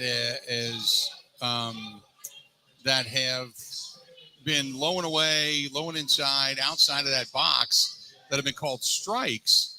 But on the other side, they have had quite a few of them that have been strikes that have been called balls in the lower corners. And granted, we're talking, just a judgment call of inches here, but, there's been a lot of questionable calls that you're talking about the rating system that was it, Quiz Tech, I think is what it was. Right. Years ago, Quiz Tech. Yeah. Quiz Tech gives you the rating system of balls that are called balls and strikes. And if you don't measure up to a certain level, then it can cost you postseason, obviously, if you're an umpire and you don't have that ability to then, garner that additional funding by doing it in the postseason. So Christian Yelich leads off with a swing and a miss and strike three, unfortunately. So the Brewers 1 up and 1 down in the bottom right now. But there you have it as the game's underway. Yes. Have you ever seen, I'm trying to find it here. It's like they have umpire scorecards now. There's like a Twitter site that does it, right? Right there. Yeah. Like that. That's a fantastic. This is the one that I just happened to pull up is Alex Tosi in a game on June 30th last year, Phillies over the Braves. Just a random one I picked up. But it shows missed calls. And in this case, he had one ball that was in the zone that he called a ball. Then there was, they talked about impactful missed calls. That was that one pitch, but he was at 99% accuracy in this game. This was last year. Right. So these are going to be really interesting. That Twitter account is at Ump Scorecards. Ump Scorecards, yeah. I think I actually follow that if I'm not mistaken. Yeah. It's worth it. And I think to your point, the next weeks after this first one, once we're settled in, you start to see those things change. Certain umpires, they're going to end up as the better ones in the game. We were talking earlier about the monetary situation of Major League Baseball, and I had mentioned that I heard Rick Schlesinger earlier today, and the question started to come up about the money in baseball and is it detrimental and does it matter and this and that. And then, obviously when you talk about, big names that change clubs for hundreds of millions of dollars, and the first thing he said, and I thought they were trying to kind of softball it up there to say, does it really matter? You guys are scouting. You're playing really well. He's like, no, it matters. Big time. And he talked about the room for error or the lack thereof. You look at a guy like, Christian Yelich, $29 million a year. He was paid to hit home runs and drive-in runs and such. And he was one of the best hitters in baseball, most feared hitters in baseball. He's been diminished to next to nothing. And that's the guy you're paying all the money to. You can't afford to go out and pay more money. So I know that the Players Association earlier this year said they will never, ever accept a salary cap. Is there ever going to come a time where enough of the minor baseball franchises, the Cincinnatis, the Pittsburghs, the Kansas Cities, the Milwaukees, get together, the A's get together and say, look, we can't do this anymore. Even with revenue share, we can't do this sustainably anymore. We have got to come together. Or will New York or the New Yorks or the LAs, will they even listen? Yeah, well, and that divide is going to be the big divide of the next. It has been the big divide of the last 20 years. It's going to be the big divide of the next 20 years. I think you're exactly right that the small market teams eventually are going to have to address this, because the way I've always looked at the economics of baseball was the numbers are sort of staggering to us, to the common folk. You know what I mean? Like, wow, this person has 2 commas and 3 digits on the other end of that second comma. You're kidding me? But I always said this: it was sustainable if the sport itself was sustainable, if it was earning income, if teams were making money, if that was sort of thing was going on, then what, dollars out were equaling dollars in. The problem that just happened that's going to have a profound effect on this game is Bally Sports and the bankruptcy. Right. Because you're talking about billions of dollars that were owed to teams by Bally and by their parent corporation, which maybe we won't get into naming parent corporations. Right. You guys can research it. Yeah. But Bally Sports and their parent company bellied up on several $billion worth of stuff. Right. So now every team has to figure out not only how to get their games on the air properly, which so far that's been okay post-bankruptcy, but they're not getting that money. Right. And I'm surprised that Bally is still keeping the logo. Because wasn't Major League Baseball supposed to take over those broadcasts? I thought so too. In fact, I had heard, and we could talk a little rumor here. I had heard that pregame and postgame shows were in jeopardy when this bankruptcy first started. Yeah. And I don't know if that's still the case. But again, if you're the Brewers, if you're the Texas Rangers, not a small market club, but you just put $80 bajillion into like 6 guys. Yeah. And now your TV money that you were depending on isn't coming to you. The Right. Cardinals are in this spot. They're in a tight spot with money. So that's where I think this changes is right now the haves in baseball, the Dodgers and the Yankees and the Cubs have not just games being broadcast. They have entire networks. Yeah, they have their whole network. Yeah. And that the difference between that and this, where as a Brewers fan, you get Bally Sports, but there's very little about this that's from here. Your announcers are from here, and that's it. Yeah. Right? The rest of what's on that channel does not come from Wisconsin. Correct. So that's not a moneymaker for the Brewers outside of the broadcast. Right. That's where the divide is and where it's going to be an issue. Yeah, I kind of heard the same thing about the pre and the post game shows. Oh, yeah? You start to look at guys like Craig Kashan and such, Yeah. and you say, look, they're paid by Bally's. They're not Brewers employees, as far as I know. Now, there are some contracts that are different. I know, like, Euchre's an employee of the Brewers. I know that Lane Grindle is, I think, an employee of the Brewers. I think a lot of that is. But the broadcasters are with the Brewers. The surrounding stuff is not. Right. So, yeah, and it even with teams like the Bucks, another team that is dependent upon Bally's. But you look at Pittsburgh is, Cincinnati is, and St. Louis and the Brewers all are. The only one isn't is the Marquee Network with the Cubs. Right. So you look at those 5 teams, those 4 teams out of the 5-team division, they're not getting the money. Now, I know baseball said that they would make up a portion and or all the payments for a season, but you're looking at another company that you need to come in, swoop in, and start to do these broadcasts. And that was based around what they thought the could be pulled in 2 or 3 or 4 or 5 years ago. So whatever, I mean, I think the pandemic probably is your biggest factor there, but the fact that money's not there means this. Everybody that's approaching free agency this offseason, if teams don't know where their money's coming from, those free agents aren't going to get money. And so the economics of salaries are about to take a dip unless they fix this bankruptcy situation. Yeah, and then I go back to the original question, and that is, do they ever, the sticking point has always been the Players Association said, we don't want a salary cap, but if we decide to take it, we want to see your books. We want to see the owners, what you're actually making. We want to know, because we know the estimated value, and Forbes does this whole breakdown of all these teams and what they make, and there's a general revenue, balance sheet that comes along with it, but you don't totally know, and the owners is like, no, we're not going to open the books, and the teams or the players are like, well, then we're not going to take it. And here's the other thing. The owners didn't want, if I'm the owners, I want a salary floor. I don't want to see a Mets team spending $320 million And you got a team like the Oakland A's right now that are spending 45. Right. You know, that's another. And by the way, I talked to somebody over the weekend, a guy that lives in San Francisco, is an A's fan, and he's high up media-wise. He said it's a foregone conclusion the A's will be in Vegas. Wow. He said it is 100%. He said the city council in Oakland is, to use his words, is so effed up. They can't agree on anything. They act like they just don't care. And the A's have basically said, this is it. You give us a legitimate proposal, or we're going to start looking elsewhere. And they've already got Vegas knocking on their door saying, we'll build a stadium. Oh, yeah. We can do it. We'll build a stadium. What a different situation. If they're in Oakland, they want to try to move. There was something in Jack London Square in Oakland that would have been a perfect site. But like you said, the council couldn't get it together. They can't go to San Jose because the Giants are claiming San Jose as their territory. Right. The Giants have a single A. This is crazy baseball stuff. The Giants have a single A affiliate in San Jose.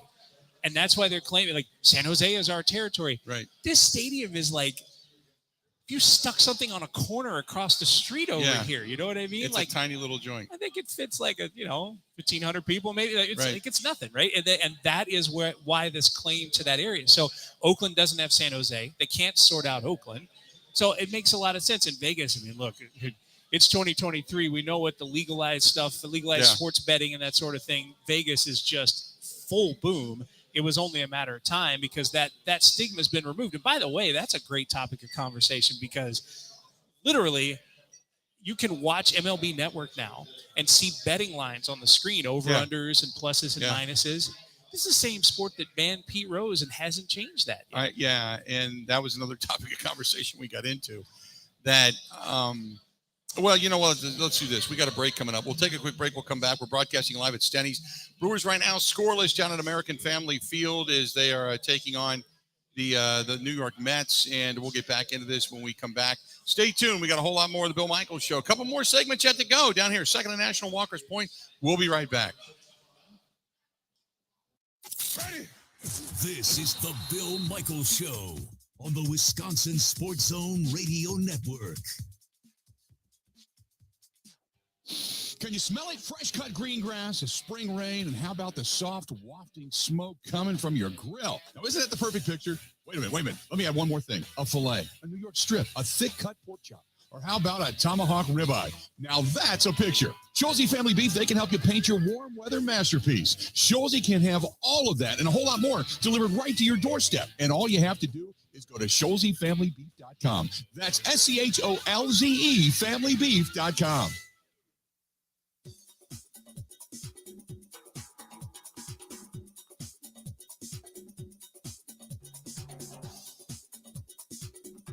Bill Michaels will resume in 5 minutes.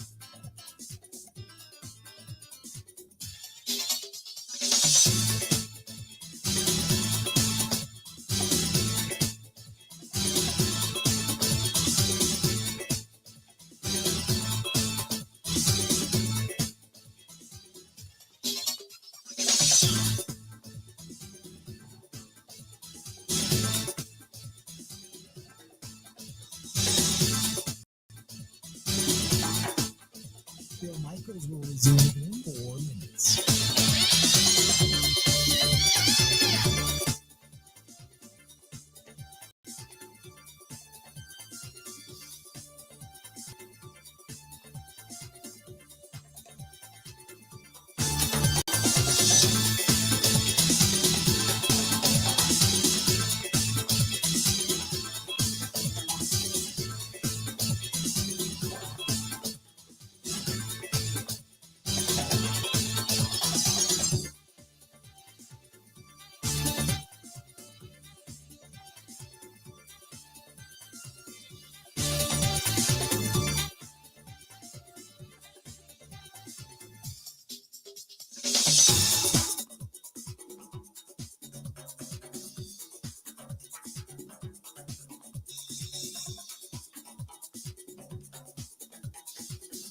Bill Michaels will resume in 3 minutes.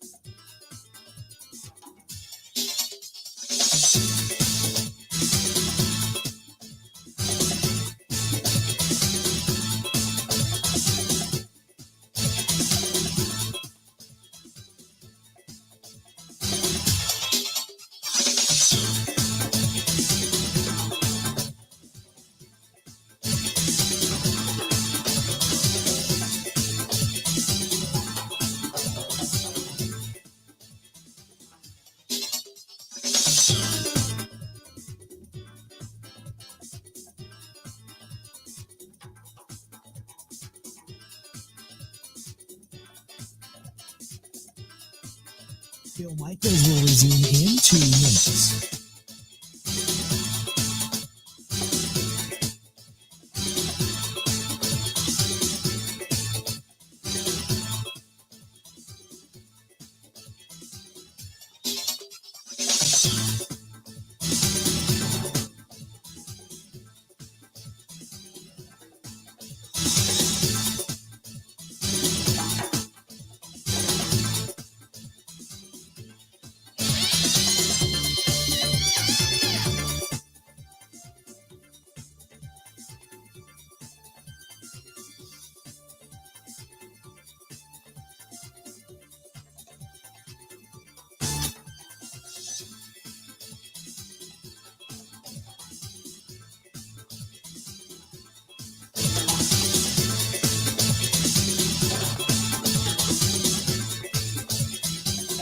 Bill Michaels will resume in 1 minute.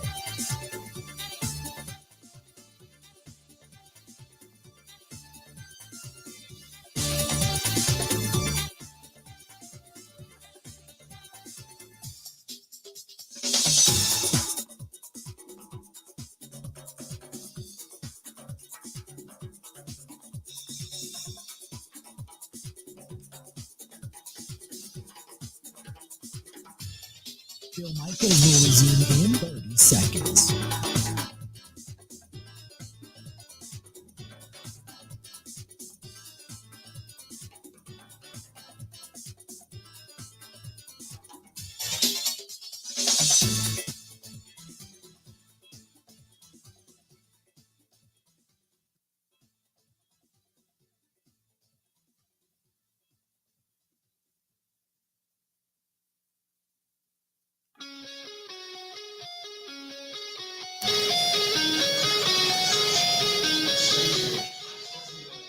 Welcome back to the program, and we are broadcasting live. We're at STENY'S, second to national, Walker's Point, and the Brewers game is underway. And today it is. I'll tell you what, if you've been watching the program all day and you have paid attention to when Chuck Freeman got here and the line was out the door and the shuttle buses started running, and you didn't have a spot to move in this place. Now you look at how many fans have gone to the actual game with the shuttle buses running. I tell you, it's amazing.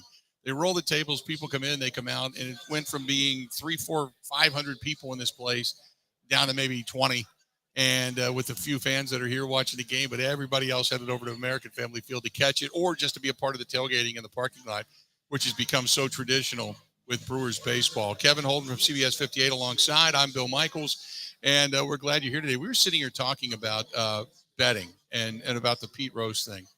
And I understand it. I have said all along, a lot of me agrees with a lot of people. And I told the story earlier. And so for the new audience that maybe is coming in, my first couple weeks here, I'm on the air. I'm doing it with the flagship station. And that topic comes up. People knew I was from Cincinnati and said, well, what do you think? And I kind of went through my dissertation and I said, there's something that tells me there's more to all of this than meets the eye. And but it was almost a whole show on whether he did or didn't belong in the Hall of Fame. And I got a call from Bud was listening when Bud was the commissioner, and his secretary, Mary Burns, God love Mary, she called and said, Mr. Seelig would like to see you. And I thought, oh, crap. Oh, my goodness, Bud wants to see me down in the office back when it was at the U.S. Bank building down here. Yeah. And that day, I'll never forget, I walked in, and there's Joe Buck And the Fox crew, which they're there to do an interview, Bud made them wait for 2 hours. Oh, wow. While he sat down and talked to me. That's great. And gave the whole Dow report right there. Here you go. It's as thick as the Bible. Yeah. And explained to me basically what's in it. He knew what page to turn to and everything. And Bart Giamatti was his very good friend. Pete, they had so much on, so much evidence. And Pete refused to admit. They basically gave him, if I had to put it into my guesstimation, the Paul Hornung deal. Go away for a year. You know, we'll bring you back. Just admit it and go away. Yep.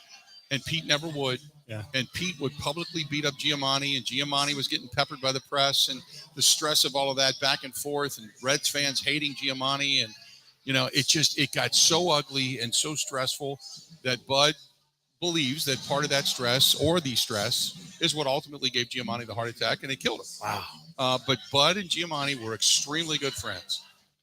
Rob Manfred is Bud's handpicked guy.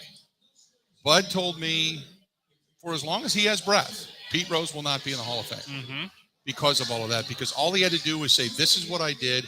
They had him dead to rights, and it would be like, today suddenly outlawing Tylenol, and all of us are arrested for taking Tylenol years ago. Right. You know, it's hard to go back and say, in that period of time, we're going to forgive you for that crime, because that crime's no big deal today, when that crime was a huge deal back then. Yeah. You know, so as much as we talk about now, Potawatomi has a sports book less than a mile away from, American Family Field, which is only 3 miles away from the Fiserv Forum and everything. So I don't think, as much as I feel like Pete would at this point in time in today's day and age probably deserves to go in. So does Shoeless Joe. Yeah. But I just don't think that he's going to get that opportunity anytime soon. I think if he ever gets inducted, it'll probably be posthumously. Yeah, I think you're right about that. I think that probably is the way this shakes out, because, and there is part of this too, and I get it. MLB Network has these betting lines on the screen, and you can place these anywhere now. Basically, there's some states where it's literally wide open, and some where you just drive across the border and it's wide open, into Illinois or whatever. But the thing that baseball wouldn't want is, I'm throwing a crazy scenario out there. Don't think I'm, reading into anything with this. I'm just going to throw this out there. Brewers player is, involved in a scuffle or arrested or whatever, and it's at Potawatomi and he's hanging around the sports book. Right. That would still be a major problem for baseball if that happened. Even with the legal sports betting, the conduct of the athlete is still going to be an important thing. So I guess that's the other half of it, that you don't want to make it. It's fine that it's normalized out there in the public, but you don't want to make it a normalized thing for your athletes, because then it's an issue. Yeah, I think even with the NBA wanting to put kiosks into the arenas, and you're eventually going to have a baseball team and an NBA team in Vegas. They're going to get it eventually. They've got enough money to be able to back it and support it, and there's so much discretionary. I mean, you already got an NHL team that's won a championship in their inaugural season. Now they're not going to win that with Davis out there with the Raiders by any stretch, but they love the Raiders, and they do get quite a contingent that comes over from California to watch those Raider games. And it's been great for that atmosphere, great for that city. And all you got to do is look, they got a Super Bowl next year. They're already running ads on CBS, which I'm sure for the Super Bowl for next year. Which are you going, by the way, now that CBS is going to be a part of that next season? Well, so not only is it CBS, it's also Super Bowl 58. Yes. So as in, correct. My channel number. Oh, okay. Yeah. Yeah. So that's what I'm going to push. The 58th on 58. Yeah. Okay. That's what I'm going to push. I see you working it. Okay. The day that last Super Bowl ended, I said, 364 days until Super Bowl 58 on CBS 58, to try to get that wave going. 58 on 58. I don't do promotions, but sometimes I try to start them. There's nothing wrong with throwing it's sometimes people that do promotions, they want it to be their idea. Yeah. And you always say, this is Super Bowl 58. It's going to be on our channel. That's pretty cool. Yeah. And then they go, what about 58 on 58? Oh, that'd be great. Going, I just spoon-fed it to you. You did exactly what I wanted you to do. I am the puppet master. Thank you very much. Do you know how many times in our world that happens? All like the stations time. across the country? All the time, yeah. All you got to do is make them think it's their idea. and you're golden. I had a program director that used to do it. Like he would put together great ideas that were stolen, so I would always walk in and say, what do you think of this? And I would do the idea, but I would tweak it stupid. And he'd say, no, that won't work, but this will. And I'd get exactly what I wanted out of it. I swear to God, I'd get exactly what I wanted out of it because it had to be his idea. And then when it was a success, I will have already given the idea to people before I went in to see him. So everybody knew what I wanted. And then he would come out and pontificate about, I thought of this, and we had a meeting, and we put our heads together. And it's like, shut the hell up. Your head was in your ass until I pulled it out and gave you an idea to run with, and you just happened to make the right decision. But that's on the inside. On the outside, you smile and you go, I "That's smiled great." and nod, and I high-fived everybody walking down the hall, going, I told you, you just go over there. If you got an idea, just go over there and tell him, and then make it stupid. But he'll end up tweaking it back the way that it sounds really good, and then you can walk away with your idea. I said, but write it down so we know to give you credit for it. Don't let him walk in and take the credit, and then we don't know. But I think we've all worked for people like that. I'm going to go ahead and take a quick break. We're going to wrap things up. We are broadcasting live. We're at STENY'S, Second and National, Walker's Point. Look for the new one in Lake Country to come sometime in the fall.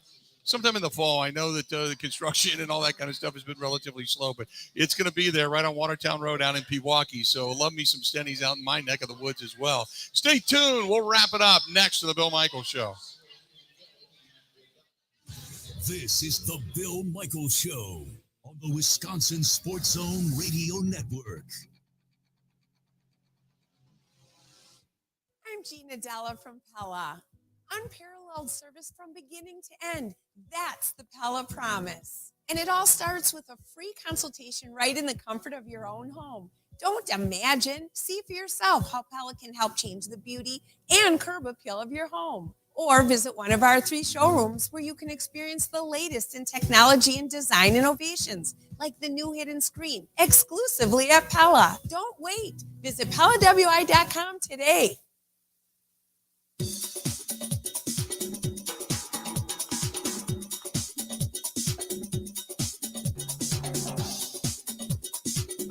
Bill Michaels will resume in 3 minutes.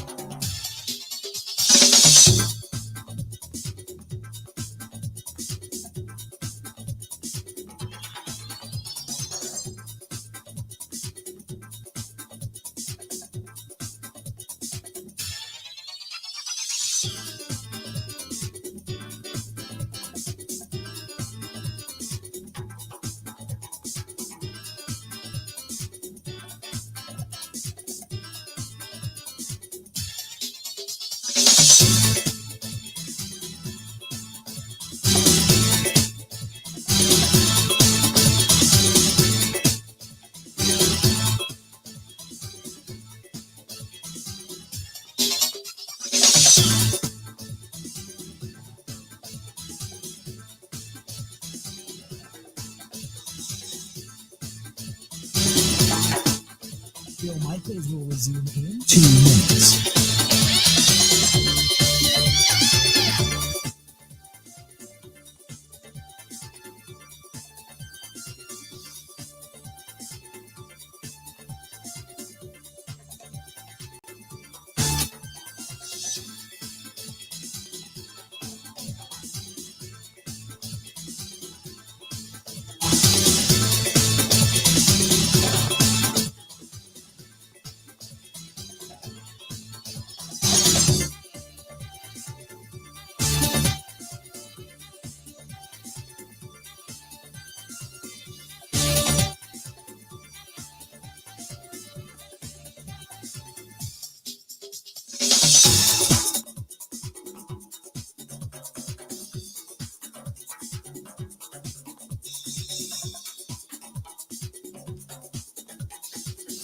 Bill Michaels will resume in 1 minute.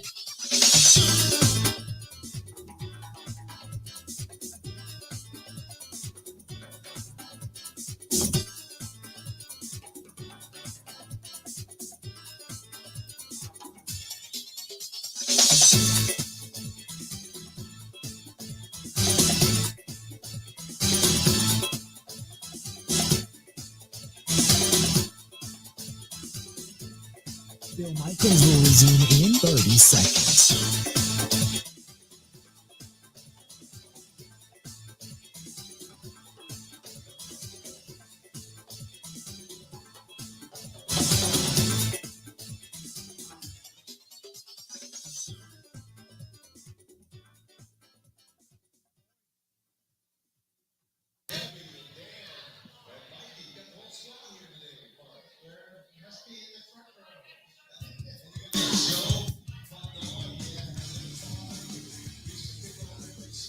Good to have you back. Final segment of the Bill Michaels Show as we continue on. We're broadcasting live at STENY'S, second and National Walker's Point. Been here all day, and what a terrific opening day. I mean, I know the crowd here has really thinned, but that's because everybody went down to the ballpark. Everybody's hanging out down at American Family Field now, which is absolutely fantastic. So, good stuff from a lot of good people, and obviously from all of our friends at STENY'S. They say thank you so much for being a part of the program and coming down here and supporting this local business as well. But just great stuff. And thanks to Chuck Freeman, who was down here a little bit earlier. Freems came down, hung out with us. Thanks to Kevin Holden, CBS 58, sitting alongside me. And watching some Brewers baseball right now as they chit-chat with Mark Attanasio, the principal owner of the Milwaukee Brewers. Mark is a good guy, and I'm glad he bought the team, and he's done a lot of wonderful things, but he's not cool at all. They just said, because he's sitting right behind home plate, and he went, I must be in the front row. It's like, oh, God, just don't ever do it again. Just you got to stop. So he's got a lane, and it's a very, very good lane. Yes. But he's outside it when he does that. Yes, very much so. I'm going to make one. There's some obvious people that usually are sitting behind home plate that are not. Oh. I wonder if they changed seats or didn't renew. Speaking of front rows. Yeah. Really? Just an FYI, yeah.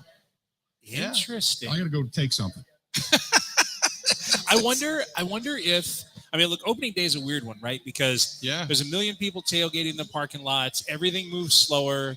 Sometimes if you have stuff going on and you don't get in, sometimes right away. But it's the third inning. Like, this ain't Dodger Stadium. No. You should be in by now. No, everybody's pretty much in there. I mean, that was brought up on the live stream, and I'm like, I don't know. I noticed a little bit, but, I don't. That's not necessarily what I'm looking for when I'm watching Brewers games. But people were asking, so I couldn't tell you, to be honest with you. So anyway. Yeah, for sure, Bill. That being said, right, Ben? Thank you very much. Ben in my ear going, yeah, for sure. Yeah. Right. No.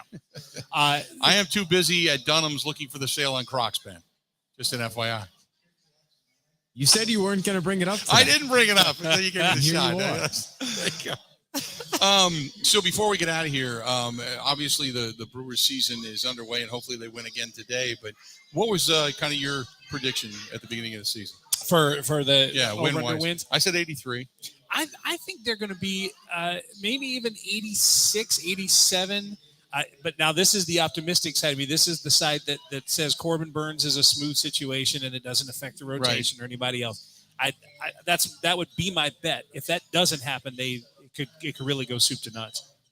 I said 83 wins, which may or may not happen. I certainly hope it's more than that.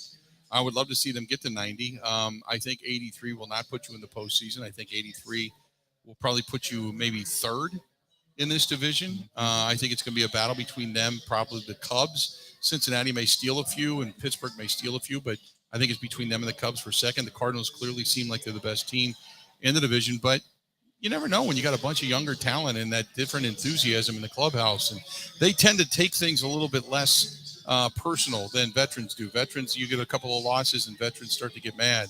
Young guys are like, no big deal. We'll just keep plugging away and get the job done. So. But I think 83 is probably fair. It's it's realistic based on where this team stands offensively. They've got a chance to do some things on offense. They're not going to be a league leader offensively. They just won't. Burns and Woodruff are going to help pave over some of those potholes. Like, I think Burns and Woodruff make sure that you don't end up under 500. Right. That would be a disaster, if that were to happen with those two pitchers at the front end. But yeah, how they scrap for wins, how they handle extra innings and one-run games and long slumps in the summer is going to be the base of whether they make the playoffs or not. How much do you think the lack of a shift now not just benefits the Brewers but benefits baseball? That was probably, of all of the rule changes, it was the one change I wish hadn't had to be legislated. I still believe that could have been fixed naturally if more people were Matt Carpenter and just went the other way. But we talked about this earlier, that 99-mile-an-hour sinkers aren't exactly easy to hit like that. So so that I get. I think it raises the batting average a few points. I think it's a little nod back to the older crowd that's losing stuff with the pitch clock and spin rates and different analytics. It's a little bit of a nod back. Like, we're gonna kind of knock off this weirdness in the infield. I don't know about individually. Some players will benefit. Christian Yelich is a good spray hitter who could benefit from it. Right. It's probably a few Brewers, but I don't see a lot of guys changing philosophy, really. The other question is Christian Yelich at the plate now has not had a lot of success early on other than being able to get on base via the walk. The swing and a miss continuously, again, goes down on strikes here. The 18.5 number came out early for home runs. It's since then sunken back to 16, I think is what the number was. But I took the under for the 18.5. It just seems like just the launch angle and the power rates are gone. He's not 18-19 Yelich, and I don't know if that guy's back ever. And that's the problem is if Christian Yelich was a 310 hitter with 18 homers, he's a productive guy on your baseball team. But no one will ever think of it that way because of the contract, the money that he's earning, the pressure that's on him, right? That's the tough part is that he could be a very good baseball player and be looked at as a very bad baseball player just because of his deal. Which I completely agree with because you look at the money that's being pitched or paid to him. I shouldn't say pitched, but paid to him. And that becomes somewhat of an albatross on a small market team like the Brewers if he's not putting up the numbers that got him the contract. Now, do I expect him to hit 324 and 44 home runs? No. But if he could hit you 285, hit you 25 home runs and drive in 75 to 80, that's making the money, especially in today's day and age. But not even close to that, not right now. No, and the on-base percentage can bail things out, especially if they put him at the top of the order. But you saw what he did. He cut it a 2-2, looked like a slider that dipped down and in way out of the strike zone. Yeah. That's not a veteran hitter's move with 2 strikes. And if that happens all year, he's in trouble. So what do you got coming up via Telemundo? First broadcast is this Sunday, April 9th. Okay. Against the Cardinals. So we're doing 13 this year, 13 Sunday home games with me and Jaime. We still have a rule. We have 2 rules. One is we all have to have ice cream. Okay. Before the broadcast. I like the rule. That's important. Hey, is that a run on the board? Brewers just plated their first run. Look at that. Jesse Winker with an opposite field dink base hit that brings in the runner Terang. Always a good hitter in American Terang, by the way, gets on first, steals second, comes home on the base knock. So, again, a run created without the benefit of a homer. Right. Anyway, the other rule is minimum 3 cups of coffee. There are 2 things that make my Spanish better. One, they don't recommend I do in the booth, little suds, adult beverages. Yeah. I can speak great Spanish after some beers, right? But they don't like that, so we go coffee. Which would be cerveza. Cerveza, There that's you right. go. Look at Good you. stuff. Yeah, well, I learned a few things in Spanish. I learned cerveza and then baños. That's the 2 things I needed to know They the go most. hand in hand. Other than burrito, I'm good, Kevin, it's always a pleasure, buddy. I appreciate it Thanks, so much. Bill. Thanks for hanging out. And all of our friends down here at STENY'S, Ryan and Jerry and everybody, LJ who got us in here early, all the staff and management that were not only here, but all the fans that came in to say hello as well. It's been a hell of an opening day. Brewers now are leading 1-0, and we're sitting here watching this team bat at the bottom of the third. And thanks to everybody listening for all throughout the great state of Wisconsin and all of Brewers Nation. It's been a hell of a Brewers opening day. Hopefully, and tomorrow we'll have a lot to talk about. You got the national title game coming up tonight. Go UConn. You got the results of this Brewers game coming up as well, and whatever else happens, we'll find out. But that being said, Brewers opening day has been a wild success. Time for us to get out.